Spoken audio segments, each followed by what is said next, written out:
What's up? What is up, my fellas? My fellow Hoodays?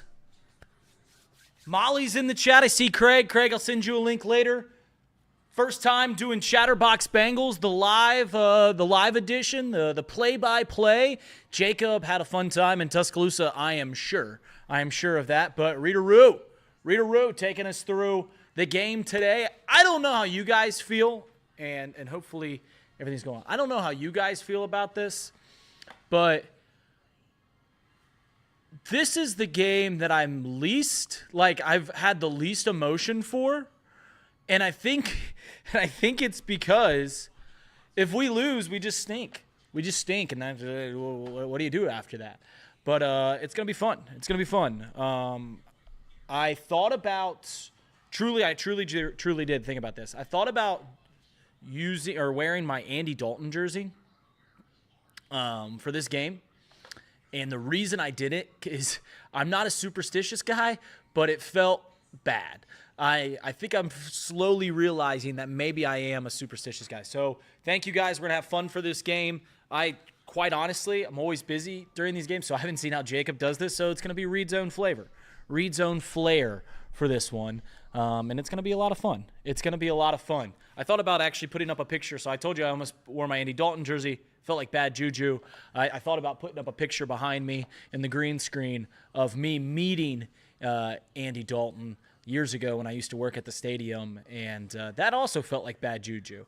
I didn't want to stare an 0 for 4 in the face and feel like I'm part of it. You got to remember this, guys. If it feels like the Bengals are playing bad today, you got to cheer louder. You got to give more. Do your part. I watched film. I sat in. I watched Panthers highlights, but it's going to be fun. It's going to be fun as people will start pouring in here. This is without a doubt the least anticipated game, the most anxious game for other fans. I don't feel that way. I don't feel that way because it just, what's it matter? If we lose, then just nothing matters. Hope you guys hear me loud and clear. Hope you guys hear me loud and clear. This is, we got Evan. We got Evan in here. We are getting ready to go. Here's what I want you guys. When we get first downs, I want you to spam the chat. Got to get likes. Likes, what do they always say on Chatterbox Reds? Likes equals wins. We got to get a lot of likes.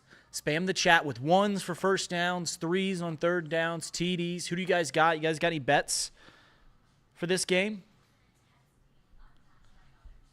I want you to spam the chat. All right, just making sure. If you guys got any bets, put in the chat what your bets were. I bet the Bengals spread every week. So I'm 1-2, whatever that is. Can you give me Evan Marr? Reed, can you give me 3 reasons why the Bengals would lose today? 1, I'm not sure who the heck's going to play defensive tackle. Sheldon Rankins and B.J. Hill is out. So that's not good. 2, it's not only an Andy Dalton revenge game, and this is where everyone's talking about the Andy Dalton revenge game because Zach Taylor did bench Andy Dalton on his birthday. God, I love Andy Dalton. If you think I'm delusional about Joe Burrow, you should have seen me with Andy Dalton because at least Joe Burrow is really good. Andy was a fine quarterback for a long time, but I was delusional about him. But the Andy Dalton revenge game is negated by the Von Bell revenge game because, as we know, Von Bell is a historic Carolina Panther. Jacob is on his ride home from Tuscaloosa. So, I mean, I'm not going to say this, but Jacob's 0 for 3 on doing this. So, if I get a win here, we'll see. We're going to have fun. I thought about not wearing this hat. I mean, I literally went through a myriad of changes today. I had to go set up a broadcast in Miami this morning up in Oxford, but I'm here. We're ready to rock. They got Zach Taylor on the screen. I'll tell you what, Zach Taylor, say what you want about his coaching style. His actual style, it's pretty subpar. It's pretty subpar. It looks like he went to Rally House before every game. All right, so it's going to be our D first. Can our D get a stop for the first time since the fourth quarter of the Chiefs game? And it is a touchback, and we are ready to go. Andy Dalton, number 14. You know what? He actually looks like a Carolina Panther. He looks, I forgot Nick Scott's on that team too. Oh, no. Oh, no, the Nick Scott revenge game. All right, so ball starts at the 30. Bengals in the all black. Orange socks, orange helmet, of course. Pistol formation for Dave Canales' Carolina Panthers. Man in motion. It's a handoff up the gut, already attacking our defensive tackles, and it's a gain of about 7 yards. I don't know about you guys. Not what I wanted to see. Not wanted to see. It's going to be a 2nd and 3. 2nd and 3. I have watched these games in a myriad of ways the first 3 weeks. This might be my least favorite. I'm watching on a 12-inch screen about 5 feet from me. Luckily, I got good eyesight. 2nd and 3 for Andy Dalton. He's going under center. We're going 4 on the line, 2 creeping up on the edges. They are in, just a powerhouse. Handoff, stopped in the backfield. Didn't see who got to him first. Tufele got back there. Great play by Tufele. Logan Wilson coming up. You know what? Someone asked me this week, who has played the best on the Bengals? And Joe Burrow was the first one that came to mind, but he played so bad in week 1, you couldn't give it to him. Only Orlando Brown, I think, has played better than Joe Burrow. But I know the defense stunk last week. Logan Wilson's been pretty stinking good. Logan Wilson, I like Logan Wilson. All right. 3rd down, 3rd and 4. Let's get a stop. Can we get it? 4 wide for Dalton. He's dropping back to pass. Got a little bit of pressure. He's going downfield wide, freaking open, and he's going to take it out to the 25-yard line. Wide open. Geno Stone pushed him out. It's going to be a gain of 25, 30 yards. 3rd and 4. I felt like the pressure was there. I just don't know what happened. That was Cam Taylor-Britt's side, no?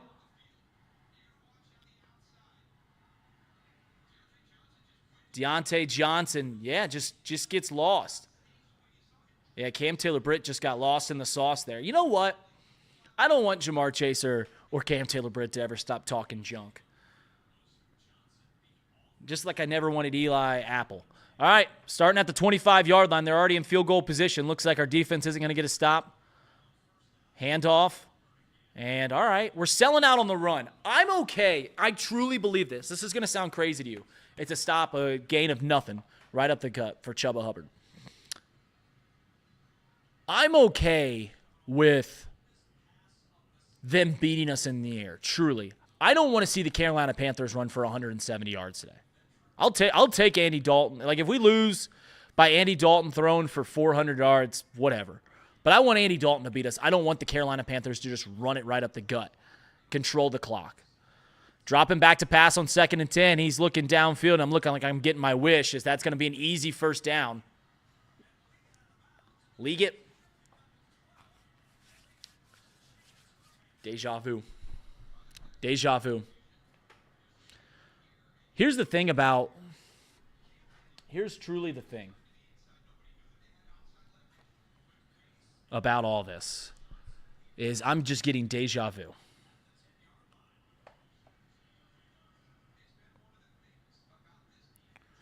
As one of our broadcasts is going haywire.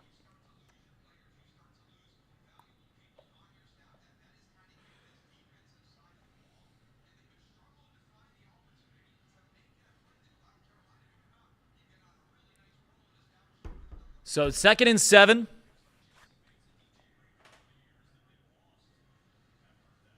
Andy rolling out to the right. He's going to check down in the flat, so it's going to be 3rd and about 3. Casey, if you're watching this, call Jeremiah.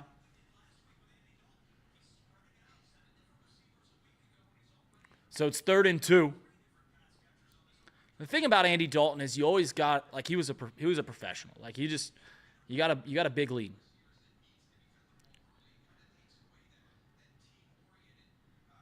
Sorry, guys, I had to check out for a second. One of our broadcasts was going a little haywire. 3rd and 2. 3rd and 2 from the 5-yard line. Got it. We hold him to 3 here. I'll take it, I guess. Hand off to Hubbard, and he looks like the push is going to get him past the line. It's going to be 1st and goal. To the 2-yard line for the Panthers. Man, this defense.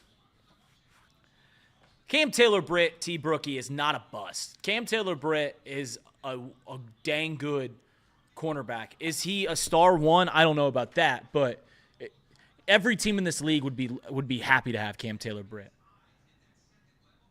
It's a good block. I mean, there's going to be an injured Bengal. So it's going to be 1st and goal from the 2, 10:35. I'll tell you what, guys. If you see me drinking out of this, I'm just trying to stay hydrated. If you see me drinking out of this one, I'm either celebrating or things aren't going well. Who we got all in the chat?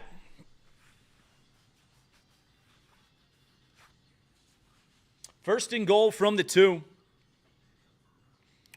I mean they're gonna punch it in, and that means it's 8 straight drives in which the opponent has scored. 8 straight drives. We didn't stop them one last week. They scored on the final drive in Kansas City. I forget if they scored on the drive before that.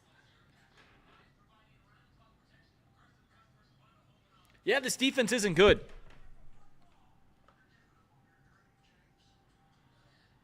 Yeah, I'll put the score bug in the corner. I guess this is a good time now.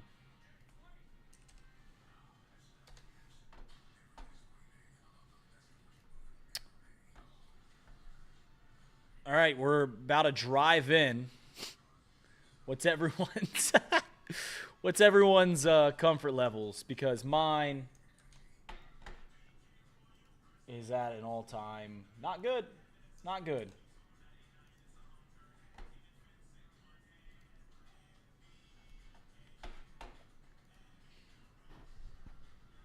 I don't know what's going on with Cam Taylor-Britt. He just doesn't. His first drive isn't good.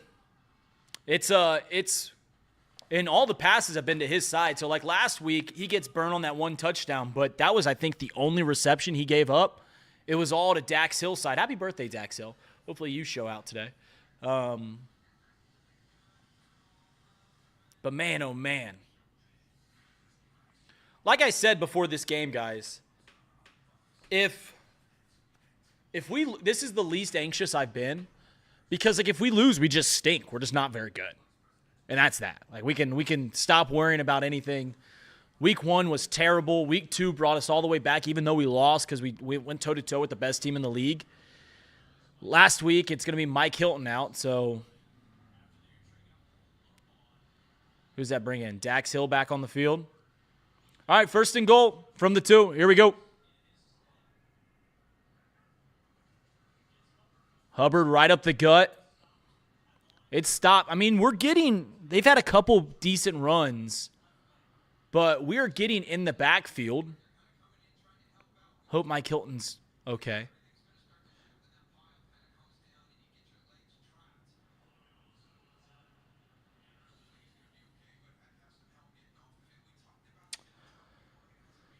All right, 2nd and goal.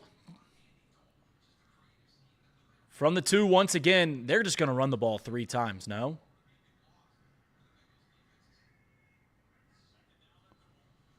Throwing it in the corner, and he's got it. Oh, it's out. In and out. Okay, put your threes up. Let's get a stop one more time. They're going to run the ball. Why don't they run the ball on 2nd? God, we got to hold him to 3. That a boy, Dax Hill. Way to come in the game and break up that pass. That was in his hands. That a boy. That's a good play. That's a really good play. Cornerbacking, like, half the game is coverage. The other game is, like, you got to break it up. 3rd and goal. Handoff right up the gut. Hubbard stopped at the line. No. No, sir. Put those rocks up. They going for it? Are they going to go for it? I really want them to kick this. Field goal. Guys, I really want them to kick this field goal. We got to hold them to 3. Geno Stone stepping up. 24-year-old free agent. They're going.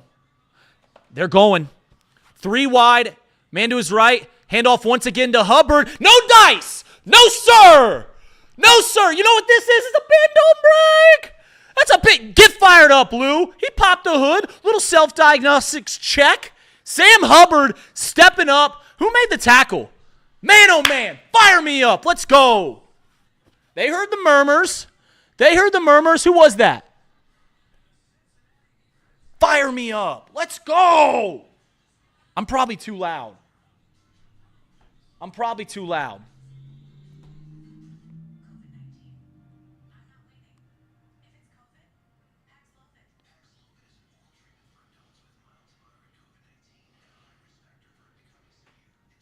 Let's go. Casey, call Jeremiah. He's got a new phone number. It's in that chat. Man, oh man, fire me up. Let's go score now. Everyone spam D in the chat. Let's go. Let's spam this chat. Let's have fun. Man, oh man, that's a bend don't break defense. That's what I'm talking about. Chris Jenkins with the stop. You know what? A minute ago, I said I want them to kick this field goal. Thank God. Dave Canales, you big dummy. Fire me up, Lou Anarumo. Fire me up. You know who actually made the best play on that drive was Dax Hill, or in that stop. Because, I mean, we were firing off the hole. Hubbard, I mean, they're first and goal from the 2. We stop them 3 times on the interior with no defensive tackles. B.J. Hill out, Sheldon Rankin's out. So we were scrapped there. Chris Jenkins coming up big. But Dax Hill, him knocking that ball loose from that wide receiver. What a stop from Dax. Yeah, if you don't want to put D, just put eggplants, I guess. That's what Craig's doing. Thank you all. Give us likes. Likes equals wins.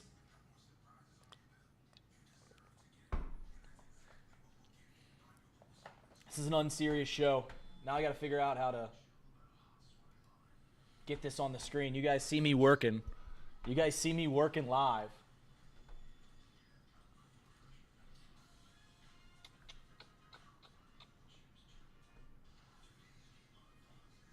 Position.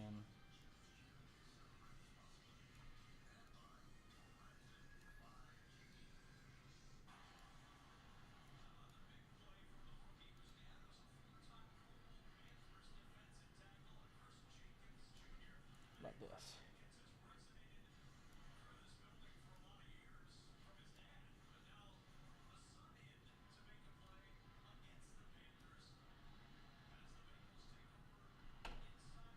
All right, first and 10. Zach Moss gets the carry right up the gut, getting us a little Lieberstrom, little breathing room. Don't look up where I know Lieberstrom from.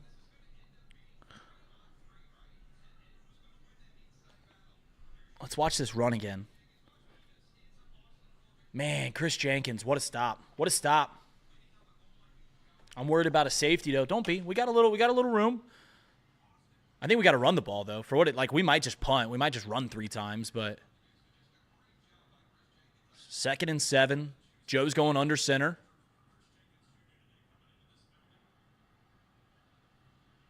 That's big personnel. Only 1 wide.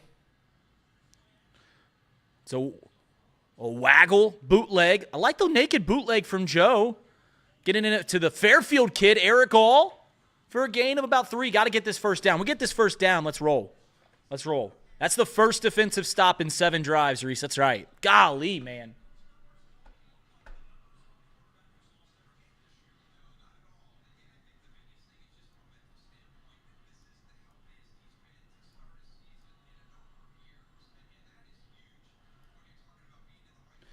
All right, 3rd and 4. Need it.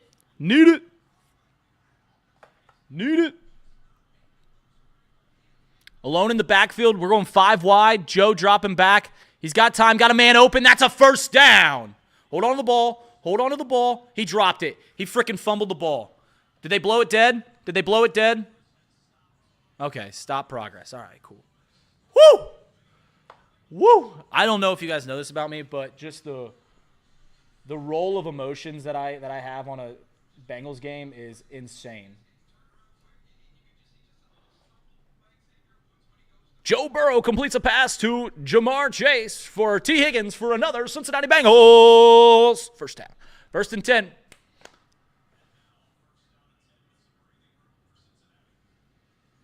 Joe handing it off to Moss. That's good vision, man. He's done that a few times this year where it's a stretch play and he breaks it back the other way.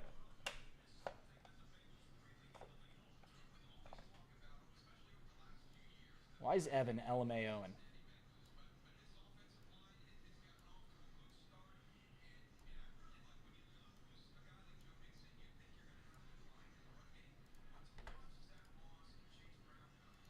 All right, next break. I'm going to have this up. All right, 2nd and 7.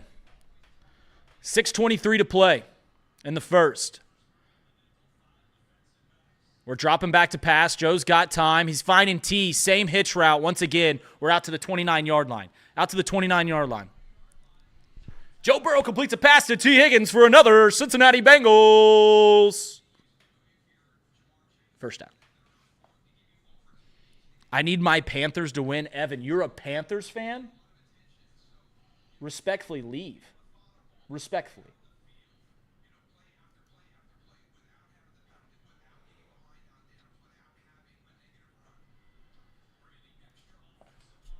All right, 1st and 10. What's up, Blackmore? I wanted to take T's over in receiving yards. It was like 39. I really like that. Joe stepping up, scrambles out. That's a way to avoid, they tried the bootleg once again. They tried that bootleg, and it was swallowed up. Joe did a nice job evading one sack, getting out, and just getting rid of it. I don't mind that.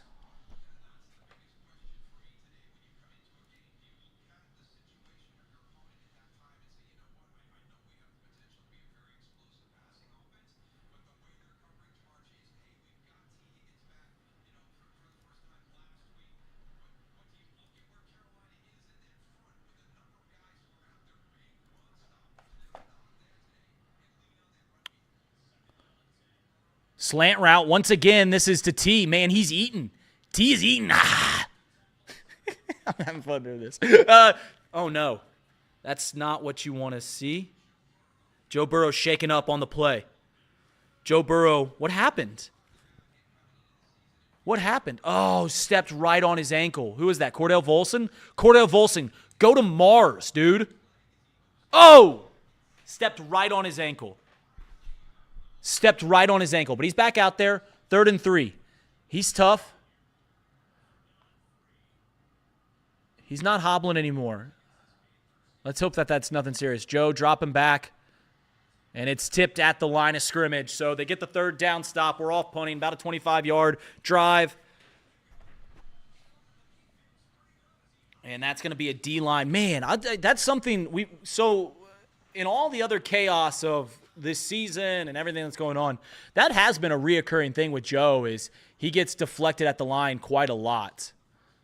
And he gets deflected right there. So we're punting.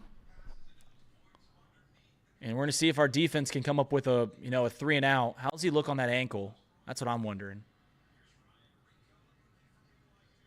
Punt is off. Snap was good. Punt is high. It's rolling out, being fielded out the 7-yard line and tackled out at the 18. So that's where the Carolina Panthers are going to take over, 18-yard line.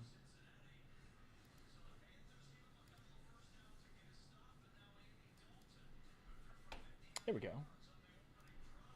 We'll put this over in the corner. Let's reset that. Let's pan that over here. There you go. Oh.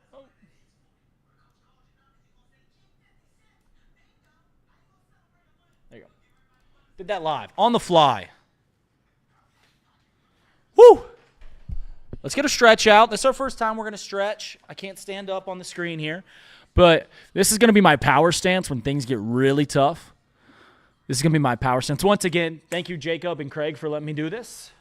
Jacob on his way home from Tuscaloosa. I'm having fun. 49 people in here. That offense, 0-0 Judy.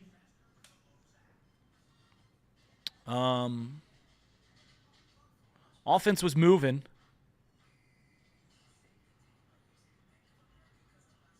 I know Jacob does. I've seen the clips. Like, truly, I've because I'm out running around doing other things. I don't know how he does this game to game, just talking through it. But I'm trying my best just to give you guys updates. If you guys want me to do my full play-by-play, Reed Mouse Radio can do that. I went to Juilliard. What's the Beetlejuice phrase? Like, I went to Juilliard. I went to Syracuse School of Broadcasting. The one thing that I will say, guys, is when we score, I need you to sing the song. I'm a singer of the song, so that's what we're going to do. We're going to sing the song if we score, though.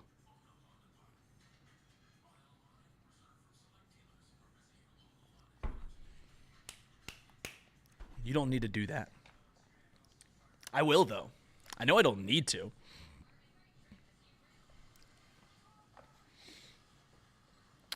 So it's going to be 1st and 10, 4:33 to play in the first quarter. You see it right up here.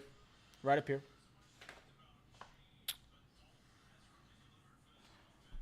It is crazy. I mean,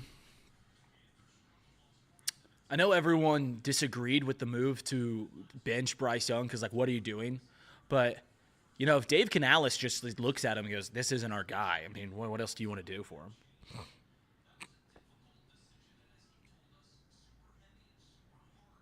So it's going to be 1st and 10 from actually the 20. Dalton dropping back to pass. Quick out route. Way to come up. Way to step up on that quick out.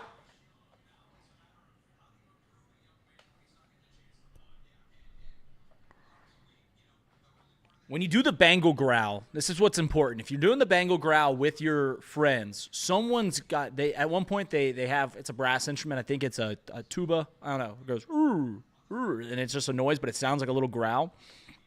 An offensive brute. But I'm the guy that does that growl. 2nd and 9. Andy Dalton dropping back. He's got time. He throws it out in the flats. He got scrambled. A lot of pressure. When I say he's got time, I was fibbing. I was doing a little Fibonacci. So it's going to be 3rd and 9. 3:56 to play. I'm going to stop giving you time because you can look up here, this is about a play behind what I'm seeing.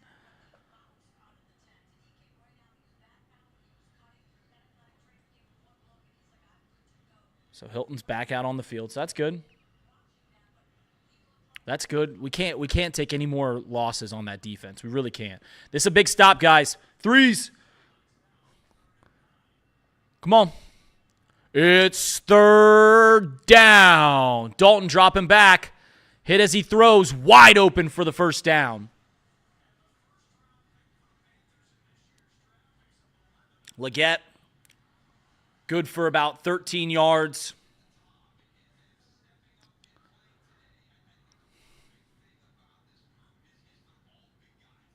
We're blitzing a lot more. I don't know if you saw that play, had a blitz.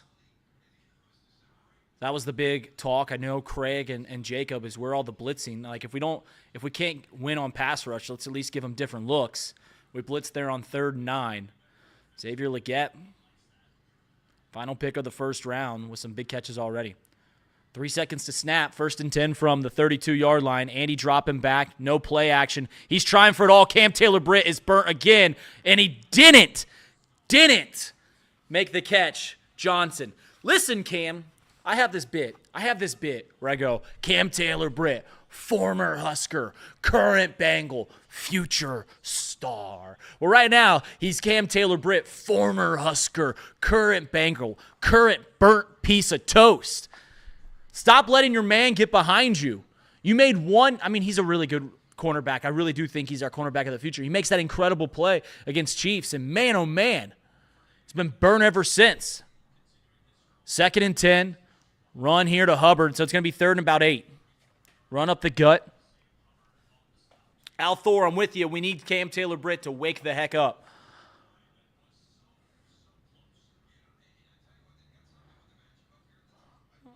That's probably ill-advised, Michael. He just can't. I mean, they're going to keep trying those deep shots. They've already gotten one. They should have another. That throw's just a slight shorter.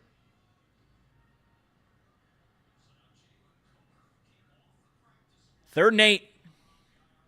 Let's get a stop here. Let's get the punting unit out. They got to snap right at the play clock. Dropping back. We are blitzing. I think they are going downfield, and it's going to be picked off, tipped at behind the line. Running out at the 30-yard line, 25-20. Let's go! Von Bell in the Carolina Panthers revenge game. Yeah, Dalton got tipped as he was dropping back to pass from behind. I think it was Hendrickson. You immediately saw him look back because it did get tipped. Yeah, it's Hendrickson. That's his move, right? Got right on the ball, just enough, just the skin of it. Yeah, you see Dalton look back, and it just floated right up in Von Bell. He had about 3 blockers. He gets out to the 25-yard line. Let's go! Let's go! Hey, Billy Fell, Bengals is a joke. Your grammar is a joke, fool. 1st and 10. 2 minutes to play here in the first quarter. Let's score. Let's take a lead. Let's take a lead. Andy Dalton over interceptions was a lock. I hope one of you guys bet. I think it was minus 140. That was a lock. Pitch play. Zach Moss. Chase Brown, actually. I was thought it was Zach Moss at first. Like, why are we running a pitch play with Zach Moss? But he gets back to the line of scrimmage, 2nd and 10.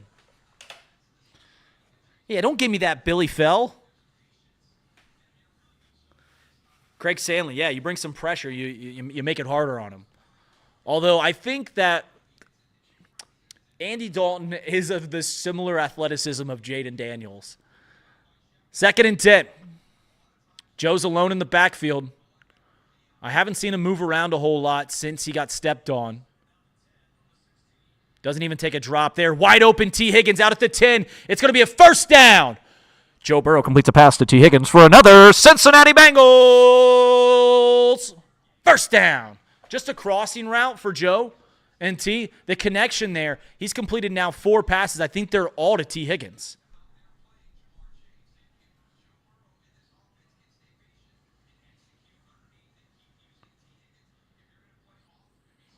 T and Jamar being out there, I mean, it just helps our offense. Yeah, 4 receptions, 38 yards. He's completed 1 other pass. Joe's alone in the backfield. He's got plenty of time. All the time in the world, he releases it and just throws it in the back of the end zone. Flag at the end of the play in the end zone. Is it going to be defensive holding on the Panthers? Give me defensive holding. Let's go to the 1.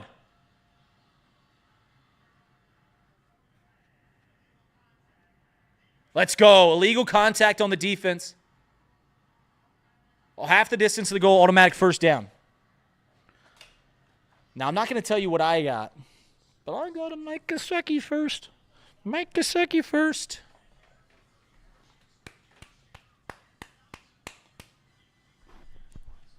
$60 people in here. Give us likes. Give us likes. Likes means we're going to get in there. Eric All and Zach Moss, I formation. This is a big package. Tight end, split back on the right side. Joe Burrow hands it off to Zach Moss. He's got a lead blocker and Eric All. He's met right at the line of scrimmage, if not beyond. It is a pride of Panthers taking him down. So it's going to be 2nd and goal from the 2. So we tried the package, the big package. We tried it on the outside. Let's put a hat on hat, a body on body. Oh, that's a good pickup. All has been fantastic at blocking. He really has. He's been a delight. Sad to see my boy Drew Sample not getting on the field a whole lot, but is that the final play? 10 seconds. Joe in shotgun. 4 bunched. It's a rub route. It's going to be to Chase Brown. Incomplete pass.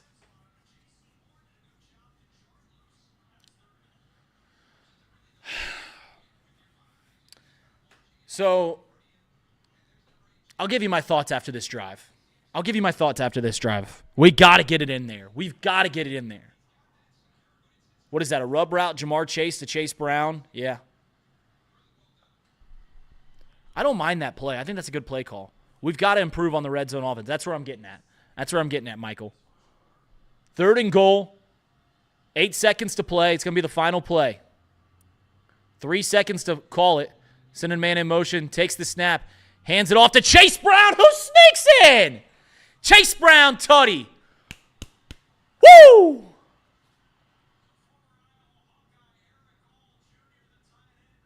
Let's go. I'll tell you what, that's a great red zone play. Watch this replay if you guys are watching at home. The man in motion pulls a guy out of the box. And it's a blocker. Man, Chase Brown with the speed. Let's go. Is that Chase Brown's first touchdown of the year? Let's see this PAT.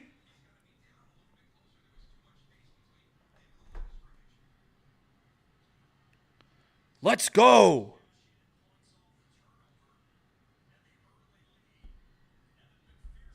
If any Chatterbox employees, and the PAT is up, if any Chatterbox employees are trying to reach me, just do it in the chat because I'm reading that more than I'm reading anything else. All right.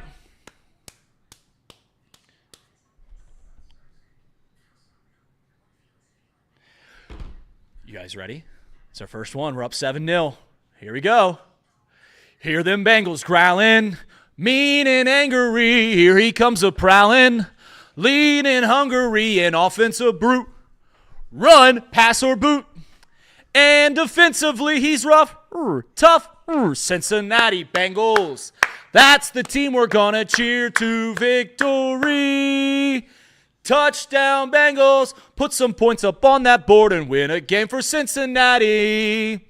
Cincinnati, Cincinnati. We got a team right here in town. Ain't gonna never let us down. Who they? Who they? Who they think gonna beat them Bengals? Who they? Who they? Who they think gonna beat them Bengals? Nobody. Let's go. 7-0. That's a run. Not a pass, not a boot, but a run. Stick to your day job. I'm not a singer. Michael, you're right. Motion and offense, you can't give them a set look. That's one thing that Zach Taylor has to incorporate in his offense. Has to. Hoo-day, let's get some hoo-days.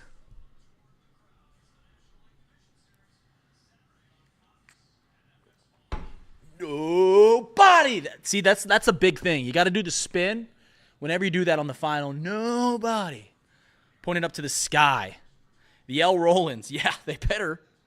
They better.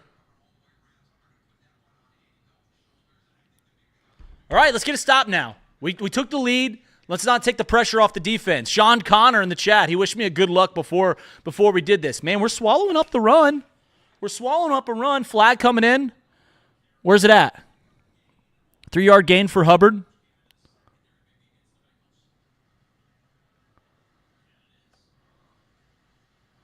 What is that call? It's on our secondary on a run play? What? You know what? It's hard to beat the Panthers and the refs. I've always said this about Carolina. They get every call. They really do. I've always thought that. When you got to hear this up. Illegal use of the hands on the defense. All right, so they're going to get a first down.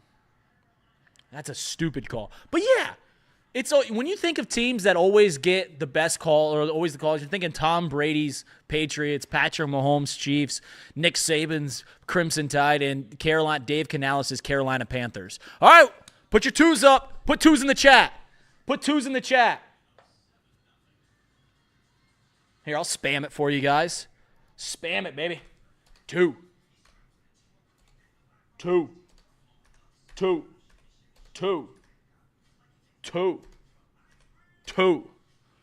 in the chat. Put your twos up. Going to second. Let's go. 64 people in here, 25 likes.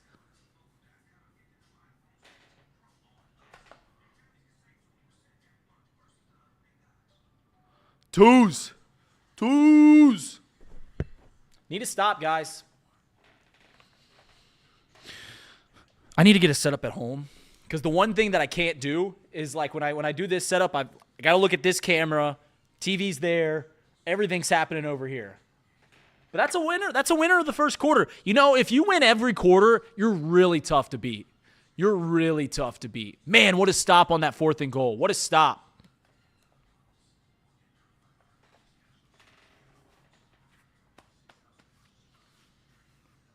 What are you guys thinking? Hat, no hat? Hat, no hat. Let's pull up some of the stats in the first quarter. They had 5 first downs. We had 5 first downs. They had 90 total yards. We only had 49. Obviously, the interception was big there. 2 drives to 3. They had 71 yards passing. Dalton has completed 6 of 10. Obviously, the interception on the tip pass from Trey Hendrickson. The 1 turnover being the big caveat. They had 8 minutes of field possession in that first quarter. Maverick, I got you. I got you, Mav. What's funny about, man, oh man. I know we know in Cincinnati how important Trey Hendrickson is. And I'm starting to hear when people are talking about the Bengals defense, always in a negative light. Rightfully so. Our defense stinks this year. But they're starting to go, they've got an elite pass rusher in Trey Hendrickson. Rightfully so. If Trey Hendrickson played on a bigger brand, and if you look at the 32 teams in the NFL, I mean, we're 30th in terms of fan size, 30th, like, we're a very small fan base. If he played for the Cowboys, the Eagles, anybody, any one of the bigger brands, even like the Bears or anything like that, he'd be well regarded in the league. Instead, he's kind of our well-kept secret. He's our well-kept secret, like putting chili on spaghetti. No one knows about that one. 1st and 10 from the 37. And the first play is going to be an end around. And he's got plenty of room there. That's Leggett. Once again, he's been pretty good. Casey almost bought this same hat. I actually had, it's the same hat that all the coaches are wearing, the orange one with the insignia right here with the rope. Problem is, I got a 140-pound dog that's not very well behaved, and he chewed it up. So now I'm rocking my wife's hat. Shout out Mariana.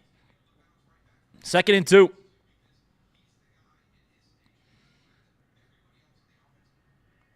They're going 2 wide. One's motioning back towards the line. Handoff to Hubbard right up the gut. He's got a first down and more. Brought down from behind by Jermaine Pratt there across midfield. Come on, D. Got it. We just scored. Let's get a stop.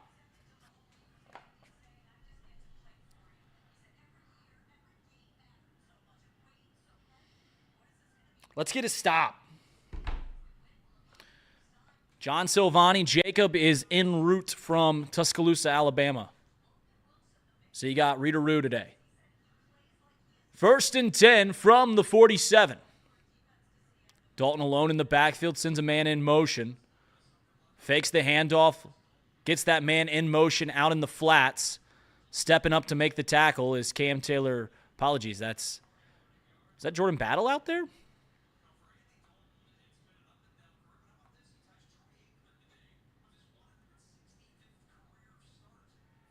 Man, Andy Dalton with the same career starts as Troy Aikman. Troy Aikman's a fun guy to belittle his career. A lot of young guys go like, he really wasn't that great, which like statistically he wasn't that great. He had a really good team around him. But let's not belittle a Troy Aikman's career. 2nd and 4. Now Andy Dalton has had a better career than Troy Aikman though. Dalton wants it all deep, same side of the field. Picked. Oh, scooped up. Eee. That's Juan Drago Turner getting his hands on it. A fight for the ball, pops out, falls down to the turf. That's a really bad. Why is Cam Taylor Britt? Someone in the chat know why Cam Taylor Britt's not out on the field?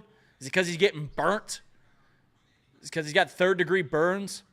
That's a really bad throw. Juan Drago Turner, got to get that one in. Barely wrestled that ball loose is right. 3rd and 4. Let's get a stop. Hands off. We pushed him out. He's going to go wide. Got to get him stopped.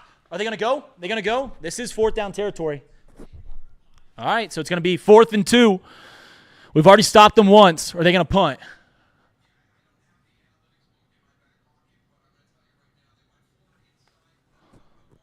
I think this is a go, right? Dave Canales calling plays. 4th and 2. Let's go. Come on. Blackmore getting burn cream applied. Bunch package to the open side of the field. 5 wide, Dalton alone. Let's send some pressure. Quick play, clean pocket, and it's an out pass, and that's going to be a good for first down. Deontay Johnson, they send it to their man. Held on by his fingertips. That's a big first down. Andy's smiling because he knows he just got away. Deontay Johnson. Yeah, that's good play design. Send 2 slants to hold in that man-to-man.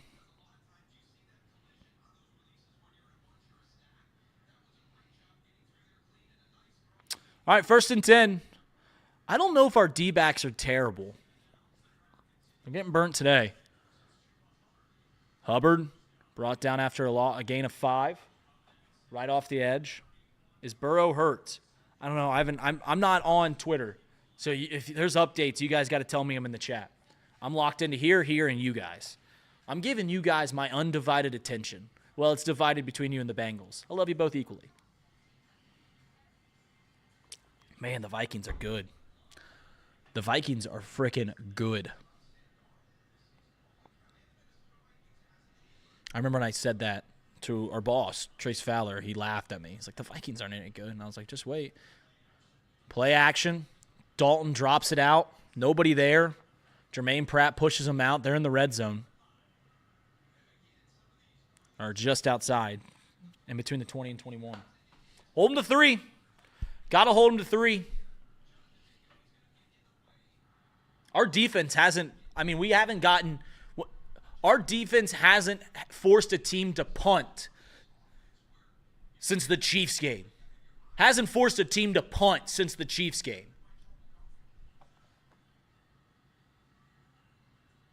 I saw he got stepped on. Is he playing?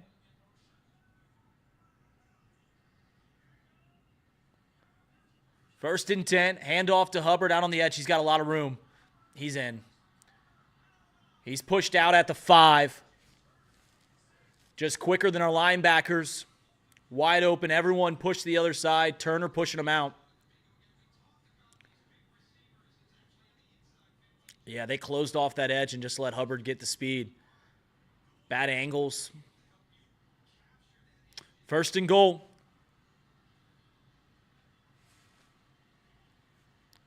We got first and goal. Golly, man. Can we get another stop? Can we hold them to 3? Somehow. Can we keep this lead? Handoff to Hubbard. Wide open hole. He's pushed in. They giving it to him. The arms up in the Queen City. Touchdown.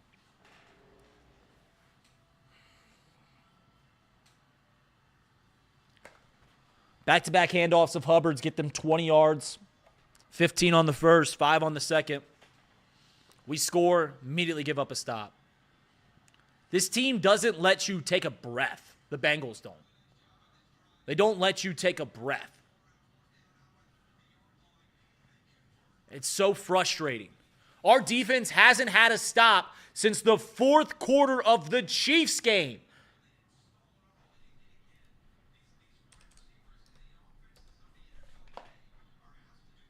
Fourth quarter of the Chiefs game. I'm going to look up to see the last time a team punted.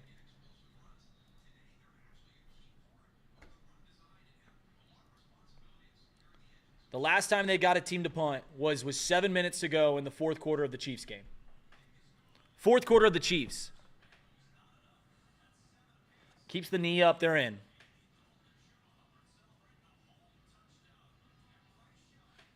We got to stop. We haven't gotten them to punt, Craig. I know we got to stop. I'm talking we haven't got a team to punt. We got to stop. We got the turnover. We haven't got a team to punt since 7 minutes to go in the 4th quarter. Teams are going to start taking notice and just going to empty out that roster spot and put an extra man on there.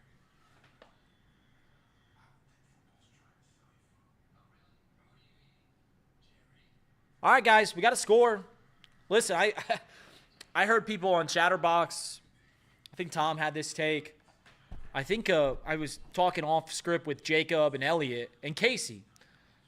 And we're all reactionary fans. But they were talking about how is this our identity? Is this our identity that we just got to outpace teams now? Like we can't win a 24-20 game. Like we got to win 34-30. That nothing would make me feel crappier than that. Having to do that every game, having to put up 40 points to win, I don't want that. No one wants that. I'd rather win ugly. We've got a lot of players to do it.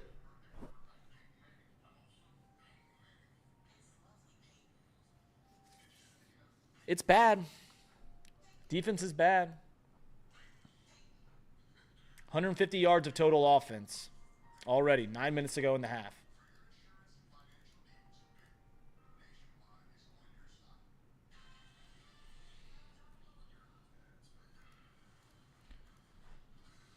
How's your guys' day going, though?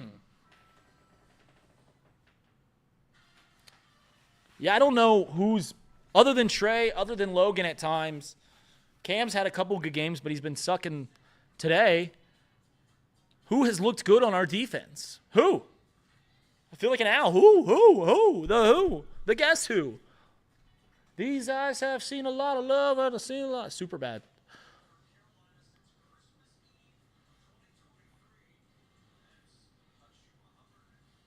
Yeah, he has been.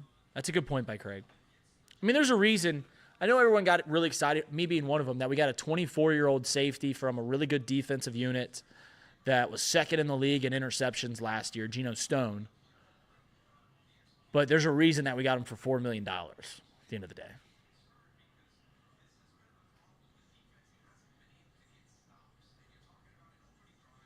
All right, let's go score.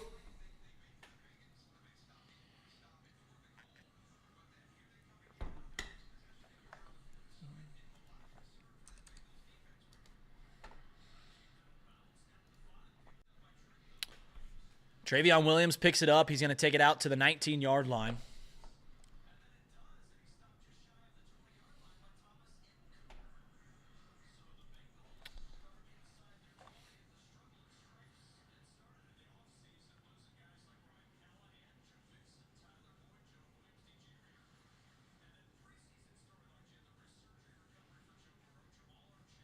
Hey, thanks for the recap, Kevin Kugler. All right, let's go. Starting at the 19, got to go 81 yards.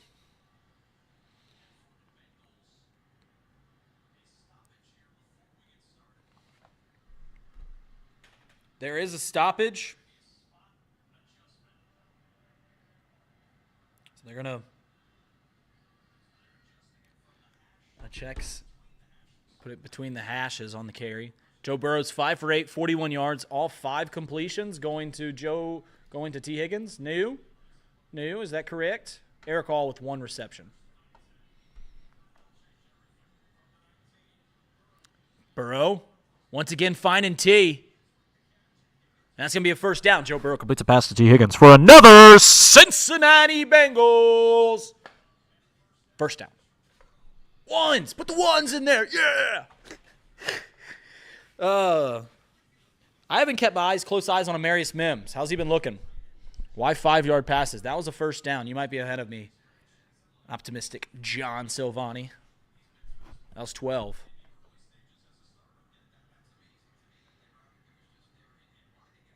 So 1st and 10, now from the 30. It was a 12-yard gain on the first play of the drive. Joe passing it out to Eric All. It's a gain of 4 yards. And you got to remember, to those talking about, like, why haven't we taken any big deep shots? I know the Panthers have tried a couple.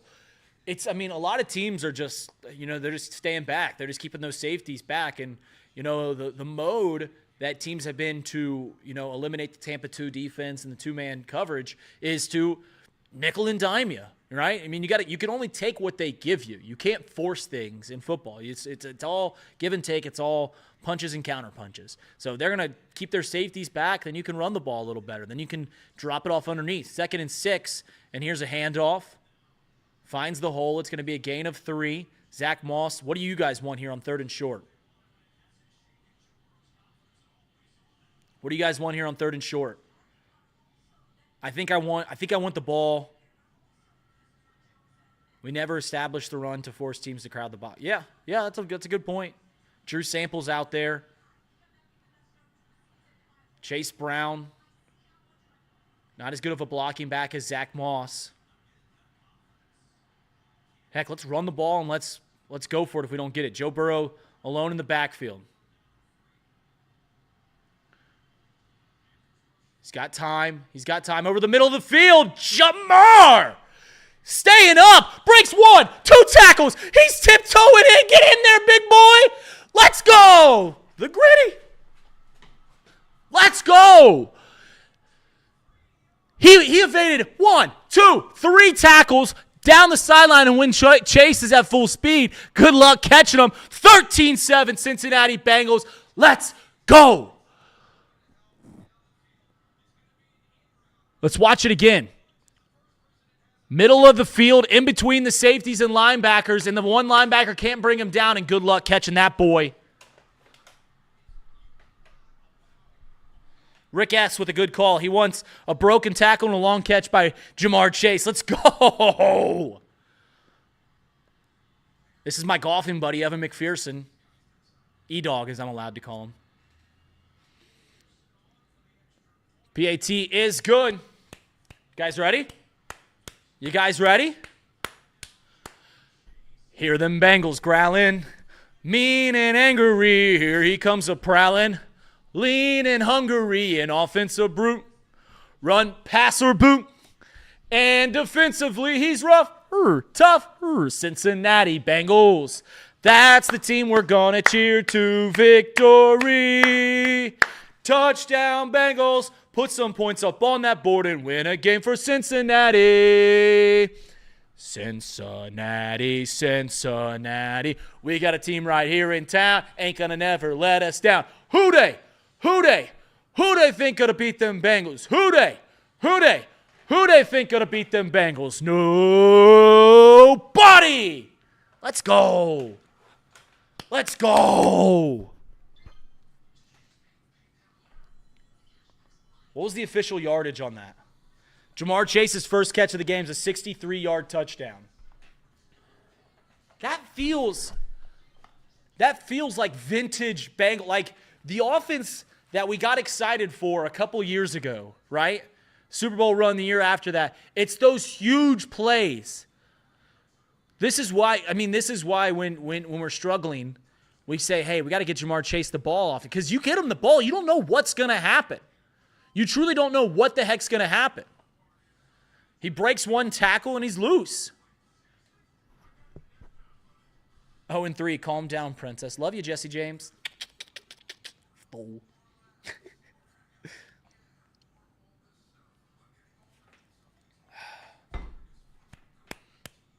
Catching up.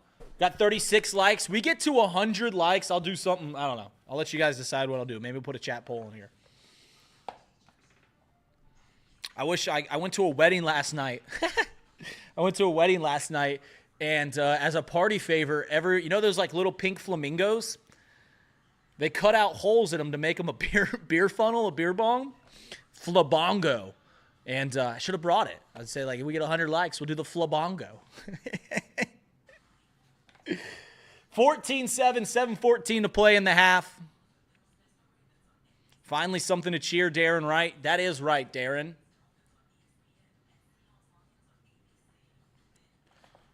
So a quick recap of the game thus far. Joe Burrow has completed 8 of 11, 119 yards. We've ran the ball 6 times for 11 yards. T. Higgins with 5 catches, 49. Jamar with the 1 of 63. Eric Hall's gotten in there twice, 7 yards. So no Yoshi, no Mike Gesicki thus far. On the other side, Andy Dalton's 9 for 14, 92 yards, 1 interception. Chuba Hubbard's 13 carries, so they're going to continue to run the ball, 47 yards. And that's going to be a touchback. Deontay Johnson, Xavier Legette, both with 3 catches each, 46 and 24. The longest play of the game was to Deontay Johnson, a 39-yard reception. Logan Wilson leading the game with 5 tackles. Von Bell with the interception.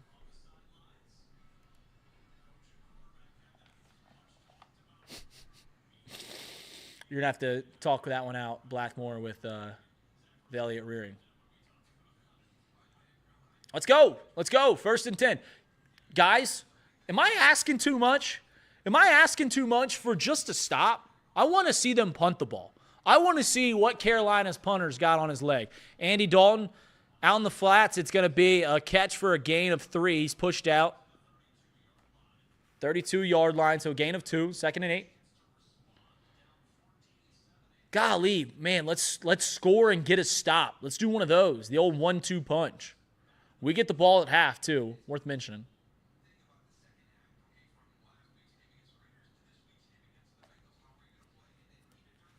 Second and 8. Dalton alone in the backfield.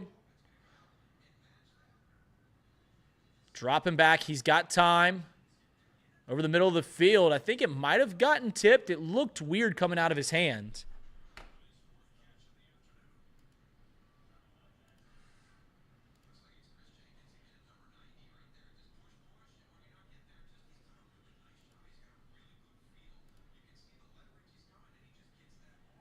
Yeah, someone get that guy out of here. Casey, Elliot, one of you guys watching this, can you get that spam? I'm trying to do it myself. 3rd and 5. Come on, let's get a stop. Let's get a stop. Let's get a stop. Let's get that punter out. 3 seconds to call a play. Yeah, it's going to be a delay. Going to be a delay game or whatever the move is. It's not this, right? Yeah, it is that. All right. False start.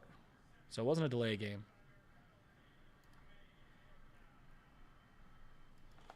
All right, 3rd down, guys. Let's spam some 3s in there.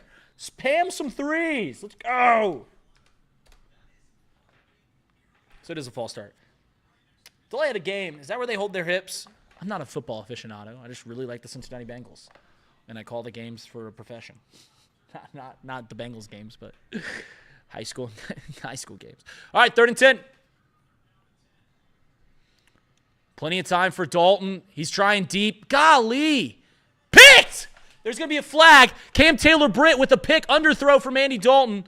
And he's going to have to go out of play. Are they blown it dead?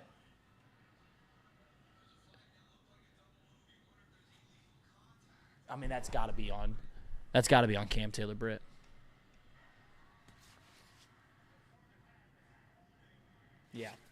Yeah. What a great play by Cam Taylor-Britt, other than the fact that he did everything wrong. Yeah, it's been a rough day for Cam Taylor-Britt. Golly. Play better, CTB. Golly. I mean, he did. There was 4 things on that play. He did one of them right, which was incredible. The catch is incredible. Everything else he did terrible. The hold, got beat, got burnt. So it's going to be 1st and 10 from the 35. So it's just a 5-yard penalty, staying up. And they're going to get an extra 4 yards because he stays up. Got to tackle better. We got to tackle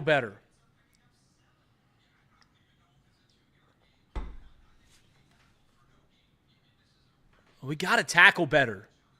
Listen, guys, it doesn't matter what Lou draws up on the board if we don't tackle.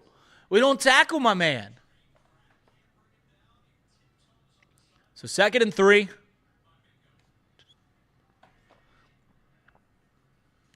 Hand off to Hubbard. It's Miles Sanders on the carry.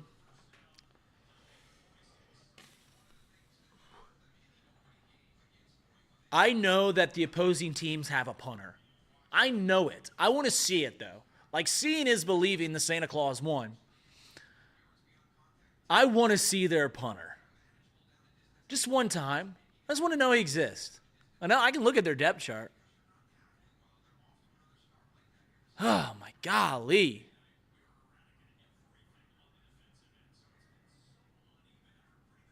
Pistol formation, handoff to Hubbard.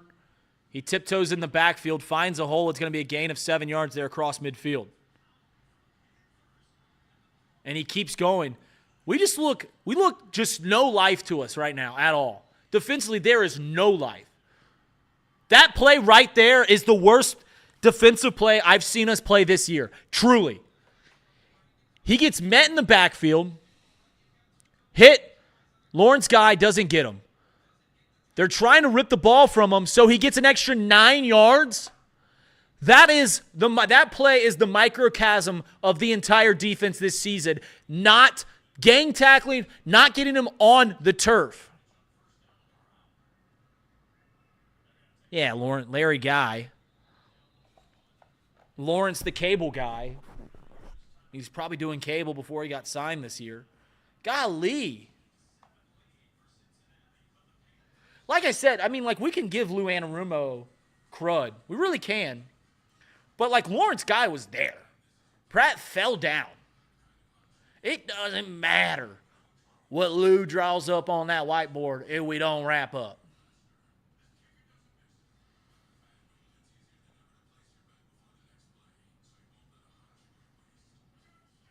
Golly, guys.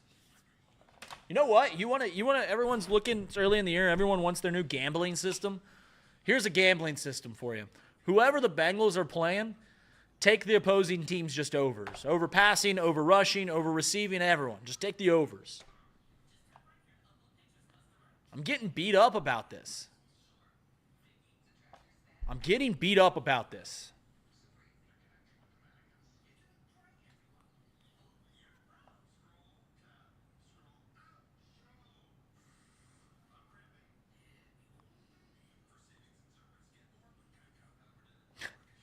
I just got to check my phone for the first time. My friend said Cam Taylor-Britt's the best and worst cornerback ever. Yeah, he's made 2 just absolutely incredible plays this year.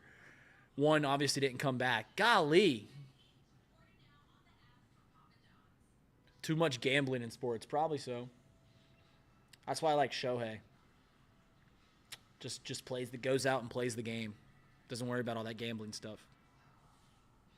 Faux Finn says, we just got to pray. Listen, there's a Catholic church right down the road. I'll go to St. Julie's. I'll do the sign of the cross. I'll do the holy water just for a stop. Golly.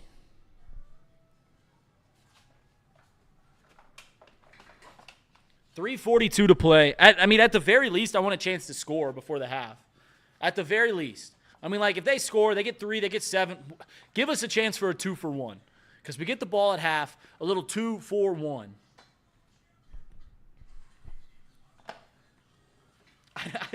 Thanks, Chase. It's funny because, like, I probably should have watched one of Jacobs do this before. I'm just freeing this. By the way, I don't know if any of you guys know anyone that's been affected by Hurricane Helene. Obviously, it affected a lot of the United States, even here in Cincinnati. Prayers go out to all those people. I know a lot of people that live in the St. Pete area. My personal family's vacation spot is down in Anna Maria Island, and it's a catastrophe. So prayers out to anybody that has been affected. Andy Dalton dropping back, and it's just going to be a little flat screen play to Miles Sanders.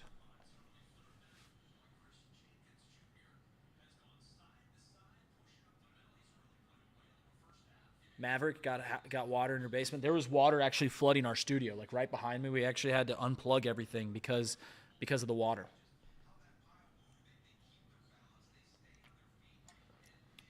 Mark, yes. 3rd and 4. Let's get a stop. Let's get them. They'll punt. They'll punt if we get an incomplete pass or a no gain here. They'll punt. Drop him back. We blitz, and it's a slant route. That's a really good read by Andy Dalton. He saw that blitz right away. Slant route. First down.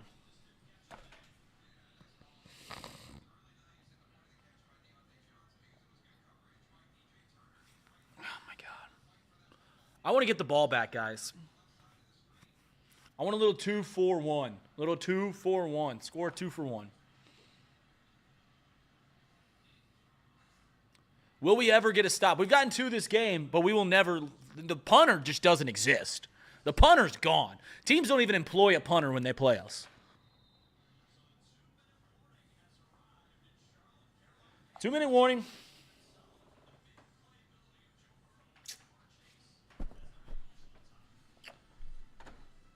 What are they averaging per play? Let's see. The Carolina Panthers, so we've played the Patriots, who probably are the worst team in the league. The Panthers are the second worst. And the Panthers are averaging 5 yards a play on us. We already lost to the Patriots. Like, I don't want to be negative because anything can happen. I truly believe that with Joe Burrow. Like with Jamar Chase, Joe Burrow, T. Higgins, this offense, anything can happen. Offense still runs the roost in the land. But, man, it's getting really bleak. 0-3, if that's not bleak enough, just any options to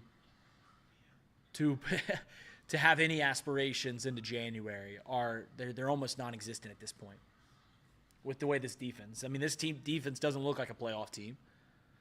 This defense doesn't look – I mean, it's terrible.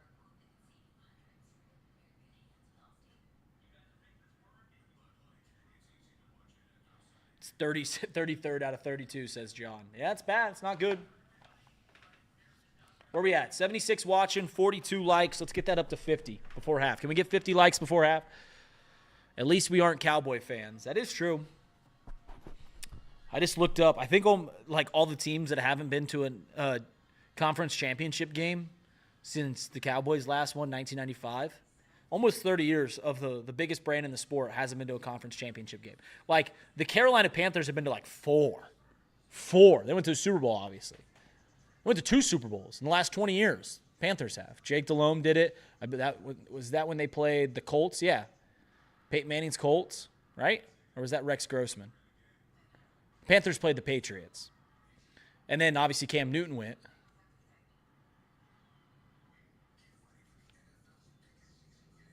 All hype and 0 results. That's true about the Cowboys. They win 12 games every year. I mean, that's not nothing.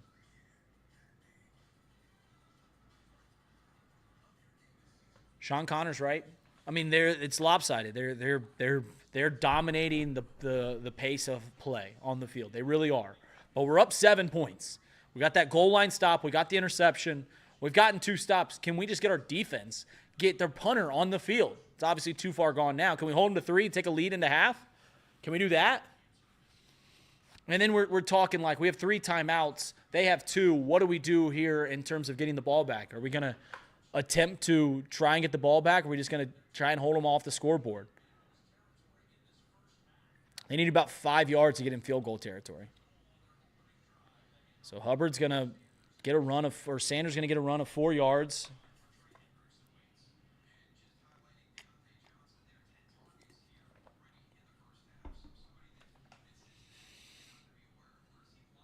So, no timeout. I mean, if we would have gotten 2nd and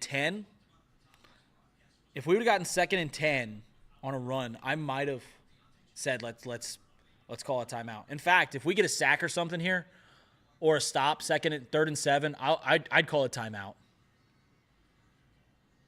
But we don't get that. Wide open.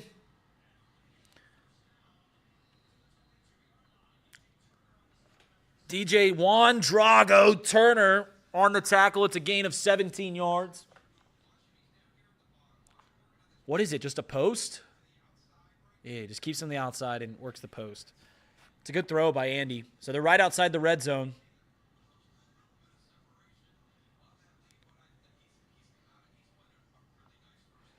Yeah, DJ Turner hasn't played well, so we're calling a timeout. All right. Xavier Legette. Oh, man. Oh, man. I am a man, up in the air.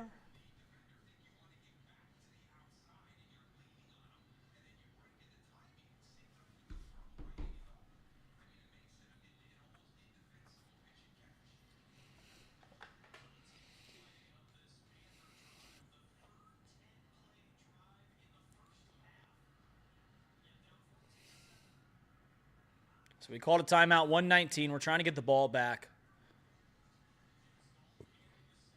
Here's Sanders with another big run. He's going to get a first down and more. He's out to the 5-yard line.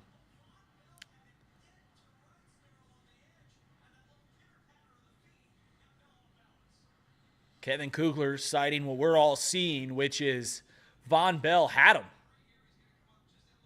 And it's a stutter that just, it's a 16-yard gain because of it.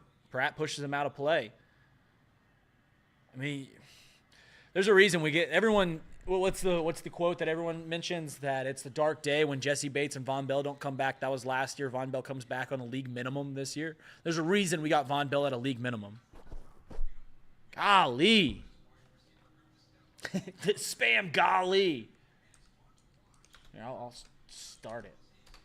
That's how I feel about the defense. Golly.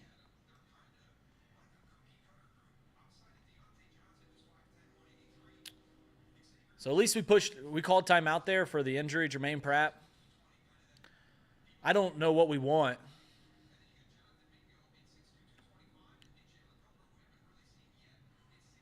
So it's going to be first and goal from the 5, from the 8.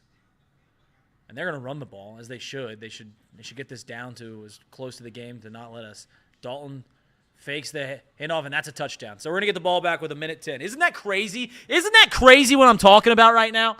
That I'm, like, relieved that they scored. I'm relieved that they scored because at least we got enough time to do something offensively. Our defense sucks. I think I'm losing hair. You can see it on the crown. That's why I'm wearing a hat. I'm going bald. And it's because of this defense.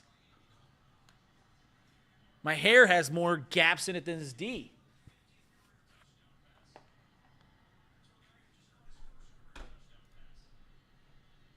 What's Andy Dalton up to? 134 yards. With an interception.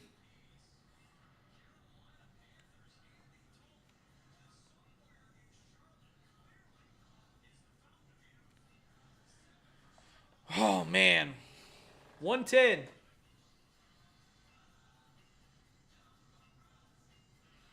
$1:10 left in the half. Can we make something happen? Can we get some points? We got, what, one timeout?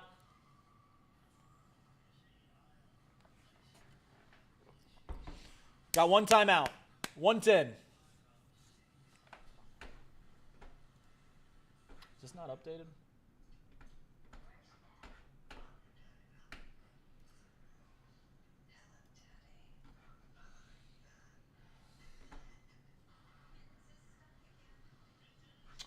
Don't know why that's not updating. I'm going to figure that out at halftime. I got to send Craig a link so he can join in the after show.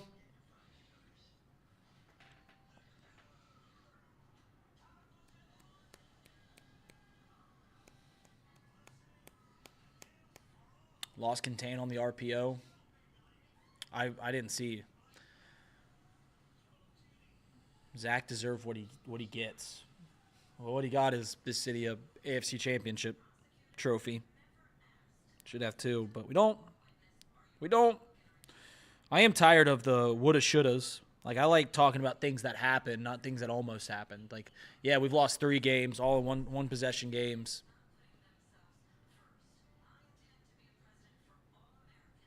Yeah, Craig's right. Go 2 for 1. See, that's what I'm talking about. We need a 2 for 1. I'll start it. Can we get a 2 for 1? 2 for. We get the ball at half. Let's go. Jessam. No, Reed Mouse is not the same as Mouse Cop. Is Geno Atkins available? I can't keep living like this. I agree. 2 for 1. A little 2 for 1. Let's go. Let's get a little 2 for 1. $1.10. Our ball. Let's get a good return. They're going to let us return the ball. I don't need to see Von Bell or Geno Stone plays.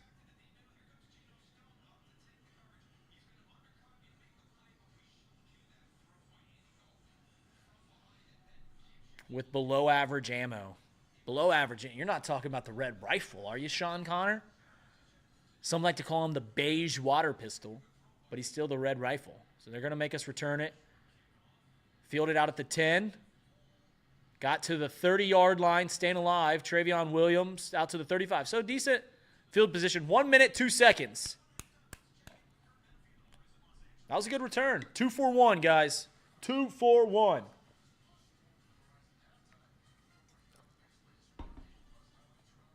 Little 2 for 1. Need to make a big defensive signing. Mid-season defensive signing. The best you're going to get is about Lawrence Guy. Let's go. Let's score. Let's get 3. Let's get 3. Joe, clean pocket. Good job, Orlando Brown. Dumps it down to Zach Moss. He's out at the 40. He's trying to get to the sideline. He does get out of play.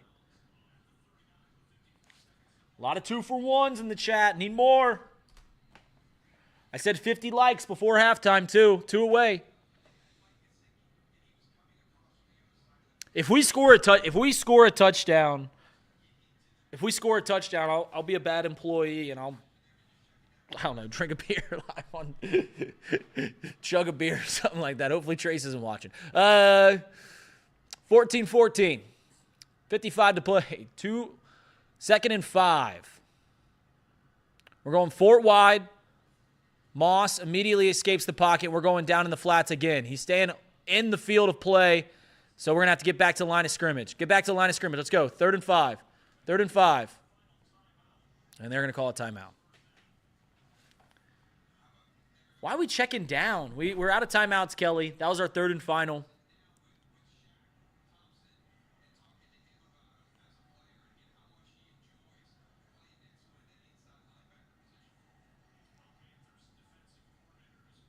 Come on, let's get a 2-for-1. Yeah, we're out. We're out of timeouts. Why did we check down so quickly? That's my question. I know we got to make quick calls, but it's wild to think that.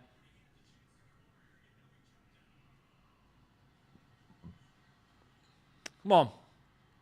3rd and 5. Protect my man. Keep 9 upright. Little T. Higgins?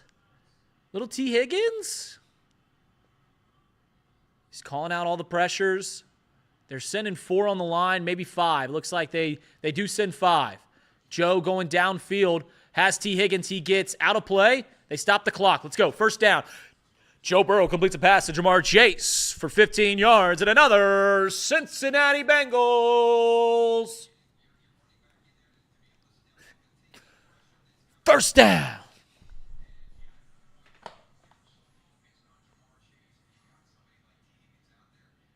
I don't even want to check Twitter. I saw a couple of the clips out. I don't even want to see what's going on with that buffoonery. 1st and 10, ball at the 50. Let's go. 43 seconds. I'm getting in a power stance. We're gonna pan this camera up a little bit. We're going downfield. Let's go. Yoshi. Joe Burrow completes the pass to Andre Yoshivas for another Cincinnati Bengals. Yeah, Gesicki hasn't been on the field. Clock it. We're out at the 21-yard line. That's huge. We're smarter than you. That's an Ivy League kid. We're smarter. It's an Ivy League kid. First Yoshi catch of the game.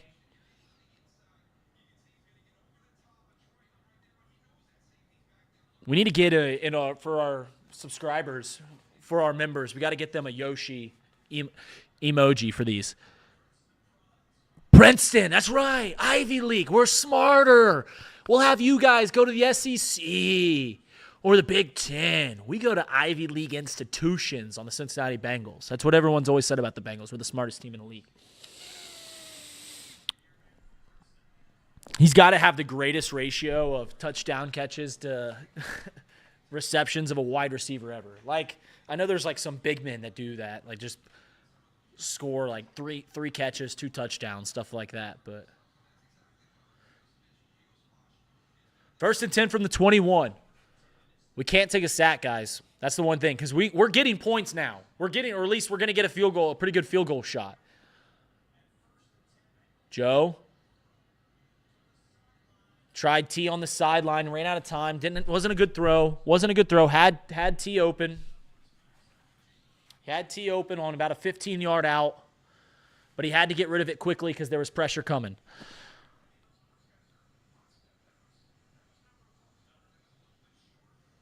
Come on. We haven't seen one of these in a while, guys. 2-for-1s. 2-for-1s. That's what we're going for. 22 seconds. 2nd and 10. Ball from the 21-yard line, right outside the red zone.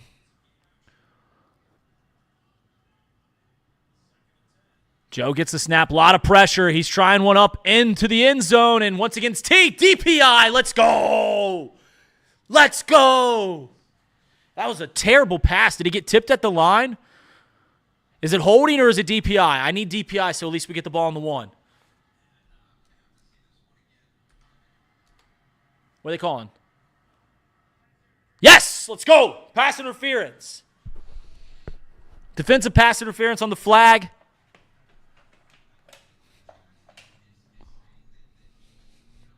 Is Yoshi worth more to the team than Chase or Higgins? Jessam, no.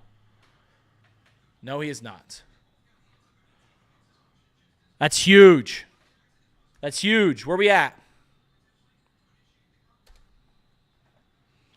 So to the 4-yard line we go. Final timeout called by Carolina Panthers.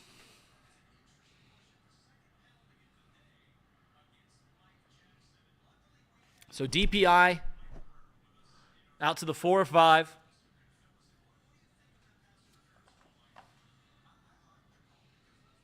Yeah, Mike. He loves the call. Let's go. Final timeouts. Need it, guys. Can't take a sack. We have no timeouts. Trying to get a 2-4-1. Trying to get a 2-4-1. Burrow looking for the end zone. And there's a flag thrown. Once again, it's going to be in the end zone. We're going to get it to the 1-yard line. 13 seconds left. This is going to be DPI on T. Higgins, this time on J.C. Horn, one of the best defensive backs in the league. And he's pleading his case. He put his hands on the ref. Another flag on Carolina. That's going to put us it was in the end zone, so we're going to get to the 1-yard line. I've never seen a player put his hands on the ref. He was presenting, for those not watching, he was presenting like what he did. Like it wasn't an aggressive thing, but he did put both his hands on the chest plate of the referee. So 2nd and goal from the 1. Delay a game.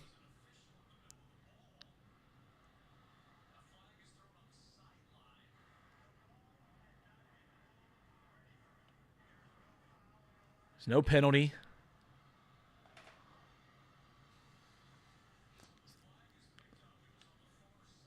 So I don't know if there was a ref out of play. I can't hear the game as well as those that are still watching. But it's gonna be 2nd and goal from the 1.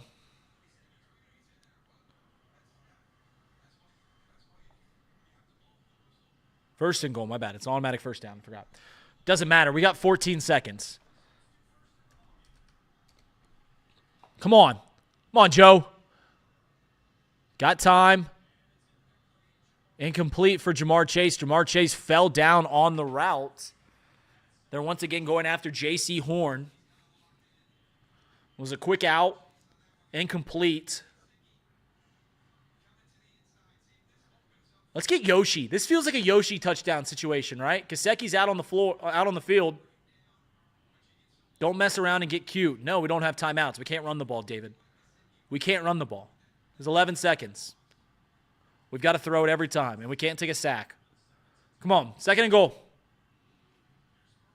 Burrow looking to the left. He's got plenty of time. Trying for the back of the end zone. He throws it away. 6 seconds left. 3rd and goal. Had plenty of time. Nobody was open. So we got one more shot at this. It's got to be quick. 6 seconds. Got to be quick. 3rd and goal from the 1-yard line. 6 seconds left.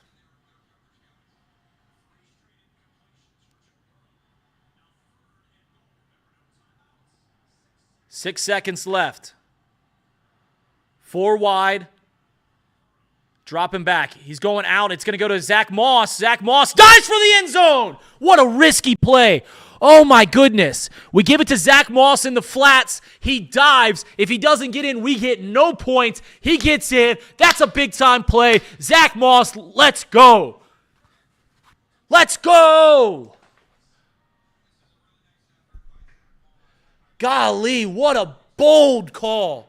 He almost slipped up in the backfield, too. He almost slipped. What a ballsy call. That's a prime example. That play right there is a prime example, golly, of play calling. You only get mad at play call when it doesn't work. That play call makes no sense, really. Why are we dropping it down with 6 seconds left to Zach Moss in the backfield? He doesn't get in. We don't score, but it works. Let's go. Who cares at that point? That's for all the people that always complain about play call. Be mad at that call. Be mad at that play right there. Because that doesn't make sense. Man, that doesn't make sense. That's where I get mad, and I always defend play call. That play doesn't make sense, but it works, so who cares? Touchdown. You know what that means? Ooh, ooh, ooh, ooh. Those ears perking up? Because mine are. Because you hear them Bengals growling. Mean and angry, here he comes a-prowling. Lean and hungry, an offensive brute. Run, pass, or boot. And defensively, he's rough, tough, Cincinnati Bengals. That's the team we're going to cheer to victory. Touchdown, Bengals. Put some points up on that board and win a game for Cincinnati. Cincinnati, Cincinnati. We got a team right here in town. Ain't going to never let us down. Who they think going to beat them Bengals? Who they think going to beat them Bengals? Nobody. Let's go. Chance for a 2-for-1. Our ball to start the second half. Let's go. Let's go.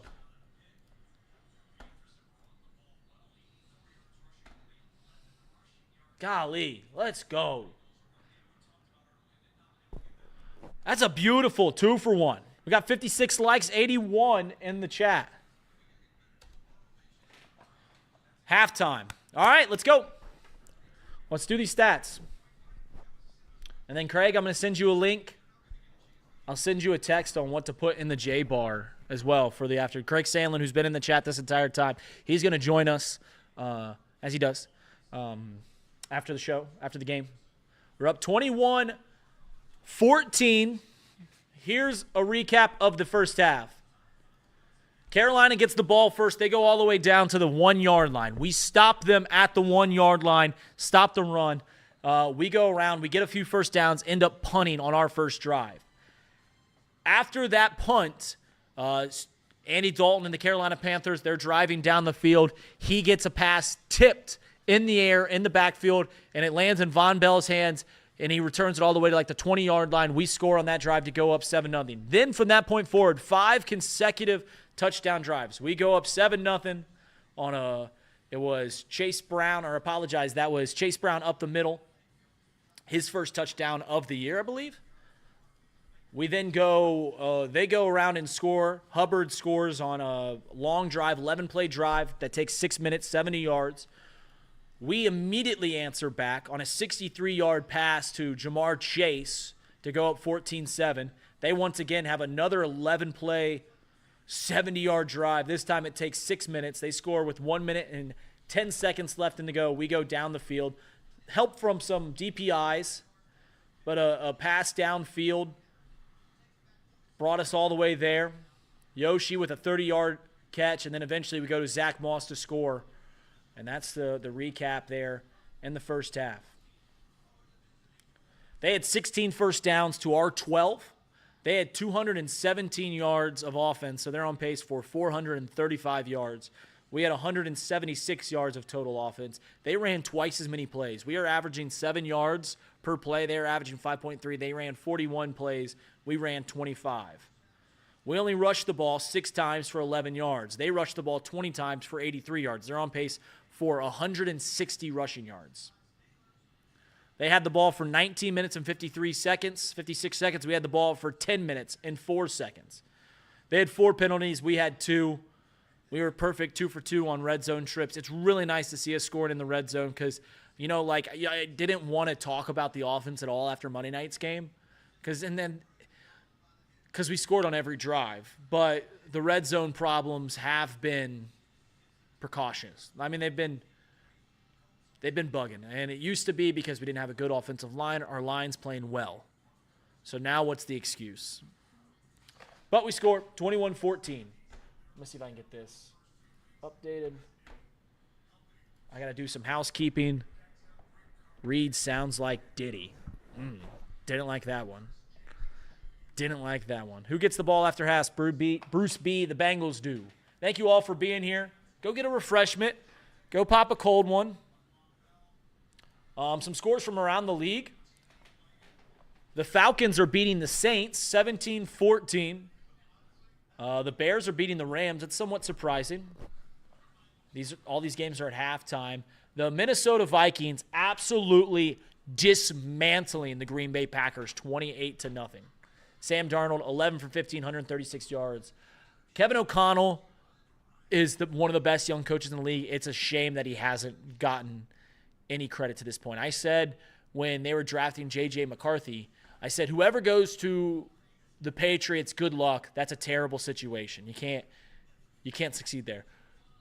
I love whoever goes to the Minnesota Vikings. Sam Darnold's having a resurgence in his career.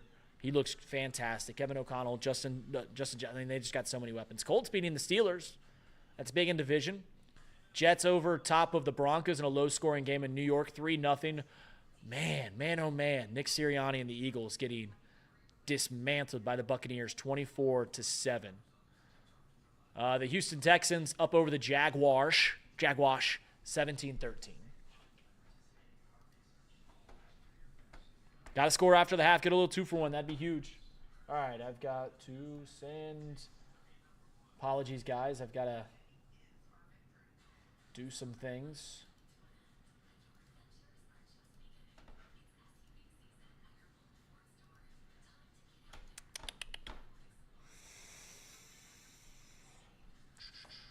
Logging into my Twitter account. What's your guys'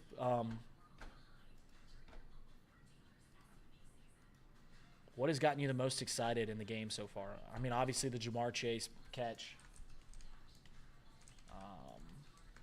Honestly, the Yoshi catch, I know it didn't end, that wasn't a touchdown, but in terms of like what gave us a better opportunity to win the game, I mean, that's right up there with it.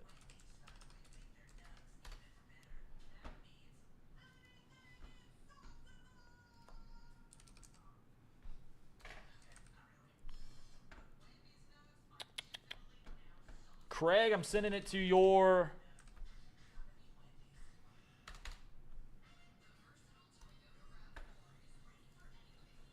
here's the link sent to your Twitter. Let's get this back up. Guys, sorry. Thank you for anyone that's in here. We're having fun today. Bengals scoring a lot of points. They've been scoring a lot of points.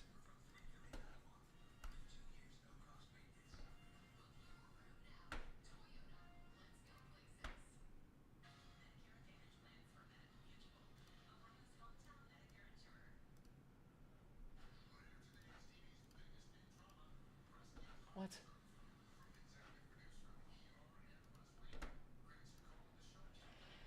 One second, guys.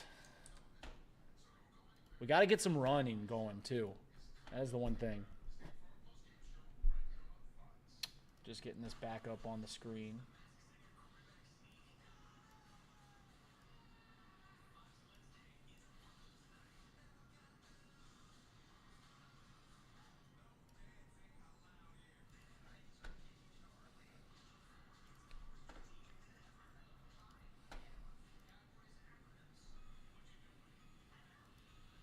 Whoa.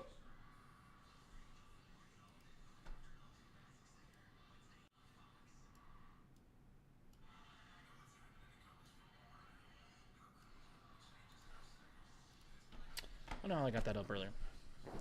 Not a crack. On the second down and goal play, didn't want him to score too quick. Catching up on all these stuff. Has Pratt lost a step or two? Pratt did not look good. Who on our defense did look good? I mean, Trey tipped the pass that led to the touchdown.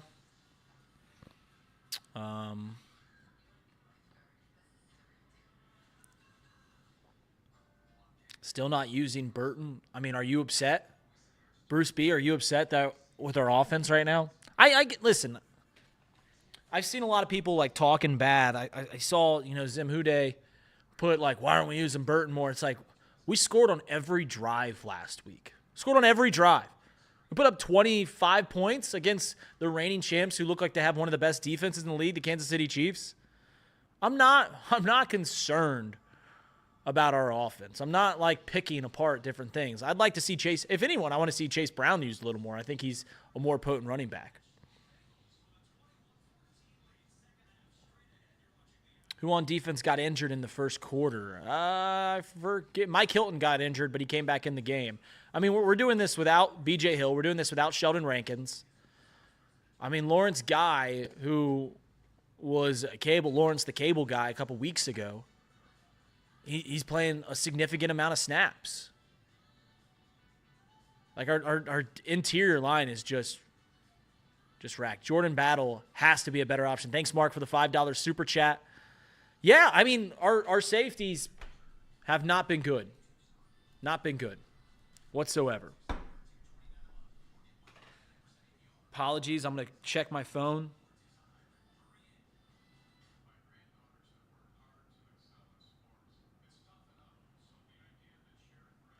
No work text, so I'm good. Thanks for the $5 super chat.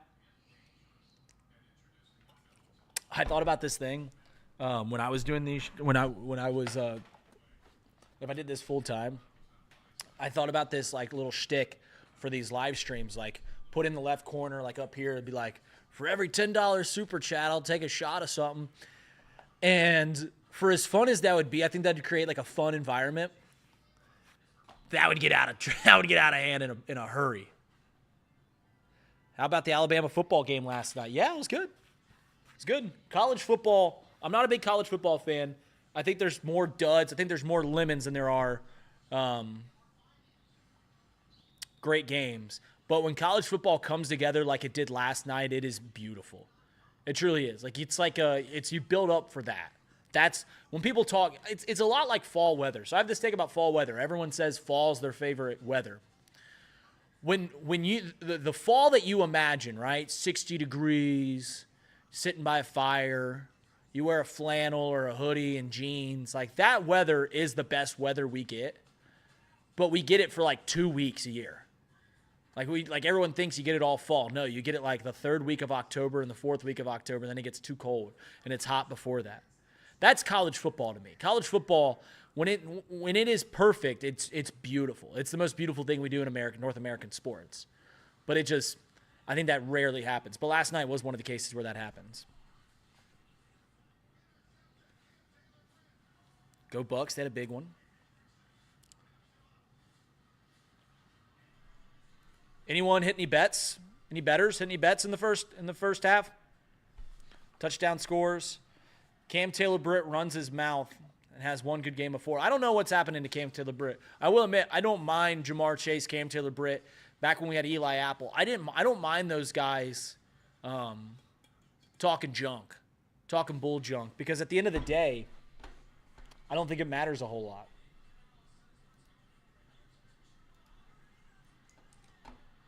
I don't think it matters a whole lot.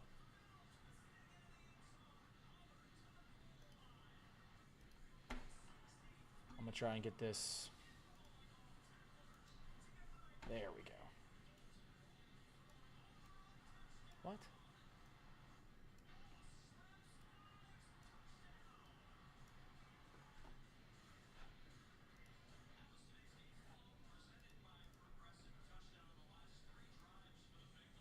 Why isn't this? There we go. This is why.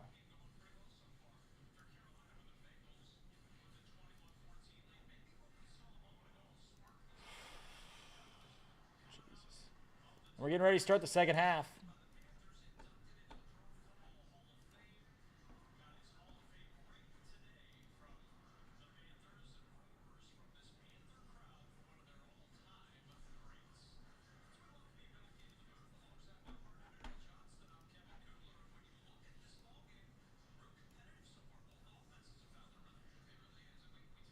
One second.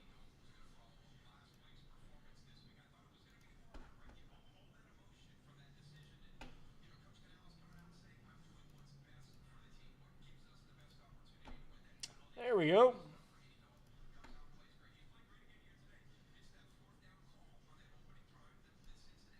There is the ESPN Gamecast to keep you guys along. Off screen. You guys want to hear the best sound in sports? God, I hope Trace isn't watching this. Having fun, guys. I'm having fun. You guys having fun?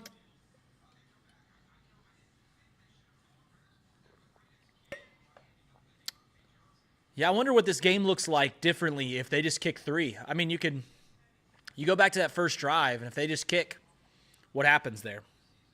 Craig, I will admit that you're going to probably just take singular, create the J-bar with the topics you want to. I'll have an opinion on anything you want to talk about. So,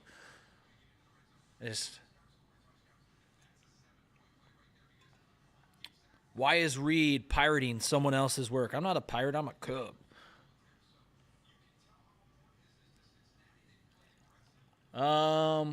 So we wanted a 2-for-1. We scored before the drive.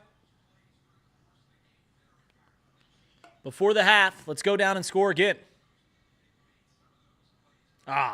Craig. All right. I'll text Casey to get it done.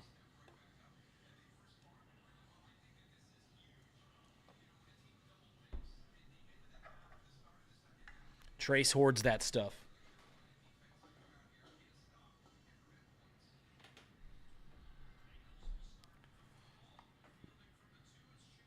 All right, we're starting the second half here.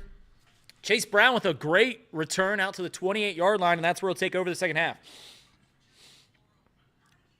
I'll get singular, ready to rock.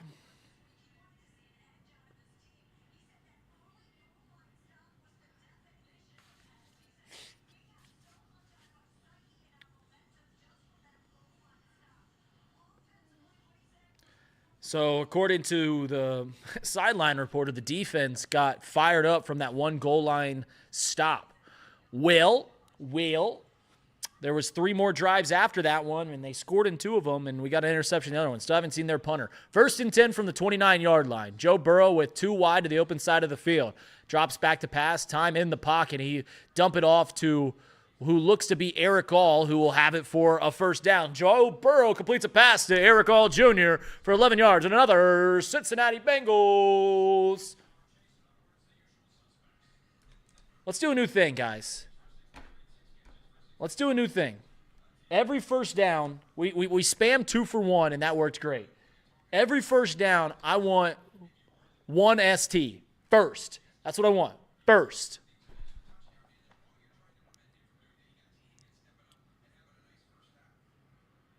Here goes Joe Burrow once again. Toss play here to Chase Brown. He's let loose and tripped up, or else he would have had 15 plus.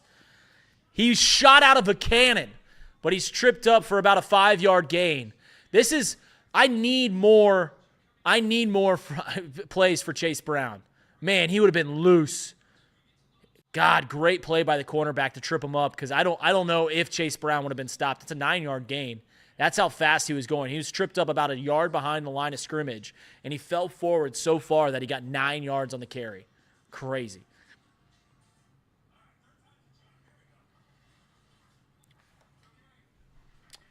So it's going to be 2nd and 1. What do you guys want out of this TV time? I didn't see why they're doing the TV time. My guess? Someone's hurt?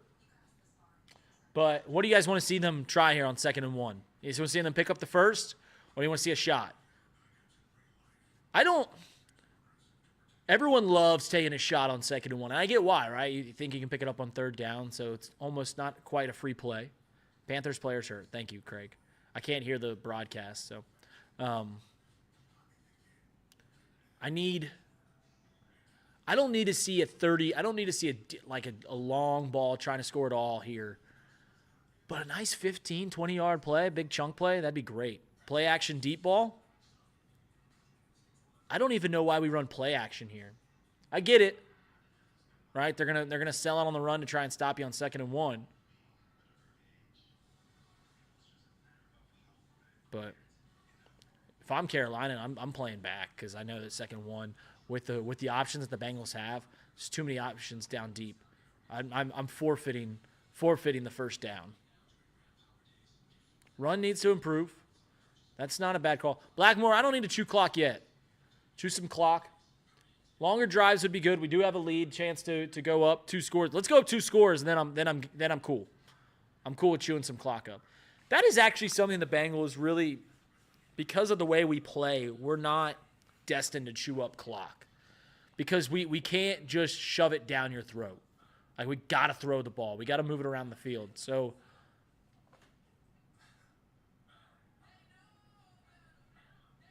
the longer the defense on the bench, the better. Yeah. I just don't want to see someone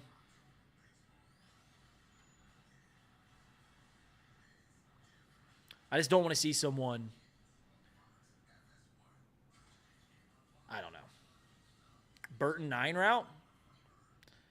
If you see Jermaine, if you're Carolina Panthers defensive coordinator, whoever that is, if you see Jermaine Burton on the field, you just can't let him get behind. All right, 2nd and 1. It's a long one. It's a handoff. This is Chase Brown. He's loose out to 45, shedding a tackler to the 36, 33. We got to get – everyone talks about Jordan Battle. I get it.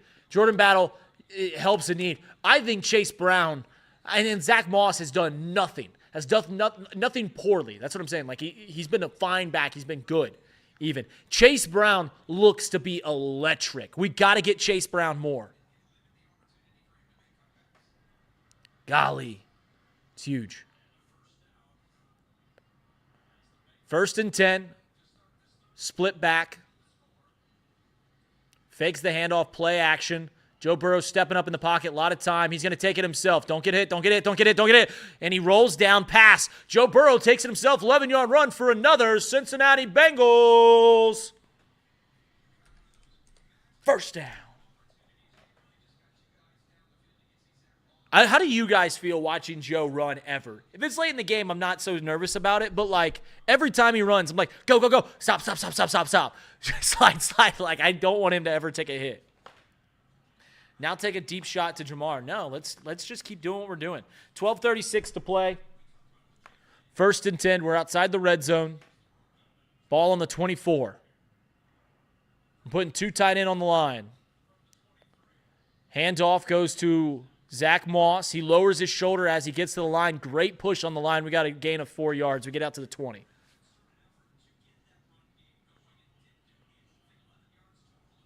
Gain of 3.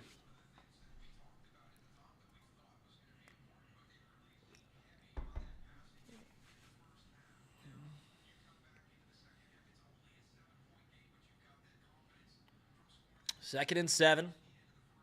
Trey Turner. Love that. I was wondering what you were talking about. I got in my head, shortstop. All right. 2nd and 7 from the 20-yard line, just beyond the 20-yard line. Burrow dropping back, no play action. We're going to go out in the flats to Chase Brown. He's got a lead blocker. Did they give him the first? They do. This offense is cooking. Put first in the chat. Spam it, baby. We're moving the ball. Joe Burrow completes a pass to Chase Brown for another Cincinnati Bengals. First down. That bit's getting tired. It's getting tired when we're getting a lot of first downs. That's what I'm talking about. Eric All, when we talk about this draft class, let's talk about Eric All more. He's been fantastic from one of the guys that probably had the lower expectations. 1st and 10, red zone from the 12-yard line. Joe out in the flats for Uno. Jamar Chase gets by the cornerback, diving for the end zone. He's not going to get there. They do give him the first down. 1st and goal from the 3-yard line. Joe Burrow completes the pass. First.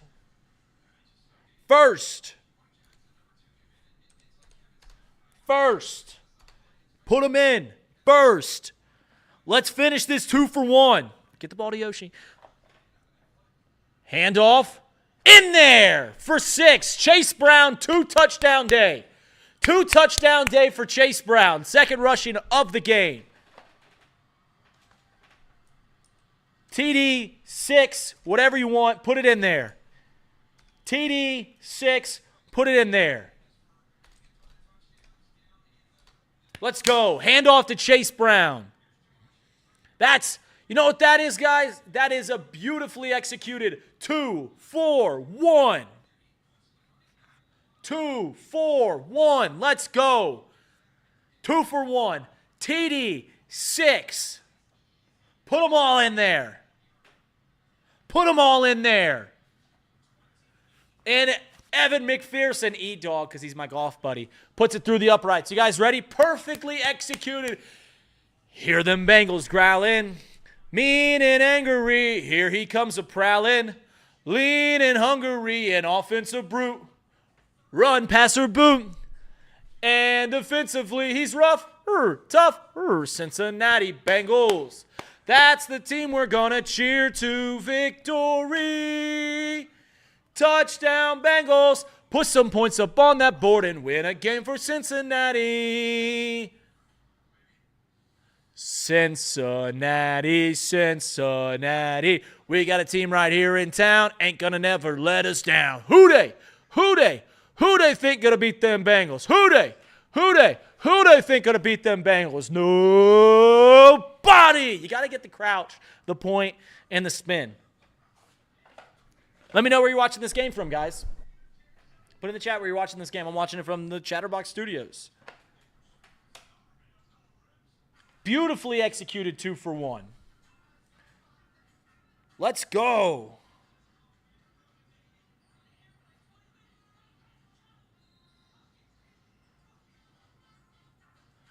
You ever want to know what group chats are like for Bengals fans? 235 unread text. 235 unread texts. I checked my phone at like 1:30. Memphis, Tennessee. Let me know where you're watching, what city you're in. If you're watching it at your house, in-laws, watching it from a dorm room, watching it from a bar. Oakland. Sorry about the A's. Maverick. That 2 for 1 legit changes this whole game, yeah? 2 for 1. If you guys didn't have that in your vernacular, you're welcome. 2 for 1. Text it all the time. Every game. Every game I think I've ever bet on. Like, ooh, a little 2 for 1. 95, 102 people currently in. We need 100 likes. 100 likes. Casey, will you get that, will someone with a wrench get that guy out of there? My couch in my man cave office studio. I wish I had a man cave office studio. Marion, Ohio. No, Marion. Marion's where they shot the Shawshank, right?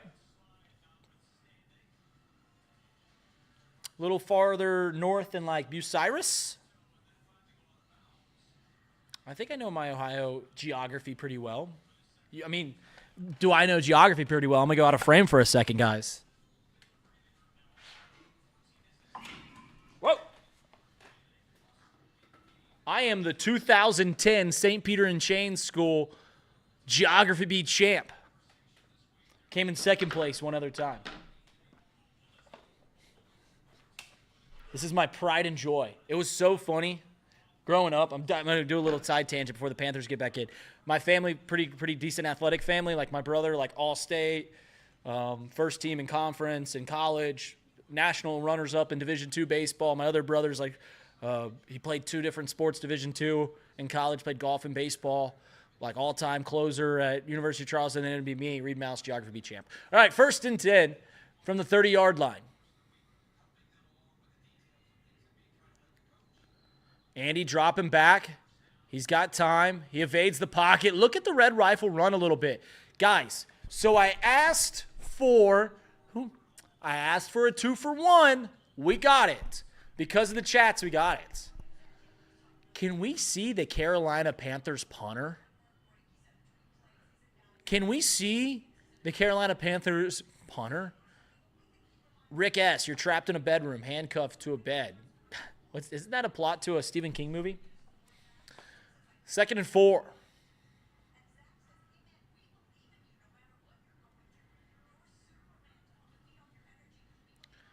And they run a trick play, double reverse.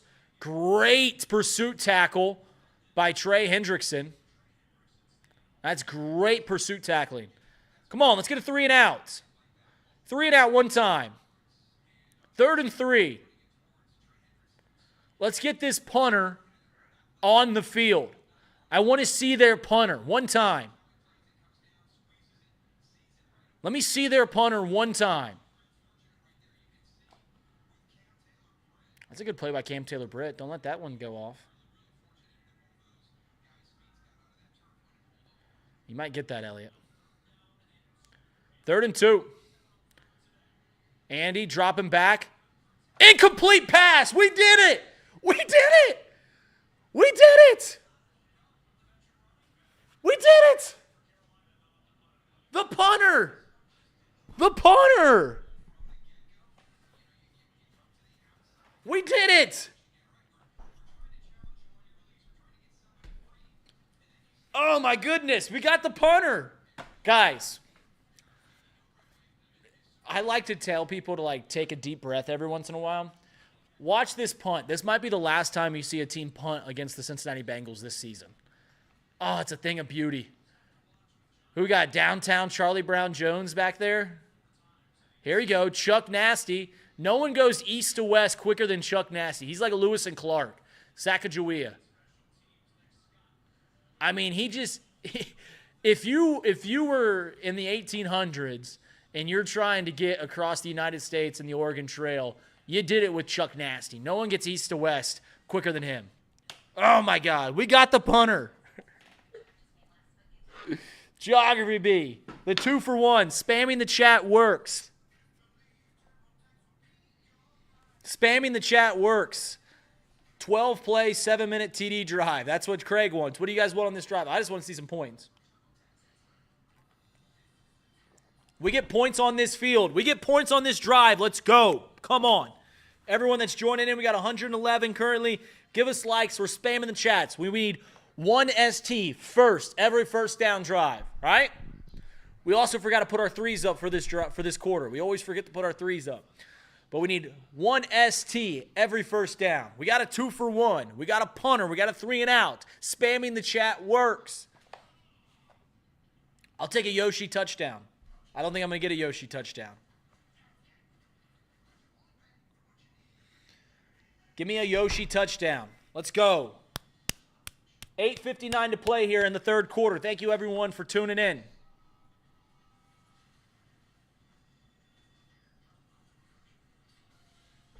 Spam it. Reed Mouse filling in for Jacob Tissett. Hopefully Jacob's driving safely. He drove down to Tuscaloosa in a hurricane.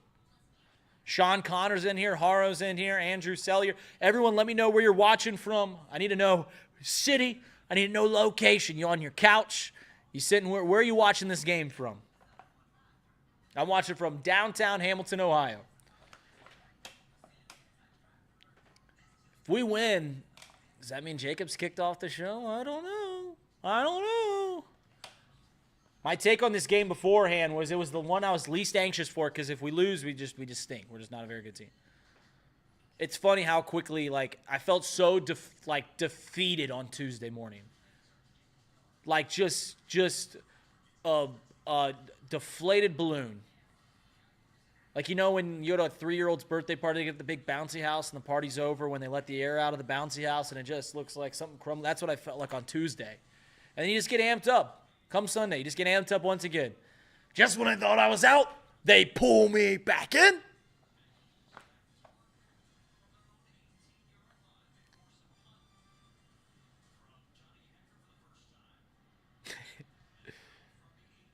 We need to outplay. He is very religious. We need the Lord on our side. Love that, Andrew. Going on the ground to start this drive from the 18-yard line. Downtown Charlie Brown Jones got us a good return on the punt. Easy games, in quotations, to start the season. Thanks. Thanks, Fox.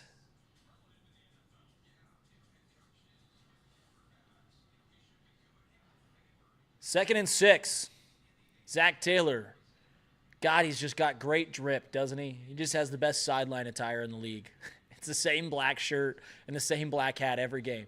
Burrow flips it off to, is that Gesicki? Drew Sample. See, That's what I like. Drew Sample, we get him the ball in open space. Watch what happens. Use all 30 seconds of this. Let's not match a punt with a 3-and-out. For the love of God. Let's not match it. Come on, we need a first. Need a first.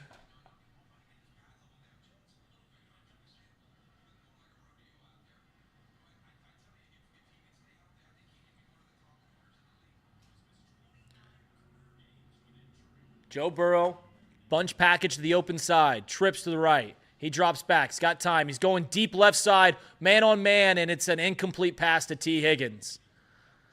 It was good coverage, double coverage. T. Higgins' chain is gold as ever, but it's a 3-and-out. It's a 3-and-out. Bengals have a 2-touchdown lead, and what do they do? What do they do here? It's a 3-play drive that took off a minute of time. A minute of time. That's not good. But you know what it does? It gives our defense another opportunity to get better. And that's what we're looking for. Can we stop them from scoring? Please. Golly. We got points on the board. We are in the driver's seat. But instead, now, God, that's a great punt. I think it's safe to say Brad Robbins was a 63-yard punt. What a great addition. I think it's safe to say Brad Robbins wasn't it.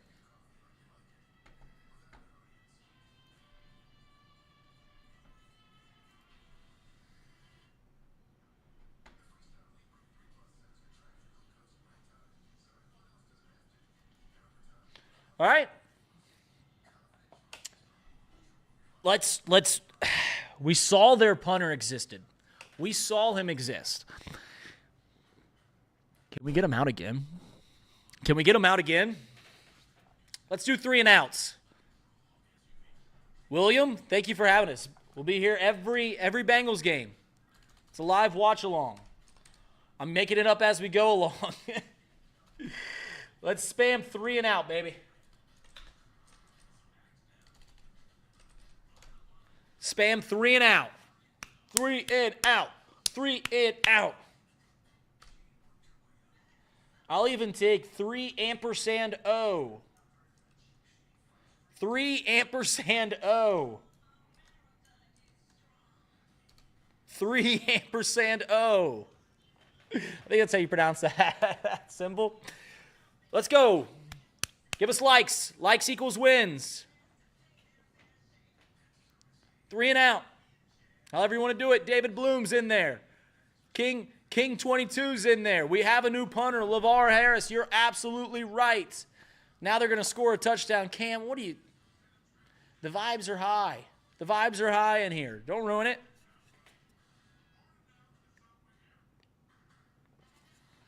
We're not winning this game without 100 likes, folks. 68 right now. We're not winning this game without 100 likes. Although if we get to 69, I wouldn't mind if we stay there just for a little bit. We're not winning this game without 100 likes. Craig Sandlin, who's in the chat this entire game, he'll join me after this one. We do every live game here in Cincinnati. Bearcats, Bengals, Reds. We need to find someone for Xavier. Too many Hubbards today. Charlotte, the fake Queen City. Ugh. Is that a beef between the two Queen Cities? All right. Andy Dalton hands the ball off to Hubbard. Looks like he got hit up pretty high. It's a gain of 5 yards. I said I do not want their run game to dominate us. And they're going to go well over 100 yards at 86 in the first half. Reed, when will a chat member join you live? On a live stream, maybe not. Maybe we'll do like an after hours sometime for like members only. And like we can bring you guys in and we can just sit around and hang out.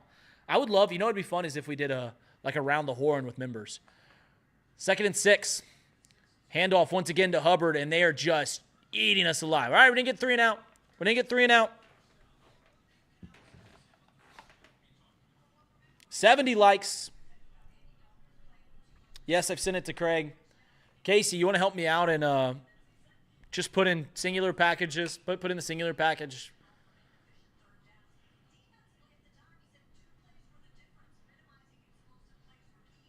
Dealer's choice on that one. I could talk about anything. 1st and 10. 4 wide. 3 wide. Dalton rolling out to his right. Incomplete pass. Needed that on 1st and 10. So it's going to be 2nd and 10. The play was there. That would have been a big gain. I mean, that would have been 10-plus yards.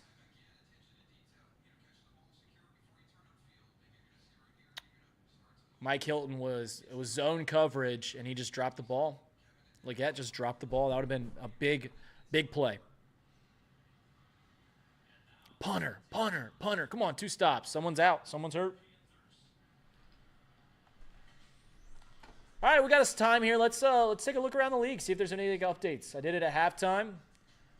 Falcons on top of the Saints, 20-17. I think the big shock is the Vikings just continue to dominate teams. The Packers, who looked pretty good, they're up 28-7. The Bears up 17-9 on the Rams. Colts dominating the Steelers. That's surprising. Jets just aren't scoring, but they're up 6-0. Bucks up 30-16. Jags took the lead over the Texans. I'm not hoping that I was told the Jaguars are terrible. Deontay Johnson is down.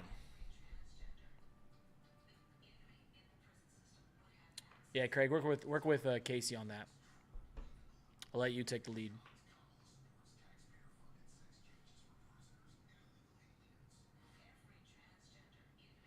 I was told the Jags are terrible. Beating the Super Bowl champ Houston Texans. Allegedly had a groin injury during the week, and he looked to be holding his groin. All right, that's not good. As man, you don't want to see that.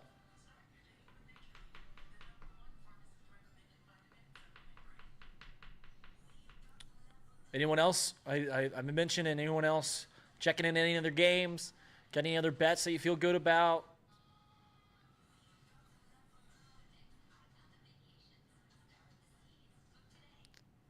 Reed Mouse filling in for Jacob Tissett. 115 people in here today. 72 likes. Need 100 likes if we're going to win. Let's get that punter back on out. Bengals could be the only team to win in the AFC North this week. I have a good feeling about the Ravens later. But we got to win first. Let's not listen. There is a group of eggs. Let's not count our chickens before they hatch.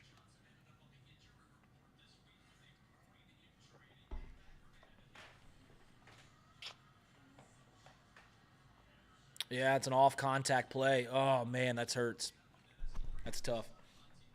Is there anything as a fan that terrifies you more than a non-contact player? Like obviously if someone's like leg bends backwards or something like that. But when it's just something that there wasn't even contact on, you're just like, what?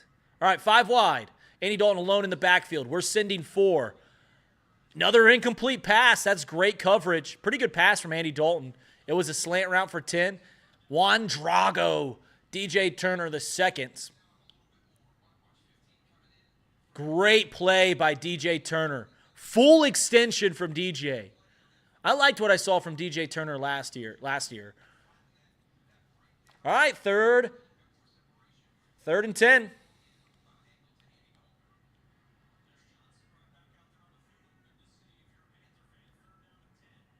Deontay Johnson back out on the field here on 3rd and 10. False start. Right guard moved. So I'm going to push him back 5 yards. Guys, we need this.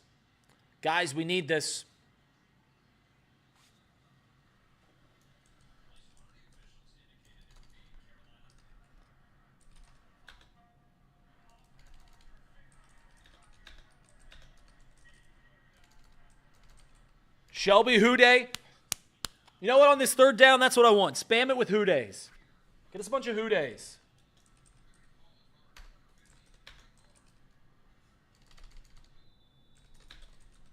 Let's get a bunch of Houdays in there. 3rd and 15. Don't give them a chance. Bring the pressure. Here we go. 3 wide, man to his left.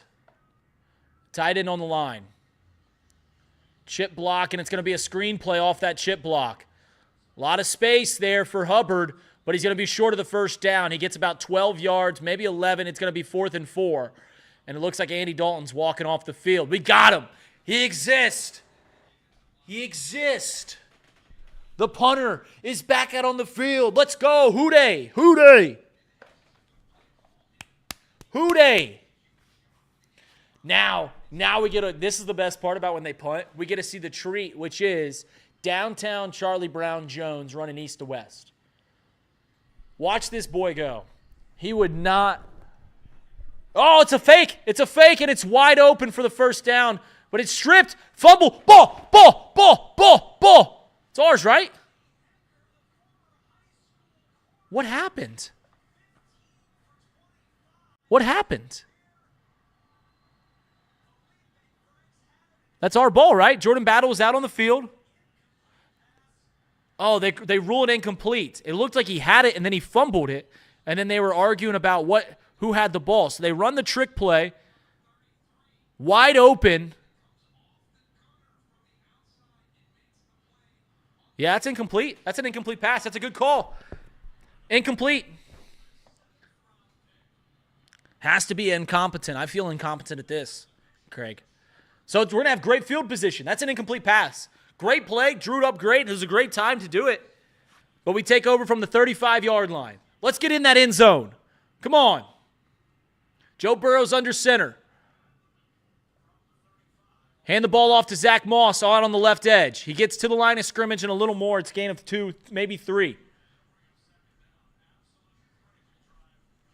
Dejon Anthony breaks it up. That was a great play.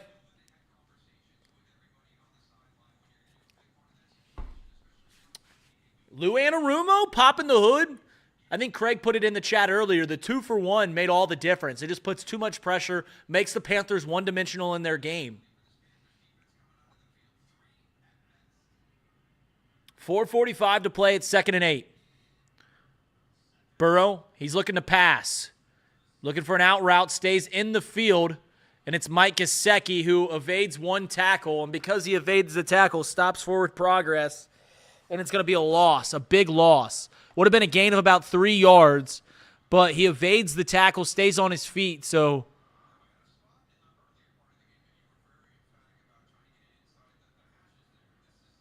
golly. Go down. If he went down, it would have been a gain of 2-3 yards, but it's not looking like it's going to be that. So there's going to be a flag that looks after the play. Okay, no foul. What's the call? So they're replaying it again. Looked like a gain of 2. Looks like there might have been a flag laid on Mike Gesicki. A late hit. Threw him out. Shh. Gonna be the mayor of my city? She.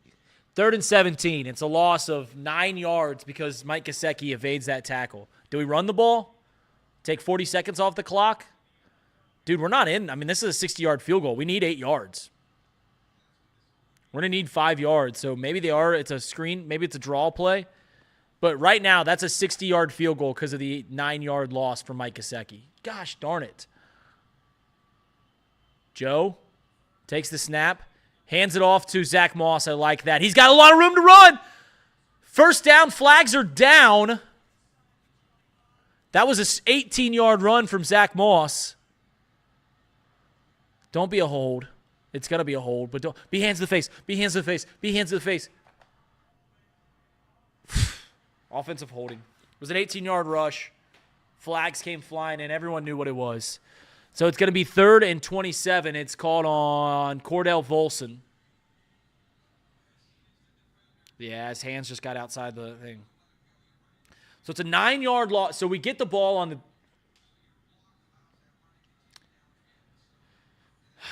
We probably need about 14 yards to get in Evan McPherson range. I mean, they're giving us – it was downfield, so it's not a full 10-yard loss. We need to get to the 41 is what they're telling us. We're currently at the 48. So we need at least 7 yards to get in McPherson range. Joe Burrow's dropping back. Coming off the edge, and he'll dump it down to Zach Moss, who's got room to run. What a play! What a play! Joe Burrow was stepping up in the pocket. Last second, did a pirouette like the nimble little ballerina he is, dumps it down to Zach Moss, who then gets 9-10 yards and puts us in field goal range. Golly, what a play.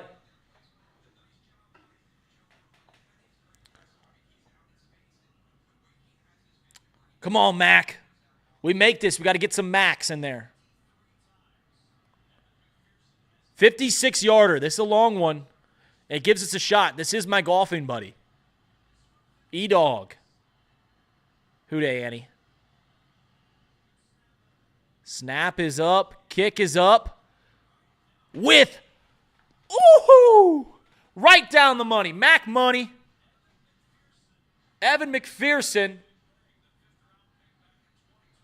Put it in there. Put Mac. M-A-C. Mac. E-Dog.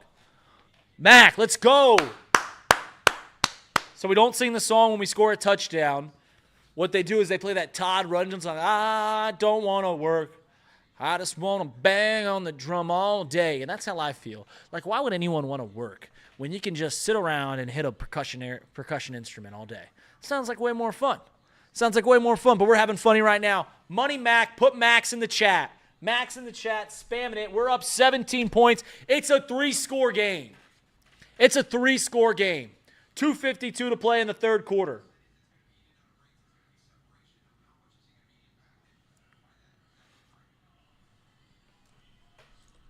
Mac.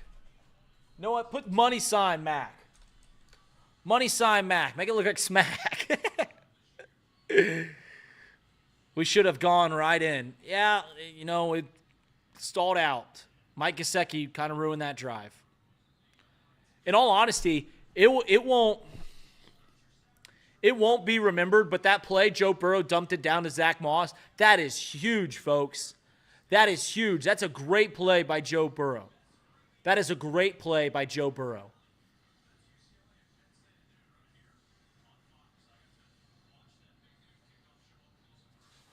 All right.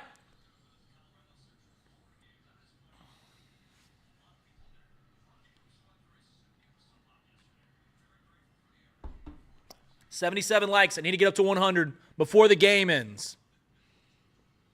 Hand off to Hubbard. Big rush. He's loose. He's out past the 50, the 45-40. And that just wind out of the sails, folks.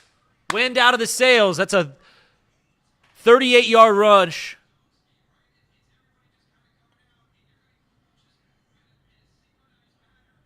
Wind out of the sails.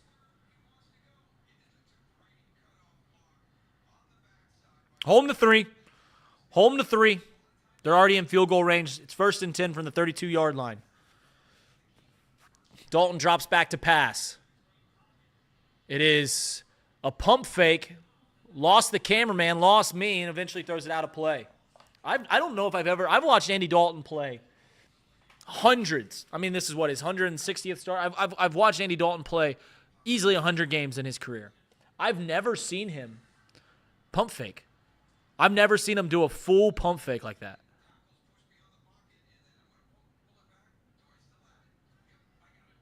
That was good pass rush. That boy Blackmore. Top 1 worst defense in the league. I like how you say top 1 worst. 2nd and 10. We bring a blitz. Dalton over the middle of the field. Johnson with a missed tackle, but still doesn't get to the first down. He catches it after about a 9-yard catch, evades a tackle, then runs out of play short of the first down. 3rd and 1.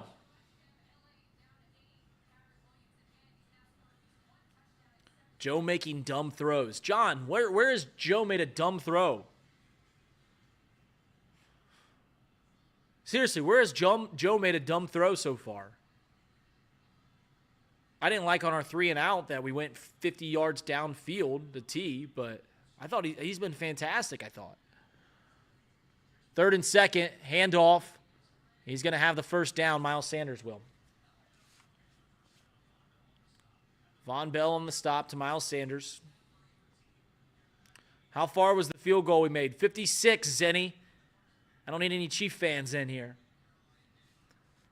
You talk slander in this one, we're calling you fools. Zenny a fool. But you haven't talked slander yet. Need an interception. We'll take one of those. Classic Andy Dalton. Classic Andy Dalton pick. 1st and 10 from the 21. He's looking down over the middle of the field, and that's a touchdown. Deontay Johnson. And a minute 30 score. We go up 3 scores, and a minute 30 they get in the touchdown.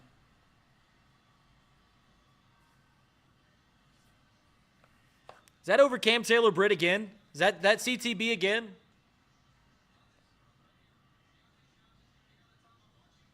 I'm watching this replay. Yep. Cam Taylor-Britt let another one get behind him.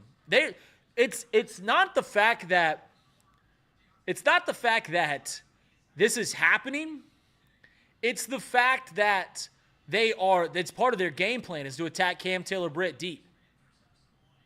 To attack Cam Taylor-Britt deep. Jesus. Is there any truth to Higgins being traded during the season, Reed? Annie, no. It would for the Bengals to have to dump off. I don't want to say no. Things would have to go haywire. We're talking 1-6, 0-6. Like it would have to go haywire. We got to go score. I mean, you guys are trying to milk the clock. We got to stay aggressive offensively. Andy Dalton up to 175 yards passing. Joe Burrow at 185. They have 143 yards on the ground. 143. Hubbard up to 96.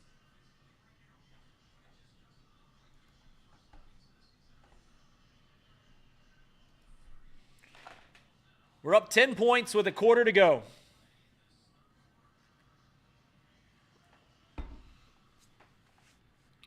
And here's the thing, guys. I don't even know what the spread was. 5.5, something like that. I don't even care about covering. I don't care what happens going forward. Just win the darn game. Just win the darn game. So it's going to be 1st and 10. We're taking over with 48 seconds in the 3rd. Get some points on the board. Get some points on the board. Need 100 likes. Need 100 likes. We want to win this game. We got to get 100 likes. 18 away. Is the defense really this bad? Cameron, yes.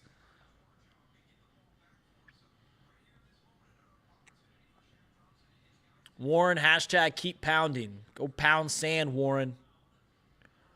1st and 10 is a rush up the gut. It's a gain of 4, maybe 5 yards.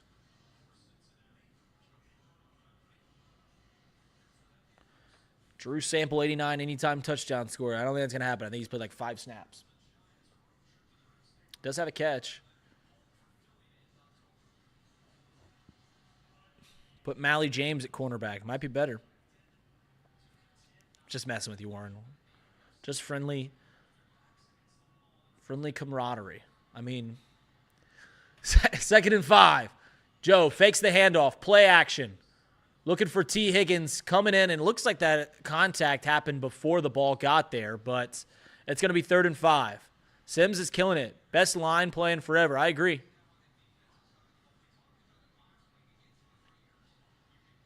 It's a bad ball from Joe. Just didn't get there with enough zip. Need it. Come on. Well, let's get a first down. 4 seconds to play. It's 3rd and 5.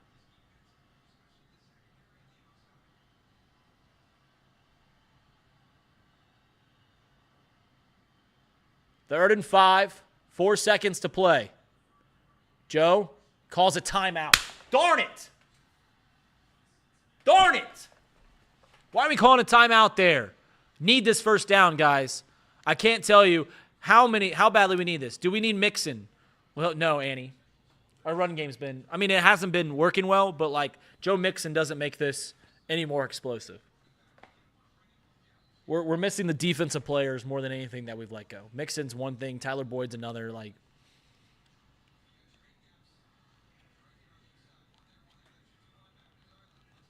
come on, let's get a first down. I'll start it. 3rd and 5 now. Come on, Joe. Power stance. Backwards hat. It's game time. 4 wide for Joe.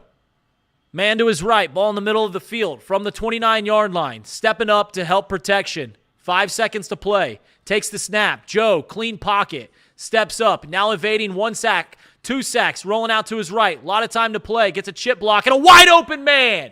And a wide open man is Zach Moss. He's out to the 50-yard line. First in the chat. Let's go. 1ST. First. Joe Burrow completes a pass to Zach Moss for another Cincinnati Bengals. First down, and we got a flag. No flag. Let's go. No flag. That's why Joe Burrow is elite. Just stays alive. He had a little bit of time in the pocket, but he knows. He's like, I will take a sack here on this drive because we're going to punt anyways. He's not afraid to take a sack on 3rd down. So he stays alive as long as possible, doesn't fret, evades two sacks, and makes a play to Zach Moss. One of the best plays of the season from Joe Burrow. One of the best plays of the season from Joe Burrow. And you know what that means? It's the end of the 3rd quarter. 4s.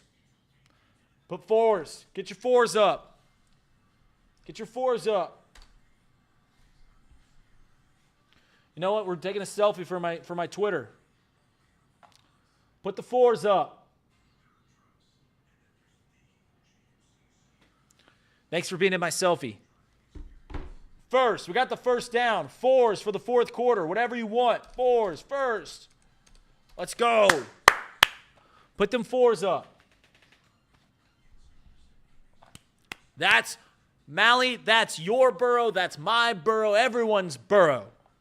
I listened to this playlist. I'll share it on my... If you guys don't follow me on Twitter, follow me. You see it on the screen, at ReedMouse Radio. I listened to this Spotify playlist. It's called Who Day. I've been listening to it for 3 years.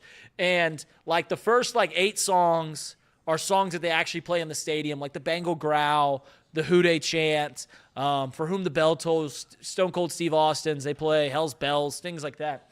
Then at the end of the playlist...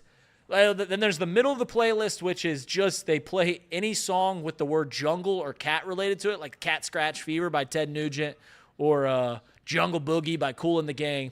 The end of the playlist is a bunch of fan-made songs about the Cincinnati Bengals. There's one by his no-name rapper called Little Gav. It's called Joe Burrow. It is terrible, truly terrible, and I love it. I listen to it every Sunday. The first lines of the songs go, Joe Burrow, Burrow Joe, are you Jesus? I don't know. And if that's not poetry, I think Bobby Frost, Walt Whitman, Emily Dickinson, they would all be very happy at Little Gav's rhyming. Joe Burrow, Burrow Joe, are you Jesus? I don't know. Put them 4s in here. Story time with Rita Roo.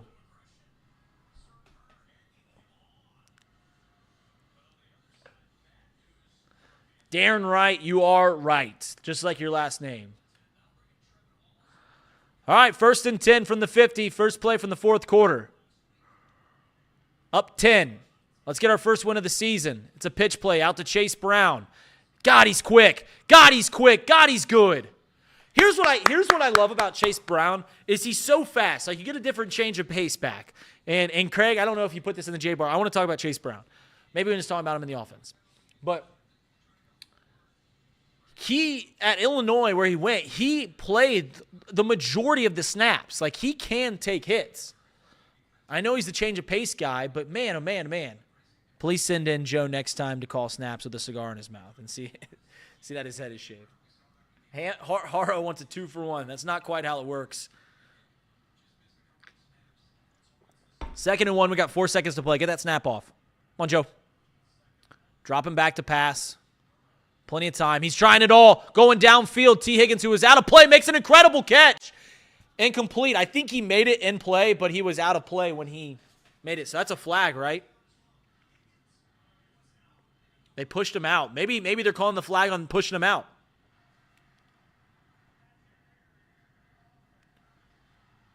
What? They're calling a pass interference on T. Higgins? That's an incredible catch by T. What'd he do? It's hard to beat the Panthers and the refs. Okay, that's probably pass interference. What a catch, though. Man, that's, what, our second incredible catch of the game?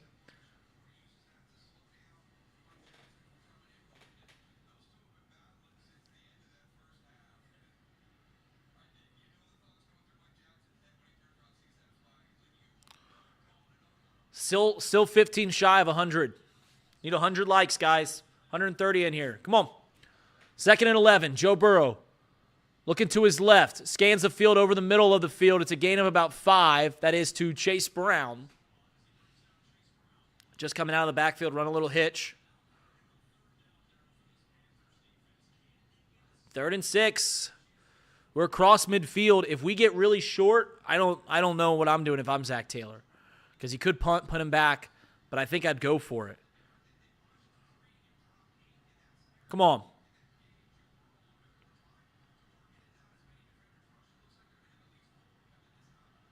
Third and 6. 4 wide to the open side of the field. 3 to the open side. Zach Moss in the backfield. Looking for Uno. Got it. Joe Burrow completes a pass to Jamar Chase, flipping up for another Cincinnati Bengals. First down. First.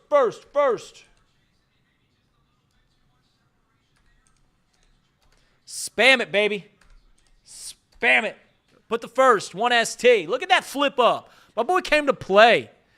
That's a bull junker if I've ever seen it.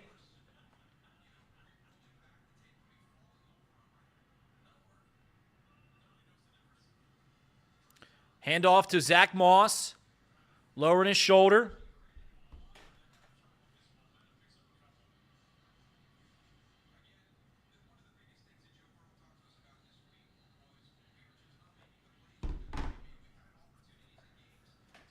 "36 more Burrow yards."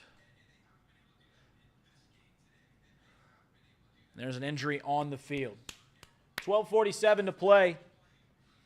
Craig, if you could come in that call so I can at least see you here. I'll have you muted. I just want to make sure that we're ready to roll, but we can do whatever you guys are used to. We need a touchdown. Elliott needs it for $300 million, it looks like. I just need them to score so I can win.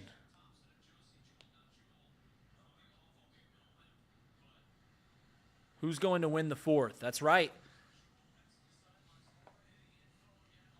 Perry, you're right. Bonk, Blackmore. 13 more likes. Come on. 140 people in the chat. Give us a like.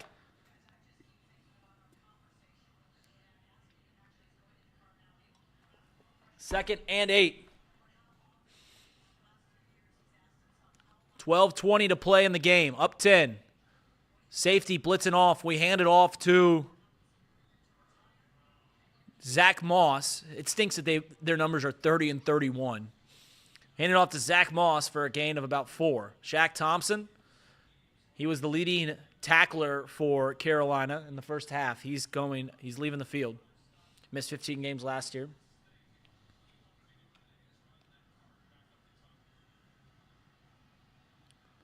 Third and 5. I don't like what I'm seeing in the chat. 4 wide. Joe alone in the backfield.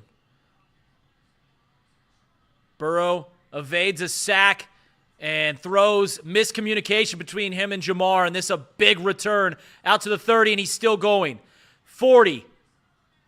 And out to the 40-yard line, about a 35-yard. Joe Burrow, a little too eager, throws his first pick of the game, first pick of the season. That's a terrible throw. It looked like he was crossed up with Jamar Chase. He avoids that sack once again. He's done it 3 times this game. And just nobody there. Nobody there. Nobody there.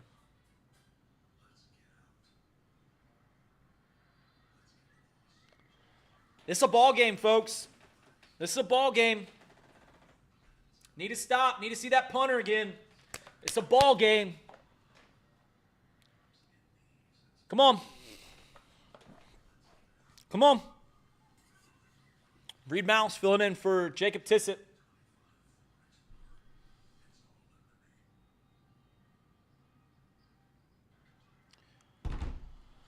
Oh, man. It's never easy. It's never easy. We're going to need to hit every bit of this lead. Our defense has stepped up a little bit. Well, not the last drive, but we're in field goal range. We're out to 41. Just needed a few more yards. We've got a punt. We brought out their punting unit for the second drive of the second half, and they went for it. We didn't get points from that. Well, we ended up getting 3.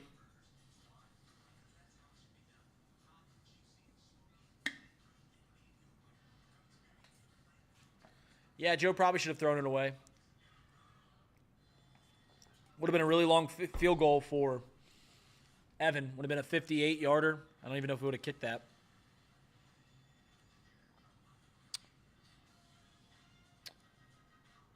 How much time's left? 11:28. We got to get a stop, guys. Got to get a stop.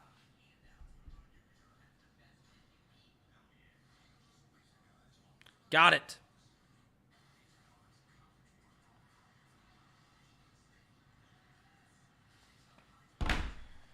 Hey, if you're watching this, we got 147 people here. If you're watching this, lock in. Take that key, lock in. Key.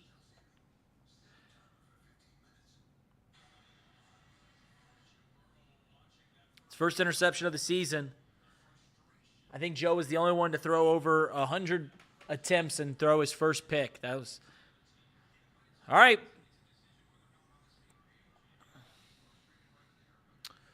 Monday. Andy Dalton dropping back to pass. He's got an out route that's going to get him about 9, maybe 10 yards. And it looks like they're going to give him the first down. They're running the replay of the interception again.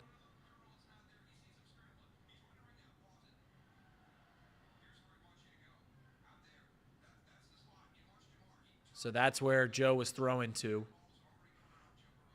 on just a loose route.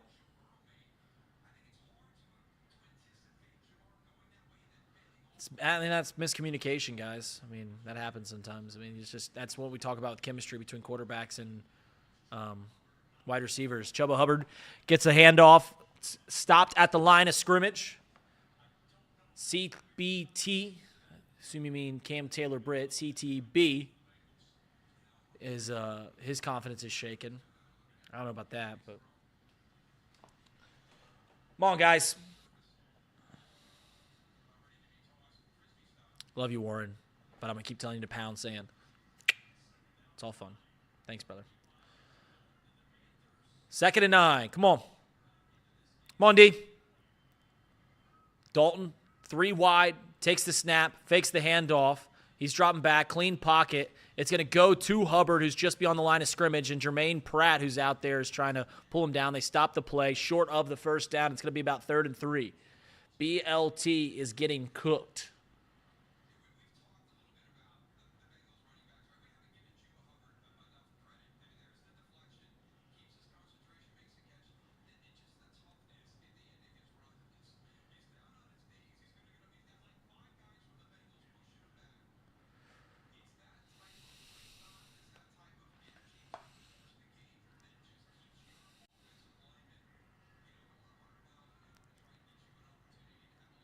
Third and 4.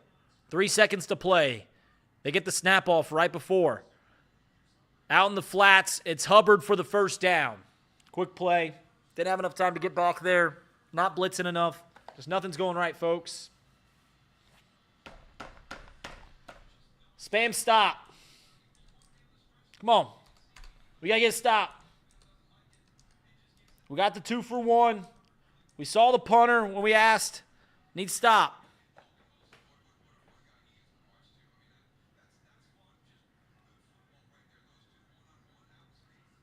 Come on. Yeah, our pass rush is non-existent. We have 2 defensive tackles out. Sheldon Rankins, who's our better pass rusher, is out. Dalton dropping back. He's going downfield. And it's going to be incomplete, out of play. All right, 2nd and 10. Come on. Get the stop. Get the stops out. Spam it. Stops.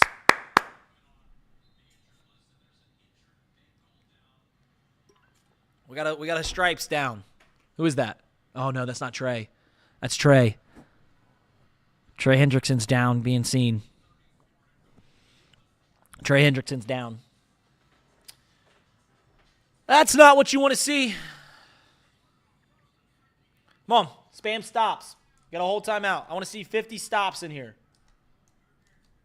I want to see 50 stops in here.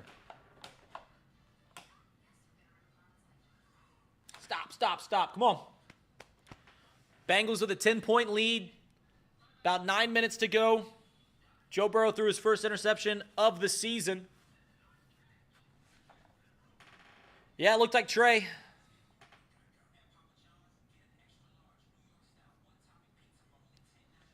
I'm shaking, men. Women, whoever's watching. Annie, thank you for being here. Sorry, L. Rollins. Just, you know what, L? Put it in stop. Got to get 50 stops in here. Come on.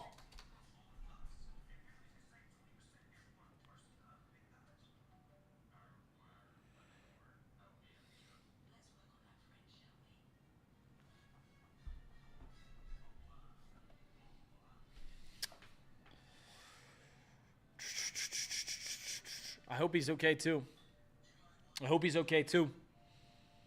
Where are they at on the field? They're on the 37.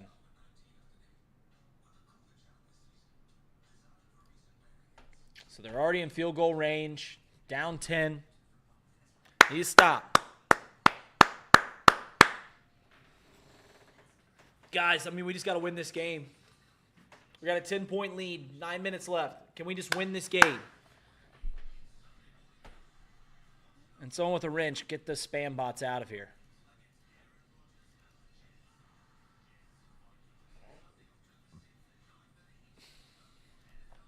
Come on. Trey Hendrickson is still down. That's not good, folks. That's not it, folks.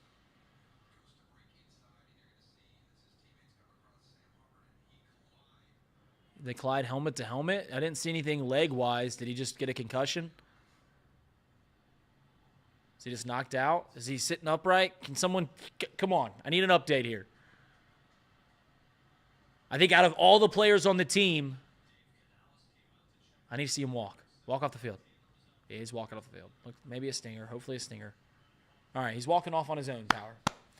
That's a good sign. He's not going to play for the rest of the game if I had to guess. Yeah, he's holding his right arm. I'm not speculating. I'm not doing that. Out of everyone on the Cincinnati Bengals that we cannot lose, Joe Burrow's 1, Trey Hendrickson's probably number 2. Maybe Orlando Brown. Jamar Chase, obviously huge. T. Higgins, obviously huge. Logan Wilson, guys like that are big, but, Trey Hendrickson's got to be, he's the only guy that ever gets back there. 9 likes away from 100. Need stops. 2nd and 10. Ball on the 37-yard line. 3 wide. Ball on the right hash mark. They hand the ball off to Hubbard.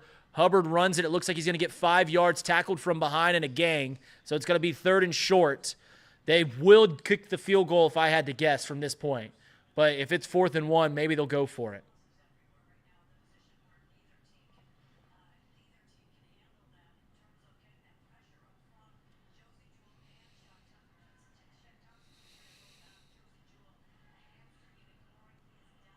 Third and 4.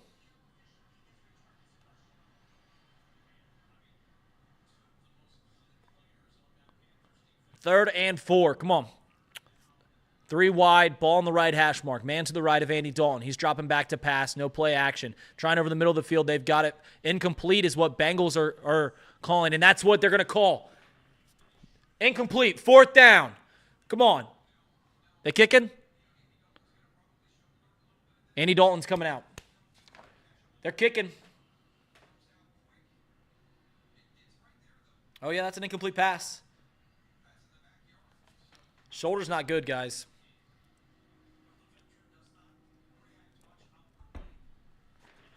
Shoulder's not good.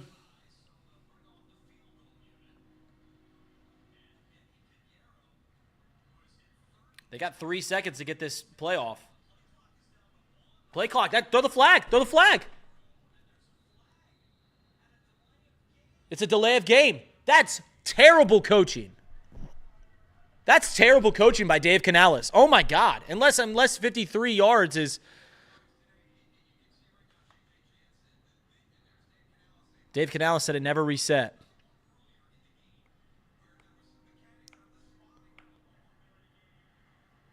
Okay, so it never reset. Got a little excited here. I was going to kill Dave Canales. You can't make a 48-yarder a 53-yarder. So, no delay of game. They don't push him back.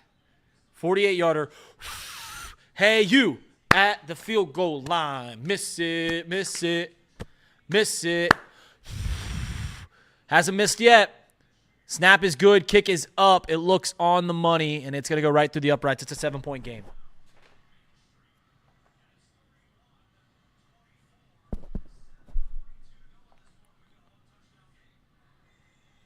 It's a 7-point game. 8 minutes to go. 8 minutes to go.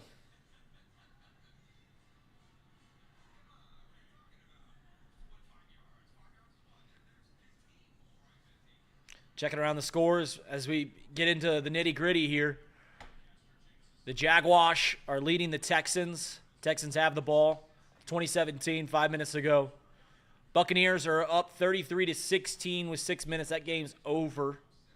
The Broncos took a lead against the Jets. It's down 10-9. They have the ball with 9 minutes. Colts are over top of the Steelers 27-17 with 6 minutes to play. The Vikings, they had a huge lead on the Packers. Packers with the ball 10 minutes to go, down 6. I think they're about to kick. Bears up 24-18 over the Rams. Falcons up over the Saints 23-17. All right, that's good. You guys caught up. I am officially nervous. Officially nervous. We've got to have a long drive. We've got to put points on the board. We've got to make this a 2-score game. And Williams goes down to the 20-yard line. I mean, it's clear the teams want us to return the ball because they're not threatened by us. But golly.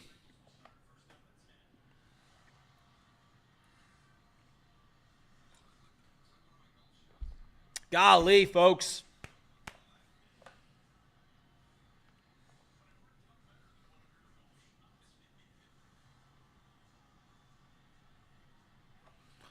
Got to get points. Starting the ball at the 23-yard line. Joe Burrow hands the ball off. Chase Brown gets 4 yards, falls forward. Oh, man. 172 in here. We need 7 more likes. If you haven't liked the stream, please give us a like. We love doing this. Got it. God, we got to get on the board.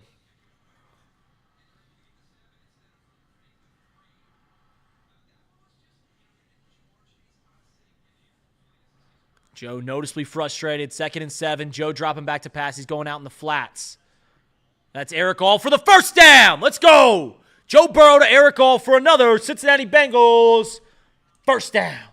Spam the first in the chats. Need them. Where is the tight ends? Right there, Rick S. Eric All-Star. The Eric All-Star.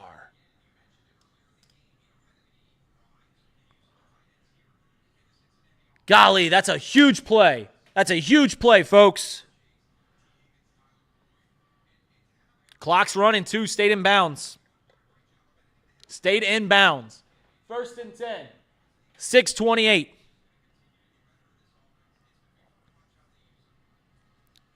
Chase Brown, some room to work. He's getting a lot of snaps here, guys. He's getting a lot more snaps. Bleed the clock, Rollins. That's right. Bleed the clock. But if we put points on the board, we put it out of reach. We put points. It's a 7-point game. We make it a 2-score game with 5 minutes left. We essentially put it out of reach. So here we go. 2nd and 6, 4-yard run on the first down. 5:50, under 6 to play here in the fourth quarter. Zach Moss in. Eric All in the backfield. We have a split back and an offset. Moss takes it, looking for a hole. He's got one. He's going to have about a 3-yard gain. They call it dead with 5:43 to play. Thanks, Warren, for the subscription.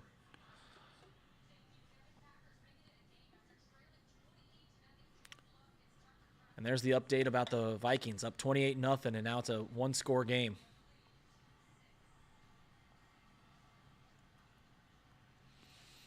Need this first down, 3rd and 2.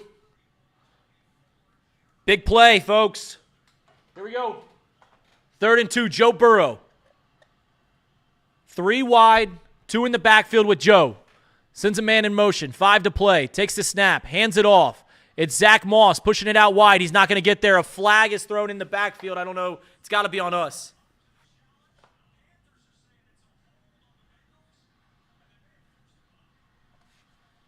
It was a hold. Bengals don't get more than 1 first down.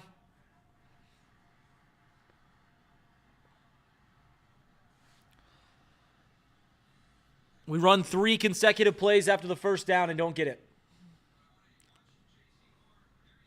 It's a good play defensively by the Panthers. I just want to see I want to see Joe Burrow on 3rd and 2. I want to see Joe Burrow finish the drive. Cordell Volson called on the hold. It's 4th and 4.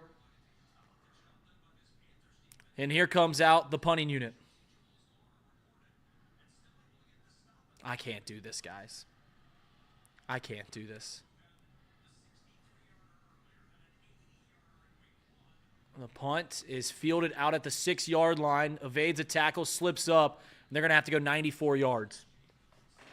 Brought down at 7. Let's put stops. Stop. It's a great punt. That's right.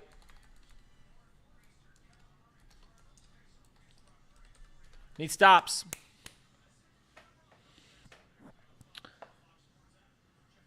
Von Beck, I would love a pick 6. Oh, my God. You'll see me act like a criminal. I will do felonious activities for a turnover. 4:42. Can the Bengals hold on? O-line doesn't hold up. That's right, Sean Connor. We just didn't get more than 1 first down. 1st and 10. They're starting on the 9-yard line. Andy Dalton, clean pocket. Incomplete pass that's just dropped. Wide open, would have gotten 5-6 yards, would have given him a good start. But we got 100 likes. I'm going to be greedy. Let's get 150. We win this game, I need 150 likes. Thank you, everyone, for tuning in. Come on.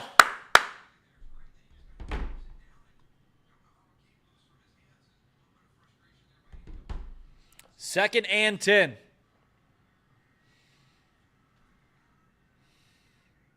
Andy alone in the backfield. He'll motion a man to his right. 4 seconds on the play clock. It looks like the Bengals are sending a safety. They get the snap off. They do send a safety, and it's almost picked off. Jermaine Pratt was right there. That was beautiful play design. They bring the safety down. Jermaine Pratt, Andy knew that when the safety down, the slant's open, it's going to be man-to-man coverage. Jermaine Pratt stayed back and almost had a pick 6. Great play by Pratt. Shows golly. I think everyone did everything right. Just Pratt did the best. 3rd and 10. Come on. Let's get that punter back out on the field. Come on, Bengals. 3rd and 10. 4:37. Andy Dalton. Time to throw. He's in the end zone. Throwing off his back heel. And it's underthrown. Let's go. Once again, Cam Taylor-Britt was just burnt, but Andy threw it off his back heel and couldn't get there. We get the 3 and out. We get the stop. Let's go. The punter's out there. That's why we do the stops. That's why we spam it. Yeah, CTB got burned again. I'm tired of Cam Taylor-Britt getting frickin' burnt. But, man, what a big 3 and out. Let's go.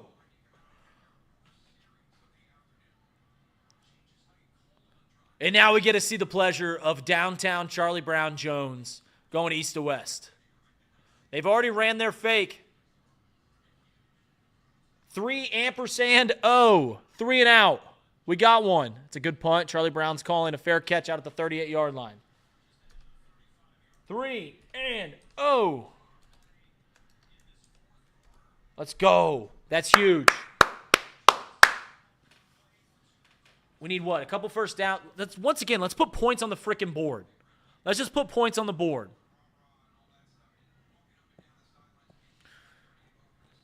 Joe Burrow, tied for the 4th fastest to get to 15,000 yards with Dan Marino, Andrew Luck.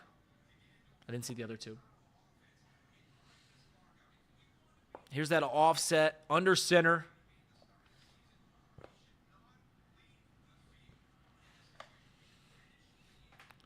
Craig says he swears to God if the Panthers get this back, he'll be pissed. I agree. Kill this game right now. Hand the ball off. It's Zach Moss with room to run. It's a first down for Moss. He's out to the 50-yard line. First. Put him in. First.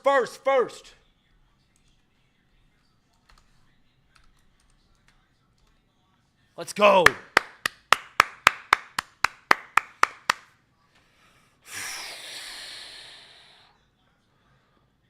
What a big run.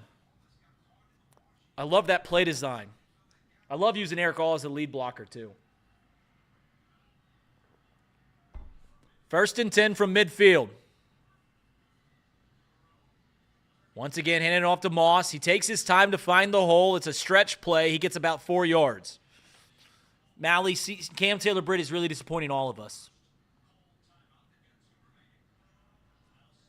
Oh, man, the Steelers are getting the ball back, down 3. Golly. I can't do with the Steelers. But I'm locked in. We win this game. We got to win this game. There's still a lot of time left, folks. It's a 1-score game.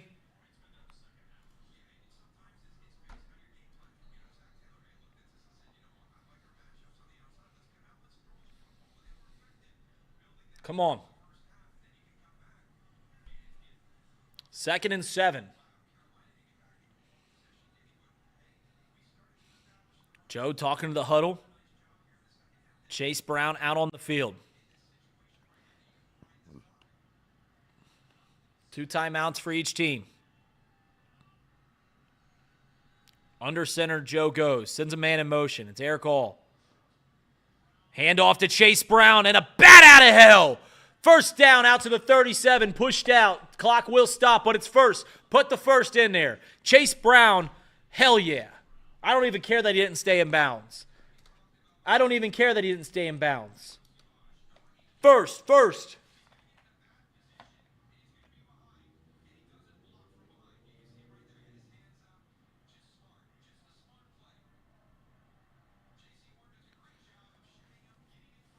Lock this thing. Why did he run out of bounds? I don't know, but we got the first down.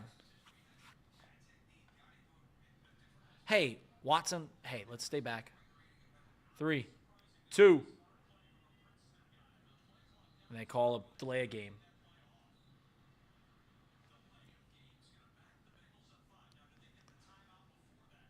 They call a timeout. I would love that timeout if they did.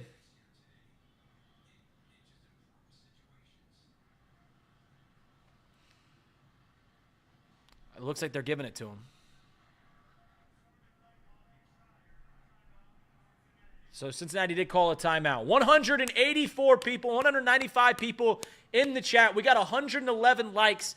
I said I wanted to get to 100. I'm a greedy individual. My wife knows this about me. My dad knows this about me. My friends, family, they know this about me. I want 150 now. I want 150. I want first in the chats. I want W's in the chats. I want them all. Me and Craig Sandlin will be coming up live. We'll step aside at the end of the game. We'll get situated, and then we'll come live to you a few minutes after the game.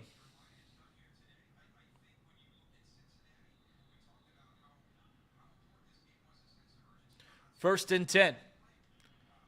Man in motion. Handoff. Zach Moss, 5-yard gain, 2nd and 5.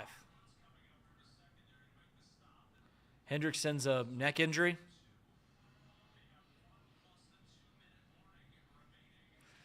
So Carolina will use their second timeout here with 3:24 to play.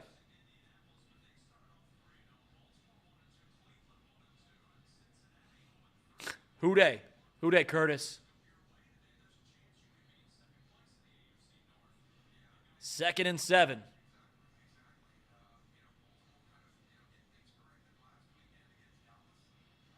I hope it's a stinger.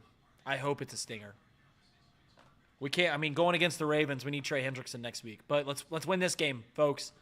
Let's win this game. 2nd and 7, 3:24. Ball at the 34-yard line. We are in field goal range for Evan McPherson. It's not a guarantee from this distance, but it's Chase Brown. We're going to make them call their last timeout. They're going to call it.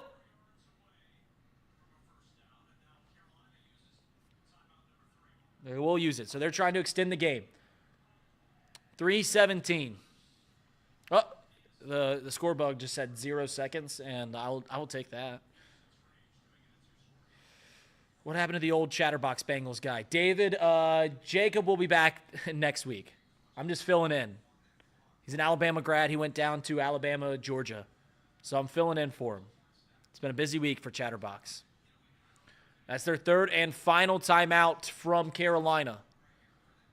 3rd and 4, 3:17.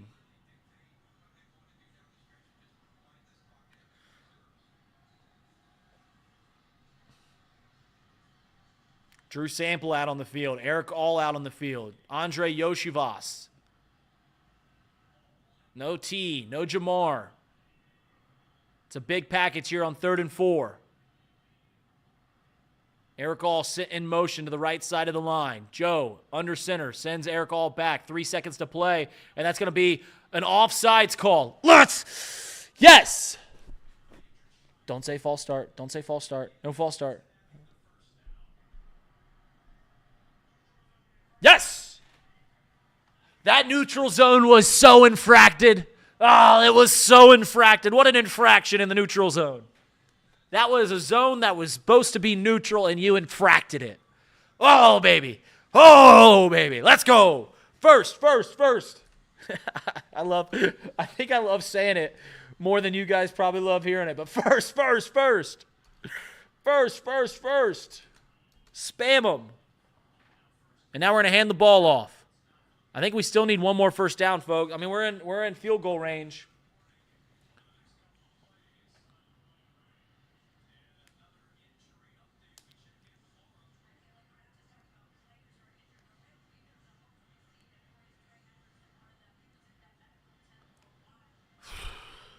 Get better, Trey. We need you. We need you here. The best in the tri-state area. Love that, David. Need 150 likes. Yeah, we need one more first down, guys. 2nd and 9. Sending Eric All in motion. Using him a lot. Zach Moss trying to bust it out wide. Almost gets tripped up. He stays inbounds. There's going to be a flag on the field. He got about an 8-yard carry.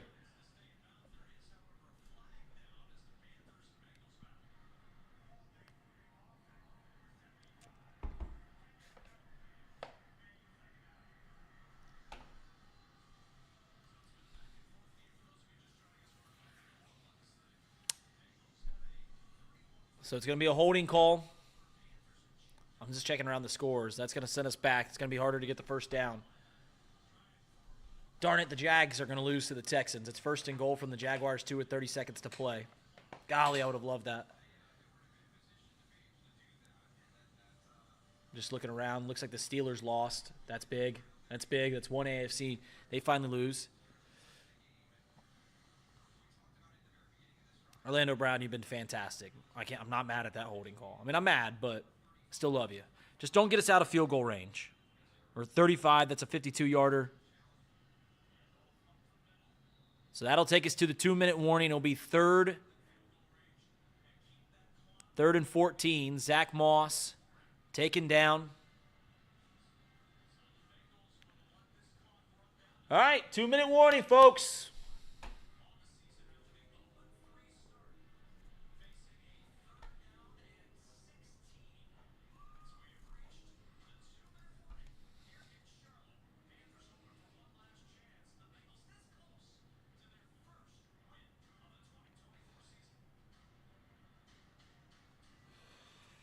Yeah, I don't like that. So close to our first win of the season. Looking around this league, it looks like Texans are about to beat the Jags. Jags still looking for their first win. Trevor Lawrence and the Jags, disappointment. Maybe the only bigger disappointment than the Bengals this season. I don't know about that. But, guys, love you all for being here. We're going to break down the game after this one. Which way you going? If it wasn't 3rd and 14, so Craig brings up, he said, do you run and burn 40, or do you get aggressive, pick up the first, and kneel it out? No. You've got to run the ball because you have the chance to take it a two-possession game. So here they're up 7. You run the ball, you get 3-4 yards, hopefully. You make it a shorter chip shot for Evan McPherson. You make it a 10-point game, and you essentially win the game right then and there. Yeah, you can kneel it out if you get the first down, but I think you just take the 40 seconds off the clock, you kick the field goal, you make it a 2-score game, and that's that.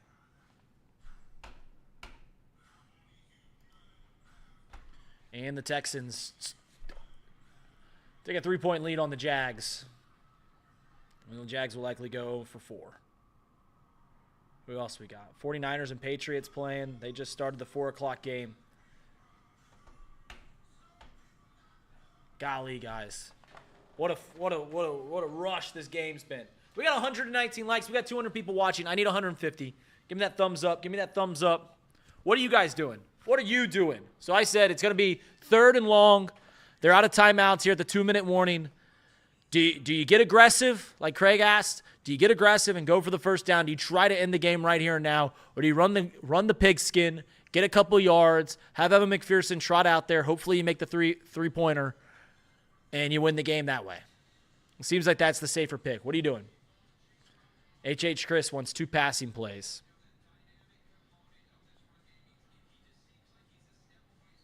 I think you run the ball. Yeah, I think you run the ball. I'm not opposed to passing it as long as you tell, like, we're so on the brink of field goal range that I don't want Joe. Like, I would say, like, you could tell Joe, like, hey, if it comes up, just go down. But right now we got a 50-yarder, 49-yarder. 3rd and 16. They hand the ball off. Room for Zach Moss. He gets about 4 yards. Passing would be foolish. I agree. If we were close to the field, I wouldn't mind telling Joe. Like, if it was like a 35-yard field goal at the moment, I'd be like, hey, Joe, I don't mind you dropping back. Just know that it's got to be a completion. So 20 seconds. They'll get the ball at about $1:14, regardless if we make this or not. Brent Gunther, enjoy Oktoberfest in Germany. What city in Germany in? Houday. Houday all the way in Germany. Call that timeout. Bengals take their final timeout.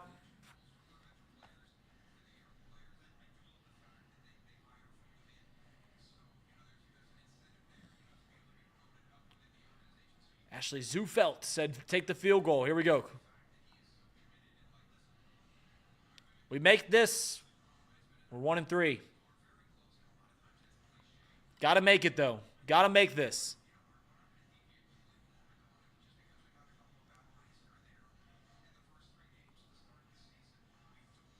One and 3, fools. Munich. Come on, E-Dog. This is my golfing partner. Played golf with him one time. I don't golf a whole lot. And through the first 3 holes, we were tied. He finished with a 74. I finished with a 105. That was a fun day, though. All right, 46-yard field goal.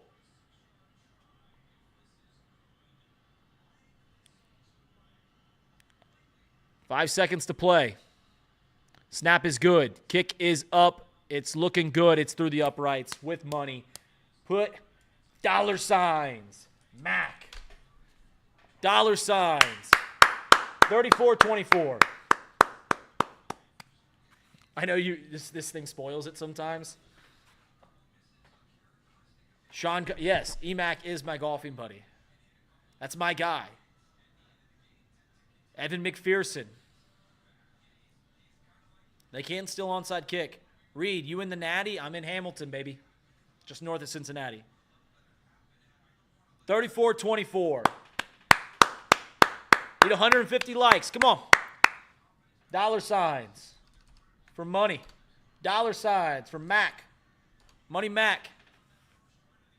Rave Damsey. That's right. Debt is dumb. Cash is king. And you know who's king? Money Mac. Just kicked it off. Just kicked it off, Alex. Buck 14. Zach Taylor with the drip.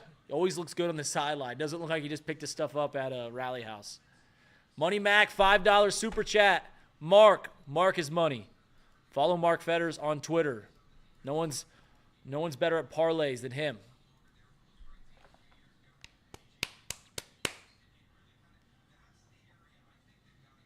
Craig Sandlin and I are going to break this game down. All I'm saying is Jacob Tissett's 0-4, 0-3. Minute 14 away from Rita Ruby and 1-0. That's right, money. Dollar signs for Mac. 24 points to the Carolina Panthers. Don't love that, but it is what it is. Hopefully no more than that.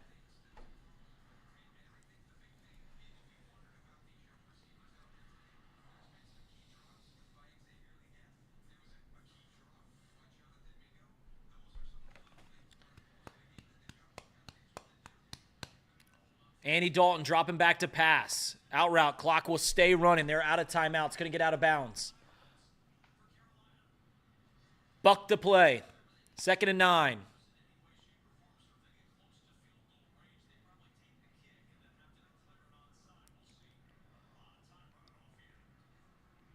They've lost 20 seconds on the game clock.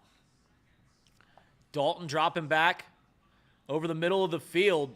Interesting play. They get a big gain, but they're out of timeouts. They're out near the 50. It's about a 15, 17-yard gain.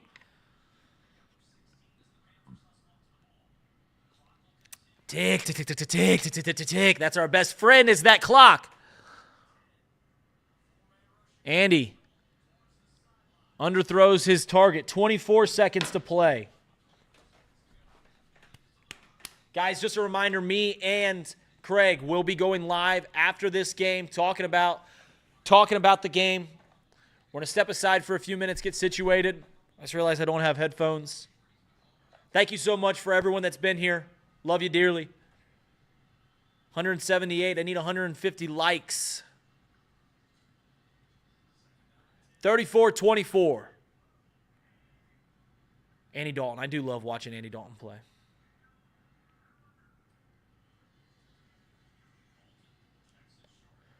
So once again, they're staying over the middle of the field, and that might be the end of the game.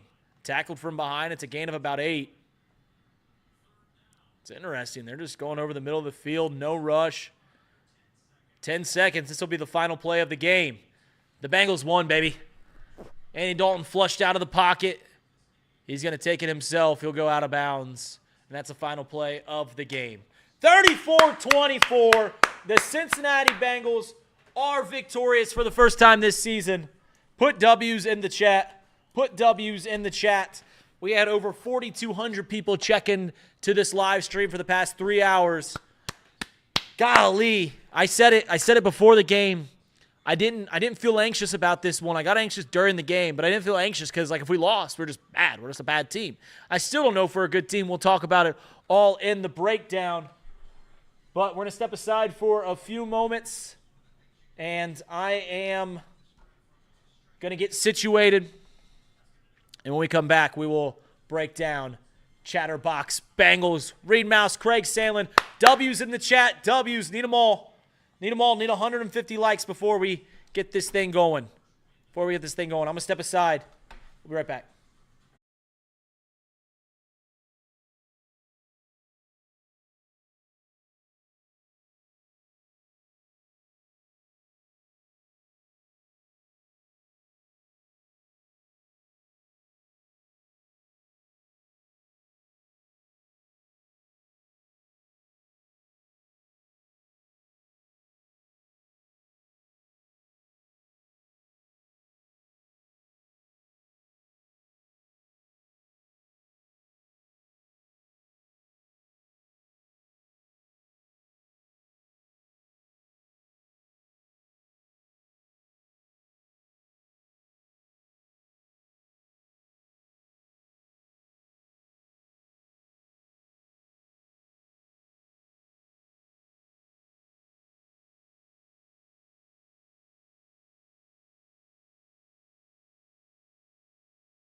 We are back here. You guys didn't hear any of that intro, did you? But I heard it on the inside. But I heard it.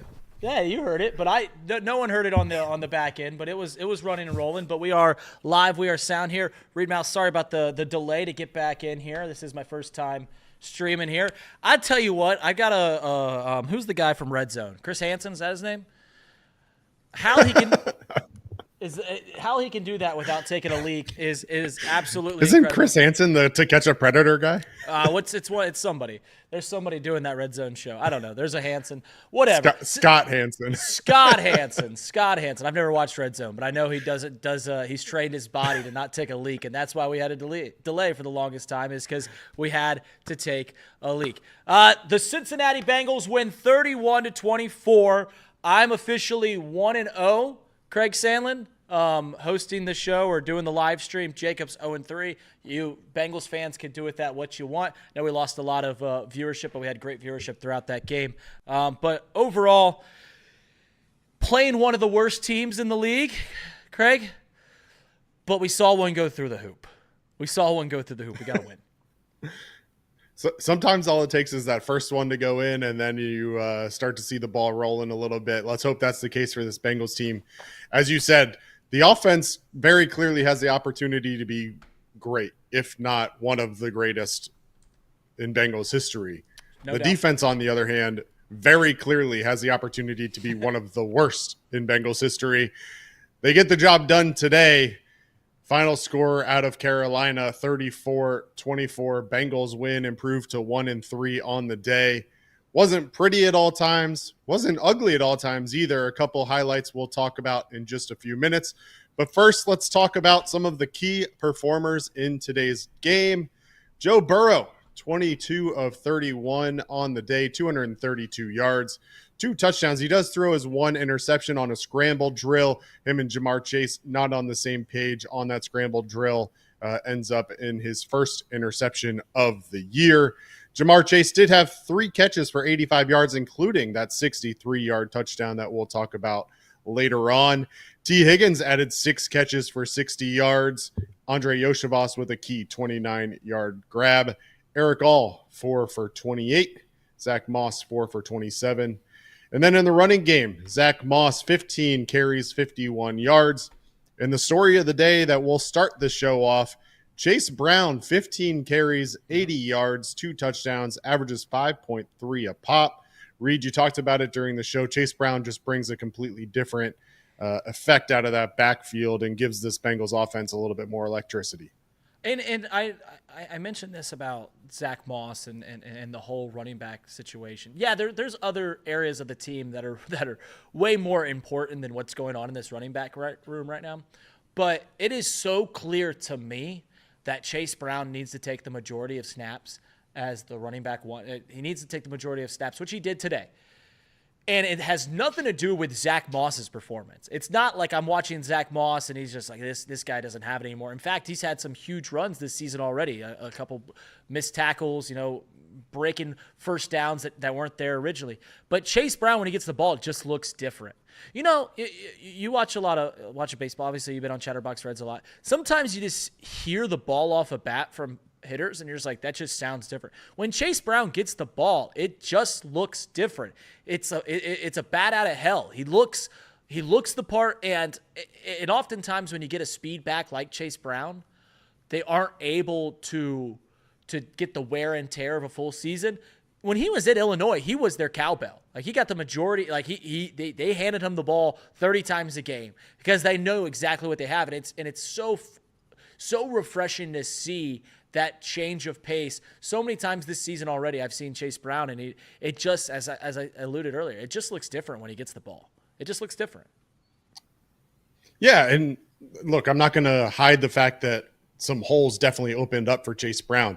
No, sure. But one of the things that we saw out of him for sure was the ability to get on the edge and beat guys to the edge to be able to pick up yardage. Plus, once he sees a hole up the line, he takes advantage of it. And I think that's one thing that we talked about in terms of trying to replace with Joe Mixon from last year, is that Joe Mixon got you what you expected, and that was about it. Right. Chase Brown has done a superb job taking advantage of the holes that he's given, picking up 8, 9, 10, 15, whatever it may have been, in, pops a 20-yarder today. We didn't see that very often in the past out of this Bengals team. Mm-hmm. And being able to pick up chunks puts this team offensively in such a position to be able to move the ball, to throw the ball, gives Joe Burrow a lot more time when the defense has to respect the run. And early on in this game, it felt like they weren't establishing that run. The Panthers were getting a little bit more pressure on Joe Burrow. Once Chase Brown kind of took over, picked up those 15 carries, they started to respect that a little bit more. It opened up more for Joe Burrow when he had the opportunities. And I think that's something that they definitely have to look at. It just gives you, we heard from Dan Pitcher this week that the Bengals want to look for being a quote unquote multiple offense, being able to run out of shotgun, being able to run out of under center, all spread offense, all kinds of different ways to beat you. And I feel like Chase Brown really gives that to you on offense and allows Dan Pitcher and Zach Taylor the flexibility to call any play that they want at any given moment, because you don't know what Chase Brown is going to do with the ball in his hands. Here's the thing about the Bengals offense that I kind of had a revelation on this week, and it's something that if you watch the Bengals enough, you might know, is I'm curious how effective this Bengals, like some teams are built to be in front, right? Some teams are built to have a lead and hold. Like you think of the Dallas Cowboys, they're a great team as a whole organization that when they get out in front, they are so primed to be out in front and stay out in front. They've got a great pass rusher. They don't run a whole lot, but they can. We, on the other hand, I'm curious, and it goes to the Dan Pitcher thing that you said about how they want to be a multiple offense. We're a team that's not built to be out in front. Like when we just need to ground and pound and beat the clock, we can't do that. And defensively, we don't have a great pass rush. We have Trey Hendrickson, and God bless, hopefully he's okay. But if we've got to figure out a way to once we get that lead, to chew clock, to get first downs, to run the ball effectively. We did that on that last drive there, but having Chase Brown and Zach Moss be a better running attack than the Bengals have had, even with Joe Mixon being a fantastic ball carrier over the past few years, one of the best running backs in Bengals history. If Chase Brown and Zach Moss can bear the load to let this team, when we are out in front, can stay out in front, this team is a force to be reckoned with. I know we're 1-3, and maybe we won't be out in front of many teams, but I just like the fact that we have two running backs, and I want to see Chase Brown get the ball more. I just like the fact that I have two running backs that I trust, and maybe we can become a team that can play out in front of teams. Do you understand what I'm saying? Like, we're not built to get out in front of teams and stay out in front of teams. Like, we throw the ball a lot. We don't have a good run game. I just want to be a team that if we do get the lead like we did today, can we hold on to that lead? Can we stay out in front of the team? Can we kill the clock? Can we shorten the game? Can we do those things? Chase Brown and Zach Moss give us that opportunity. Well, we're going to talk about it later on in the show for sure.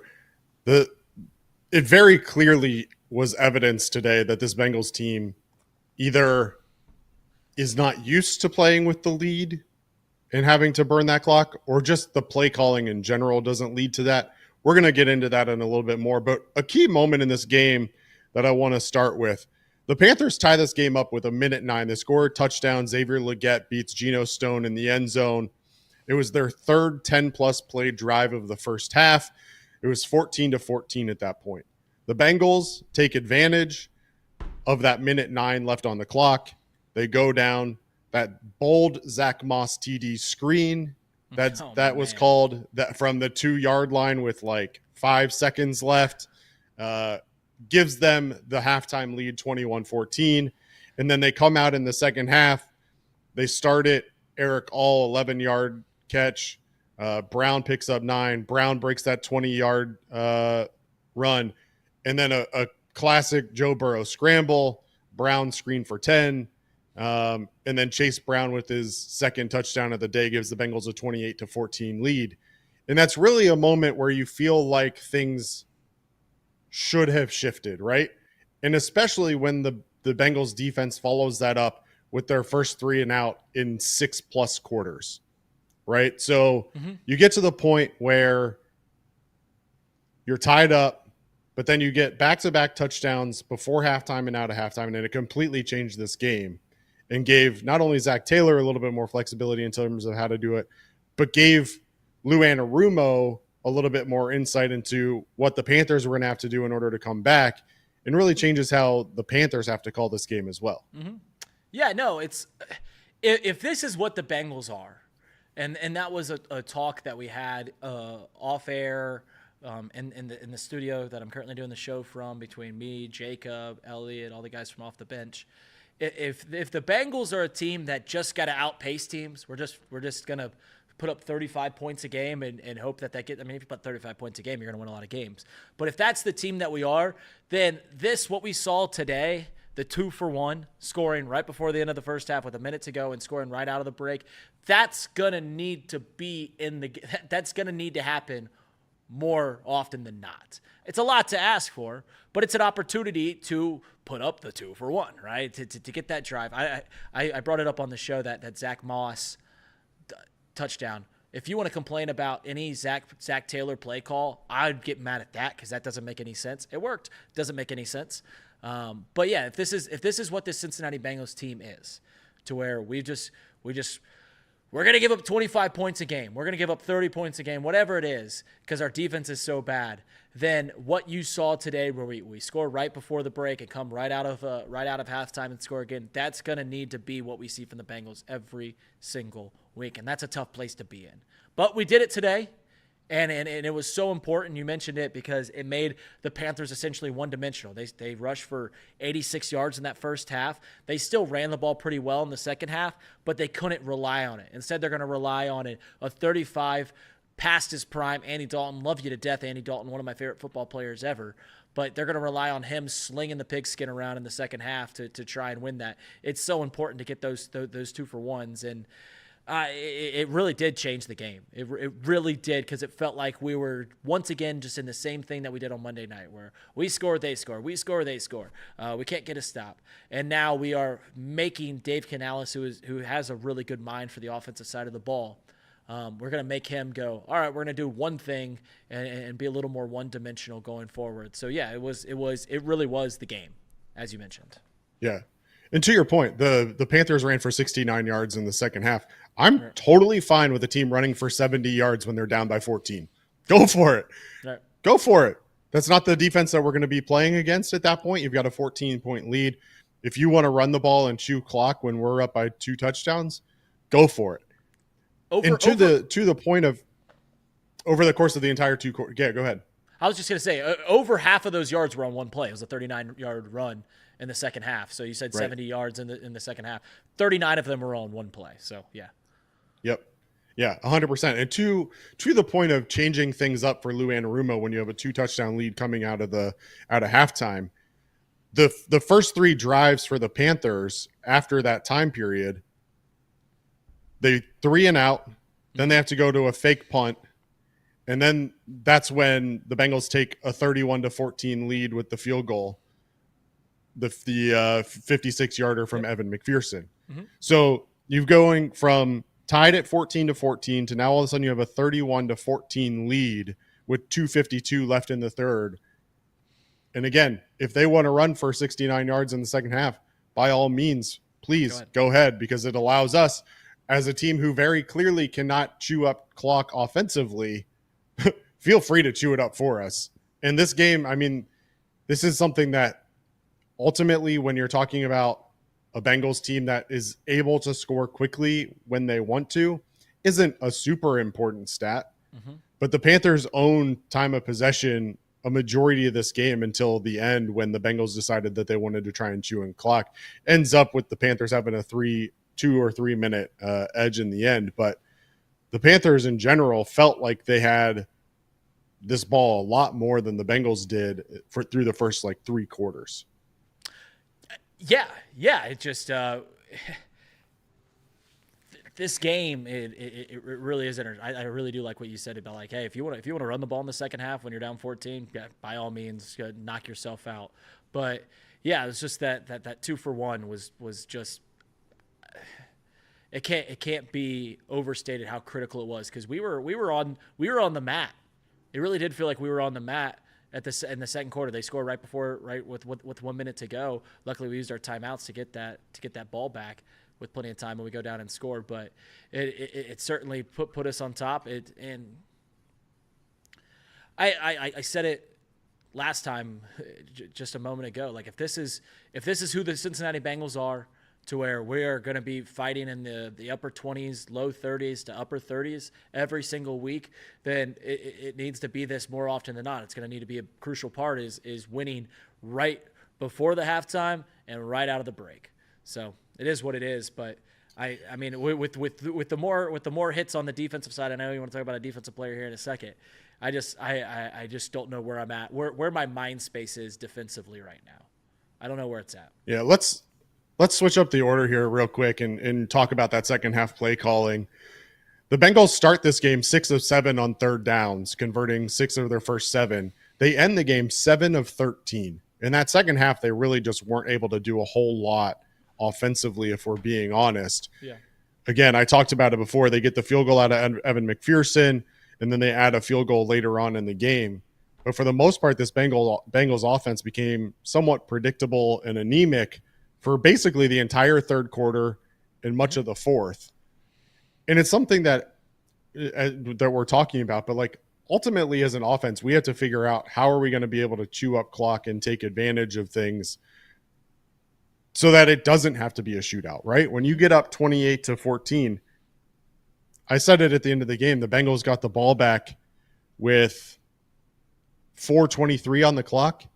Most good NFL teams, you're not giving that ball back to the other team, period. Correct. Now, it didn't end up mattering in this one, but the Bengals only able to chew 3 minutes and 9 seconds off the clock in that span after getting the ball back on a Panthers 3 and out with 4 minutes and 23 seconds left with a 10-point lead. You have to be able to close this game out. What's your take on just the second half play calling in general and being able to close out the game? So this is just what I was saying earlier. Like I'm scared that this team can't play out in front of other, like they can't play out in front. We are built to throw the ball. I think that's a wise decision based on who we got as a quarterback, who we got as a play caller, who we got as our main skill positions in T. Higgins, Jamar Chase, and everything like that. And I know Dan Pitcher said he wants to be a more well-balanced, and all those things are great. But at the end of the day, we are a pass-first team. Everyone in the National Football League knows that. When they think of the Cincinnati Bengals, they think of Joe Burrow, Jamar Chase, T. Higgins. Like that's what people think of the Cincinnati Bengals, and rightfully so.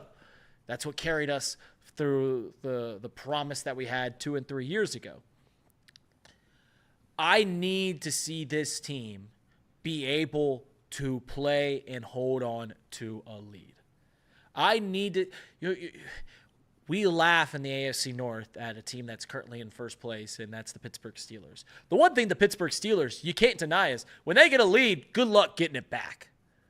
Good luck getting it back. This team, the way that we play is we've got to throw the ball. And to be honest, if this is who we are as a unit, and I keep bringing this up, if this is who we are as a team that we've got to we just got to score 35 points a game, then how can you even be comfortable trying to shorten the game anyways? How can you be comfortable going like, all right, we're just going to hand the ball off. Hopefully we get a couple first downs on the ground and we chew up 7 o'clock. We just got to stay aggressive. We got to keep doing the things in the second half that we do in the first half, which is let Joe cook. You keep 9 upright, which the offensive line has done a great job of this year. Amarius Mims, shout out to you. You looked really good today. Orlando Brown, you've been fantastic. You're probably the best. You've probably had the best season thus far on this team. So if that's our team, then we just got to keep the ball rolling. We got to keep the pressure on them. We can't try to shorten the game because that's not our game plan. I know that's what you want to do. I know that's what smart football is shortening the game, running the ball, killing the clock, having long drives, 12-play drives that go for 7 minutes. That's not this team. That's not this team. I wish it was, but that's not this team. To where we can, hey, let's just, here's a handoff for 5 yards. Here's play action that we get for 4 yards, check down, and then we just keep doing that all the way down the field. That's not who this team is. That's not who, when this offense has been firing all cylinders like it really has been the last two games, 3 games. Even if you put 25 points up against the Kansas City Chiefs, it's a pretty good offense. But, yeah, the second half play calling, I don't necessarily subscribe to the fan belief that I'm always going to belittle play calling. I know that's been a hot button topic. I think that's a hot button topic in Cincinnati. That's a hot button topic in every single town in this country, other than Kansas City, other than Minnesota or the Twin Cities and maybe Miami and San Francisco, all the guru play callers. Other than that, everyone's complaining about the play calling. I just know that if this is what our team is, I don't want to change anything. Yeah, it stinks when you only take a minute off the board, but if that's the more potent offense where we're dropping Joe back and we're trying over the middle of the field, we're trying to get it to T. Higgins, we're trying to get it to Jamar Chase, then do more of the same. I don't want to try and shorten the clock out by just running the ball. I know that's what smart teams do, but if we can't do it, we can't do it. Let's not do it. You get what I'm saying? Yeah, you got to. I mean, I think to your point, this team has an identity, and that's who they are, and that's who they have been under Zach Taylor for the entirety of his time as the Bengals head coach. I just think there comes a time, especially in the AFC North, where you're going to have to be able to figure that piece out. And whether that means that you're more efficient on offense and taking what the defense gives you and some more screen passes or dump offs or whatever, then that's fine. If it means that you're able to run the ball better, then even better in my book. I'm not particularly saying that they have to completely change who they are. It felt like Zach Taylor did that today, though. I mean, one of the 3 and outs, I can see if I can find it in my notes. So the second to last possession that the Bengals had, Eric All picks up a first down on the first play of the drive in the air, and then Chase Brown runs for 4, Zach Moss for 4, Zach Moss loses 2, and all of a sudden you're punting it away after a promising start to a drive, right? So that's the thing that bothers me is if you want to try and be that team that's going to grind it out, I'm okay with that idea, but I running it 3 times in a row in that situation, like you either have to be able to pick up first downs or you have to also read the room. And in that situation, it felt like there was no creativity. It was just, here's what we're going to do to try and eat clock, and the Panthers were ready for it. Yeah, I think we're on the same page. Like we want the Bengals to be able to do this. Who wouldn't want their team to be able to shorten a game with a lead? That's exactly what we want. That's what smart football teams do. That's what the best football teams do. Is when you get a lead, all right, let's shorten this game. Let's take it to, let's get 3 zeros on the board. I don't want to, like, if we don't have it in us, we don't have it in us, right? Like we've had a few mishaps here producing. With me producing today. There's a reason I'm not the lead producer on Off the Bench. It's because Casey's way better at producing. There's a reason that you put a strikeout guy in with the bases loaded, a guy that can get strikeouts. He might give up a home run, but you need a strikeout at that moment. The Cincinnati Bengals offense is good at one thing, and that's moving the ball in the air. Yeah, Chase Brown gives a different pace.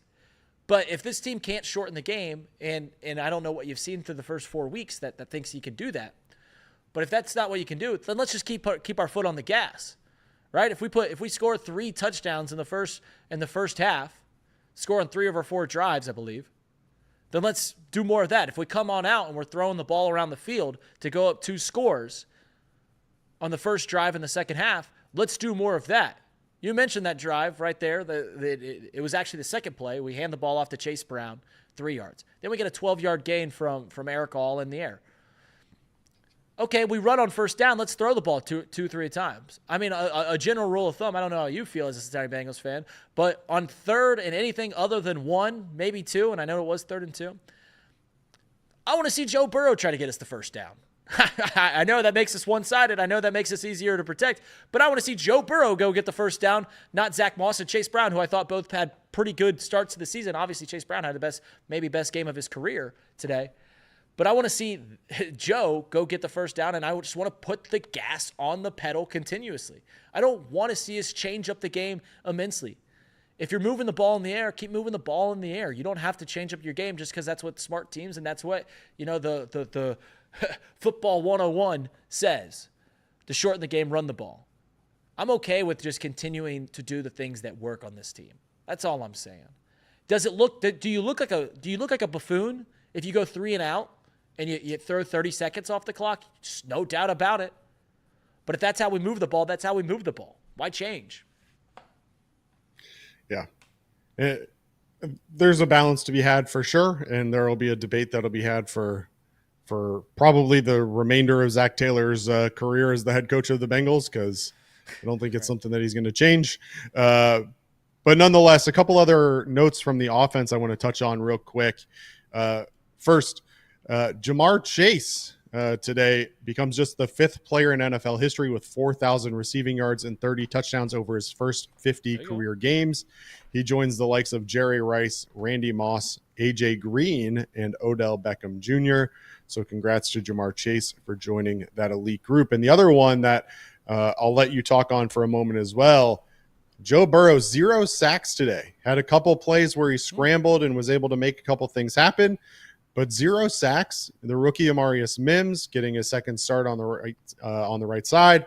I thought the offensive line in general looked pretty good today, and handled Jadeveon Clowney and the rest of the Panthers front four.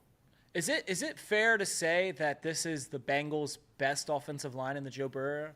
I don't even know if it's fair. I'm not even sure if it's a question. Right. It's just a foregone conclusion because Orlando Brown's playing like we thought when we assigned Orlando Brown. He's been what I think is the best player on the Bengals thus far this season. And Amarius Mims in his first start, really, really nice. Now he did escape a couple sacks. Like that's where Joe Burrow is at his best. I get made fun of because I give Joe Burrow a pass more often than not. But when it comes to Joe Burrow, that's at his best when he's able to, scramble around the pocket, escape. He made a couple great plays. He made a boneheaded one on the interception, his first interception. I think he was the first. He was the only quarterback that's thrown over 100 attempts this year to throw. He was the last one to throw an interception, and it was on a play that he escaped a sack, stepped up. It was just miscommunication between him and Jamar Chase. But I thought the line played fantastic. And there's one play that Joe Burrow made that it won't be talked about maybe anywhere else than right here. It was on the drive where we get the ball. It was after they turned the ball over on the fake punt. And, there's a holding call. Mike Gesicki gets taken back for 9 yards on it was forward progress stopped. He evades a tackle, and then you lose 9 yards because he evades that tackle. Joe Burrow scrambles up in the pocket, steps up, and then dumps it down to Zach Moss at the last second. Do you remember the play that I'm talking about? And we get 8 yards. Yep. Because I think it technically went down as a run because he was back. Yeah, it went backwards. It was a backwards. Whatever. It was one of the better plays of that entire game from Joe Burrow. It's something that isn't going to wow anyone. It's not going to make SportsCenter. It's nothing like that. But it got us in field goal range. It let us put 3 points up on the board to keep putting the pressure on Carolina, to keep them one-dimensional, at least for the time being. I thought you talked about the offensive line. I thought they were great. I thought Joe Burrow was great. He did a really nice job, made some really nice plays, avoiding some sacks today. Yeah, for sure. Now, we'll flip it over to the other side of the ball, Reed. And I want to start the conversation with Cam Taylor-Britt. And he's been someone that's been talked about a little bit more than I'm sure he would like over the last week or so. Yeah. With some of the comments that he's made in the media. Today he gives up a couple catches early on to Deontay Johnson, including a 39-yard ball down the sideline. If we're being honest, he's been burned deep a couple times now. And whether it's a Cam Taylor-Britt breakdown or a lack of secondary help from the safeties, I don't know that we'll ever know for sure. What I do know is that the Bengals decided to then kind of go into a little bit of a rotation with Cam Taylor-Britt, bringing in DJ Turner in some situations. Mm-hmm. I guess what I'll say to start is that I was on record this week of saying that I didn't mind running your mouth. I don't mind. I loved it back when Chad Ochocinco did it, and he had his little check mark and who's Ocho going to beat this week and all of those things. You've got to be able to back it up. Mm-hmm. And while Cam Taylor-Britt through the first 3 weeks hadn't been beat a lot, when he was beat, it was deep and it was an impact play. And it felt like the Bengals today, I don't know if you felt the same way. It felt like they ran a lot more man than they normally do against this Panthers offense. Cam Taylor-Britt got beat a number of times, both on the deep balls and on the crossing routes today.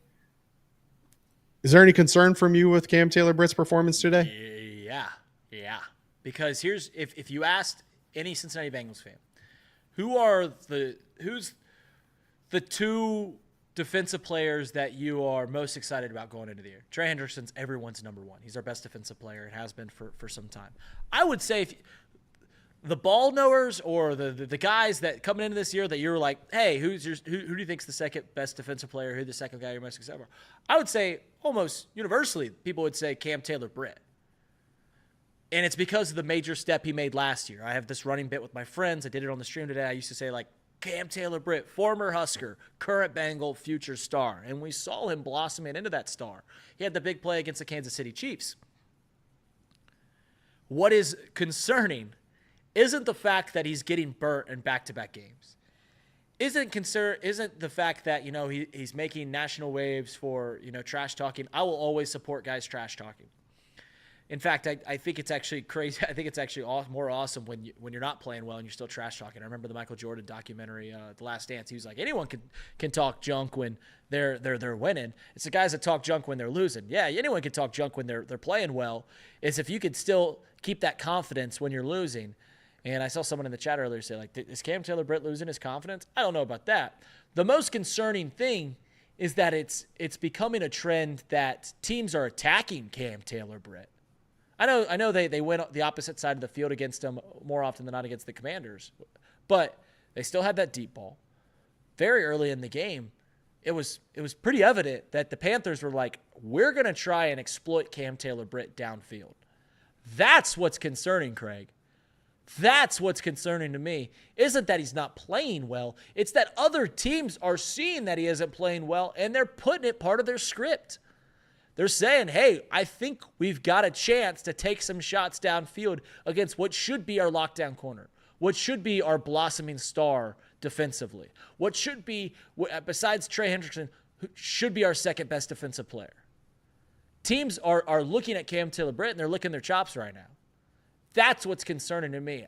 You asked, are you concerned about him? I'll ask the same question to you. Are you concerned about it? Because the most concerning thing is that it's becoming a part of the game. Yeah, of course. I think the question becomes, did the Panthers just open up a wormhole of how to attack the Bengals secondary? Yeah. After many teams try to avoid CTB the first several weeks, now the Panthers go after him. Is that going to expose Cam Taylor-Britt for more teams in the future to do the same? That's yet to be seen. What was concerning to me is that Cam Taylor-Britt, which ultimately as a corner, I think you have to have some level of this, but he was caught guessing on several occasions. And the one that stood out to me was the Deontay Johnson touchdown on that double move. So Cam Taylor-Britt, Deontay Johnson runs a double move post route where Cam Taylor-Britt on the double move thought that Deontay Johnson was going to cut an in route and instead ran the post and was left basically in his dust. And as a defensive back, you have to be able to read what's going on. You have to be able to react quickly. And the concern that I have is if the offenses are just going to, the Panthers did it this game. They started off with the deep attack. They get the Deontay Johnson 39-yard catch against CTB. And then they run the slant routes against CTB and they beat them on the short routes. And then they go back for the deep double move and they beat them deep again. So ultimately, if Cam Taylor-Britt is going to be one of the best coverage corners in the league like he wants to be, he's got to rely on his athleticism a lot more than he's currently doing and rely a lot less on just thinking he knows what the offense is going to do. So whether it's a situation where the Panthers just exposed the Bengals secondary and Cam Taylor-Britt exclusively, or it's a scenario where Cam Taylor-Britt just had an off game and was guessing wrong, either way, I think it opens it up for future conversations about how do we give help for Cam Taylor-Britt so that he can be more confident in his coverage. Yes. Like, I pray that this isn't a reoccurring thing. I pray that, as you mentioned, it's not creating a blueprint for how to attack this Bengals secondary. Because if this defense is going to take a step forward, it's going to need some stalwarts in it. Like, I think we all know that we're going to need to get the defensive line healthy. We're going to need to get more pass rush, all those things. But, like, if Cam Taylor-Britt, what we thought was a known quantity in this league, if he takes a major step back, then who can we trust on at all in this defense? At all. Trey Hendrickson, Logan Wilson, maybe, and some other players that are okay. Jermaine Pratt, Mike Hilton's been okay, got banged up a little bit. Like, there's players that are fine, but like if Cam Taylor-Britt isn't what we thought he was, then I just don't know what we have defensively at all. I don't know where where we can find any sort of confidence defensively. Like, when the opposing team has the ball, I don't know where we can just sit and go like, all right, we're going to stop here. I don't know how anyone could think that right now. So we just need Cam Taylor-Britt to play better. For sure. And all of this, of course, is exasperated by the news that Trey Hendrickson leaves the game midway through the fourth quarter. It's reported a neck injury. Since the game has ended, Kelsey Conway has reported that Trey Hendrickson's right arm was in a sling leaving the locker room, which maybe indicates a stinger, which you asked about during the broadcast. Yep. So maybe it is that for Trey Hendrickson. But if he's not good to go next week against Baltimore, or even if he is, but he's not fully 100%, that's going to completely change the way this Bengals D is able to attack Lamar Jackson in this Ravens offense. I mean, you're talking about really the only guy on your front seven that's been able to get any sort of consistent pass rush going up against probably the most mobile quarterback in the league. I have a lot of concerns going into next week, especially with this news of Trey Hendrickson and his right arm being in a sling. So it's not even like you can't even laugh about it, right? Like, you can't, like, I know we just did, but like, it's just, what do? You just shrug your shoulders and just go like, just take our licks, because if we don't have Trey, if Cam Taylor-Britt's not playing well, then how do we expect to face a team who, honestly, the Ravens are slumping? I think they have a pretty good. I'm excited to see them play tonight, to see more about them, but like, I just don't know how we could have any sort of confidence. I'm excited to see where the spread's at going into this Ravens game. Because if Trey Hendrickson doesn't play, if the D-line doesn't get healthier, I don't even know what to say at this point. All you can do is hope for and pray. They said he's in a sling. The doctor was pointing at his shoulder. We were hoping it was a sting. I don't know. It's more news is going to come out. I don't like where we're at. Craig, I don't know about you. I don't like where we're at here defensively, but maybe we'll do the thing all week where we talk about different overaged linemen that we can either go sign in the free agency or go trade for. I was going to try and name some off the top of my head, like, oh, does this guy still play? Some dude that hasn't played in a decade. I'm so flustered by all this that I don't even know where to go. But yeah, the confidence is at an all-time low defensively. Good news is who has scored more points than the Cincinnati Bengals over the last 3 weeks, I guess. Yeah, I don't know that anybody has. That's a good point. I saw a stat this week that I thought was interesting. The Bengals' run defense has allowed the second lowest yards before contact in the NFL per attempt, but the fourth highest yards after contact per attempt. Today, again, Chuba Hubbard goes 18 carries, 104 yards, 5.8 per pop. Many carries where he was met at or behind the line of scrimmage, was able to fall forward or pick up an additional several yards. I think there was one play in particular that stood out where Lawrence Guy met him at the line of scrimmage, should have had him for either a loss or a short gain, and he pushes the pile forward for essentially 9. With potentially no Trey Hendrickson, Cam Taylor-Britt coming off his worst performance of the year, obviously. This Bengals defense has got a lot of soul searching to do over the next week, and we could be in for another 34-37 kind of ball game against the Ravens next week. If we hold the Ravens to 34 points, that seems like a dream at this point. Lou Anarumo is going to get a lot of flack, and I think he got a lot of flack against the Commanders, rightfully so. The lack of blitzing. I don't know what's going on with the whole Jordan Battle situation because he looked to be a guy that could take a step forward this year, and he's still not playing a whole lot. But at the end of the day, I make this joke all the time. Like, it doesn't matter what the play call is. It doesn't matter what you draw up on a whiteboard if Lawrence Guy gets in the backfield and you can't make the tackle. Like, it doesn't – if we're putting guys in the right spot and they're just not tackling, it doesn't – like, how can that fall on Lou Anarumo? He's putting the guys – at the end of the day, you still need the players to make plays. It's the old what comes first, the chicken or the egg thing. But it was something that we saw towards the end of last year – just the lack of ability to bring guys down.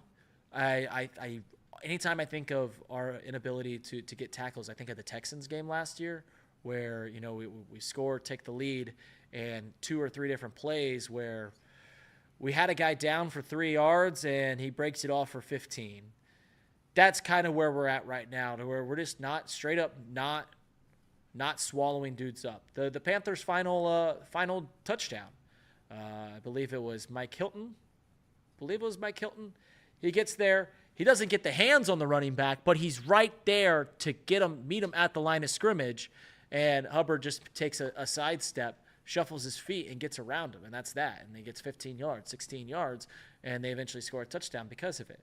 Yeah, it's just soul searching. I don't even think he can go to that. I think you need to do a lot more than that to figure out how this defense is going to work. You got to go to church every single day. Maybe we take the team bus, the charter bus, to St. Peter's Cathedral, and we just pray that this defense every single day gets a little bit better, gets a little healthier, gets a little more talented.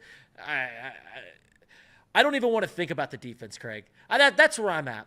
I don't even want to think about the defense at this very moment because there's so many things wrong. There's so many things missing that I don't know how it gets better. So I'm just not going to think about them, and I'm just going to take this win because we saw one go through the hoop. Finally, the Bengals put a tally in the win column. Is it against maybe the worst team in the league? Certainly. Was it as close as you wanted it to be? Yeah, but at the end of the day, I don't know what to say about the defense. I'll give a quick shout out to Chris Jenkins. He made a really good play on the first drive of the game. No doubt. To stop a touchdown in that drive. Ended up holding the Panthers and turning the ball over on downs at the 1st and goal. Reed, anything else you want to touch on from today's game? No, it's just I keep seeing more of the same. I brought up this stat before this game when talking about the Bengals, 0-3. Obviously, they're one of the teams thought to have a chance to knock off the Chiefs. And I brought up this stat to the guys in the studio. In the AFC, coming into this game, obviously this is midweek. You know what teams had scored more points than the Cincinnati Bengals this year? And that's with an absolutely abysmal showing in Week 1 against the New England Patriots, who look terrible, have played terrible ever since then. You know how many teams have scored more points in the AFC than the Cincinnati Bengals coming into this week? 3 teams. Tell me these teams sound familiar. The Kansas City Chiefs, the Buffalo Bills, and the Baltimore Ravens. Those are the 3 teams that had scored more points than the Cincinnati Bengals going this week. We put up a 34 burger.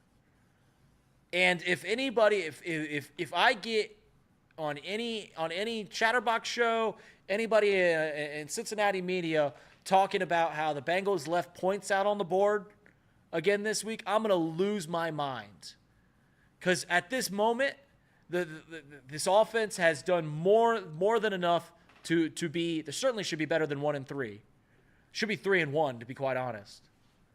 But the only points I have is that Joe Burrow is exactly who we think he is. Yeah, he made a bad interception today, just miscommunication between him and Jamar Chase. But Joe Burrow, when you give him time, and this offensive line is giving him time, when he has his tools on the field, when he has T. Higgins, who I was very excited to see got involved early and often, wasn't involved in the second half of the game, but that was, we're trying to run the ball a whole lot more. When he has time to throw to these weapons, this offense is incredibly hard to stop. It's incredibly hard to stop. I thought we might have had some red zone troubles again today. They got through those. At least I think they did. I don't know. I just really like where this offense is at this very moment, to where we have Joe Burrow playing at Joe Burrow level. We have this offensive line, the best of Joe Burrow's career. We have 2 running backs that give more juice than I've seen this backfield have since maybe the Super Bowl season. And when Jamar Chase and T. Higgins out on the field, mixed with the young talent, the blossoming talent that is Andre Yoshivas, Mike Gesicki, who really didn't even play a whole lot today, and Eric All, who, golly, has already exceeded my expectations for the season. Like, he could stop playing today, and I'd be like, oh, Eric All, I'm really excited about what he's got going forward. Mix that in with all the other things this offense can do. I just really like the way this offense is firing. And I'm excited to see where the cards lay at the end of this week, to see where the Bengals offense stacks up against other teams in the league, because it's going to be a top 5 offense. I mean, 34 points this week. What they scored last week, Monday, 34? I think they scored 34 points. They left some points on the board against Kansas City, scored 26 against that really good defense, 25 points. Like, this offense can get us to where we want to be. Can it overcome the problems on the defense? I'm not sure about that. But this offense is everything we expect it to be. It's exactly what we expect it to be. At least I think so. I don't know where you're at. I don't know if you share that opinion, but I think this offense is exactly what we thought it could be. Yeah, I think there was some, concern after the first 2 weeks. T. Higgins was out. Jamar Chase had been mostly shut down. But I think most people thought that a fully healthy Bengals offense would be a very dominant Bengals offense. And we're starting to see that over the last 2 weeks as they get to full strength. Hopefully that continues throughout the rest of the season. And, if that happens, there's no reason to think that this Bengals team can't and shouldn't be a double-digit win team. Yep. And if that's the case, then they'll definitely be at least in the mix for a playoff spot, despite their 0-3 start. But only time will tell. And you all know we will be here the entire way, breaking it all down, live watch-alongs the entire way with Jacob Tissett. Mm-hmm. Jacob and I will be live on Tuesday to do some film breakdown and talk more in depth about this one. Bengals win 34-24. We'll be live again on Thursday to preview that Ravens game. Go ahead, Reed. No, I was just going to say, the final thoughts I have is the defense in shambles, no doubt about it. Is everything has any qualms, any problems that you, or any concerns that you had about the Cincinnati Bengals seasons? Are they still there? Absolutely, no doubt about it. At the end of the day, they went to Carolina, they went to Charlotte, had to win a game to keep the season alive, because 0-4 was a non-starter. They had to win a game. We saw one go through the hoop. Now we can move forward with the rest of the season. But just go to bed thinking tonight, all right, we got one under our belt, right? We got a win under our belt. The season's still going on. 0-4 would have ended it. Maybe 1-4 ends it. I don't know. That's a conversation for Tuesday and Thursday. But one's through the hoop. The Bengals win a game. That's all. That's at the end of the day. That's all you hope for. That's the reason we sit up and we watch these games every single Sunday, is just to watch them win, and they won one today. They did, in fact, win one today. The Ravens game next Sunday, 1 o'clock Eastern kickoff time on that one. Bound to be a good one. Excited for it. Excited to see what this defense can do and see if they step up to a big moment. But yeah, any last thoughts before I give a quick rundown of things to come? Nope. Go ahead. Run it down, baby. Okay. Sweet.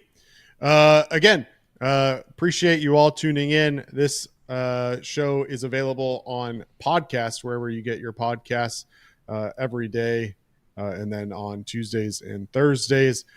Chatterbox Reds and Cubs currently knotted in a 0-0 tie in the 8th.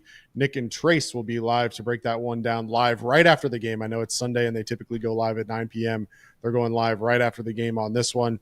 So be sure to tune back into Chatterbox Sports on YouTube for that breakdown with Nick and Trace as they celebrate game 162 of the MLB season. And then off the bench, will be live Monday morning at 9 a.m. as they always are.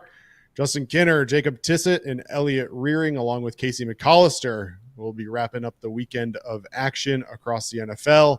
Mentioned it earlier, but just to tie a knot on it, Pittsburgh Steelers fall to the Indianapolis Colts. Steelers now 3-1, Bengals 1-3, so they sit only 2 games behind the current leaders. I think most people agree the Steelers are probably a little bit fraudulent. I'm sure Off the Bench will break that down more on Monday. So for Reed Mouse, I'm Craig Sandlin. This has been Chatterbox Bengals. Thanks, everybody, for tuning in. We'll see you Tuesday night.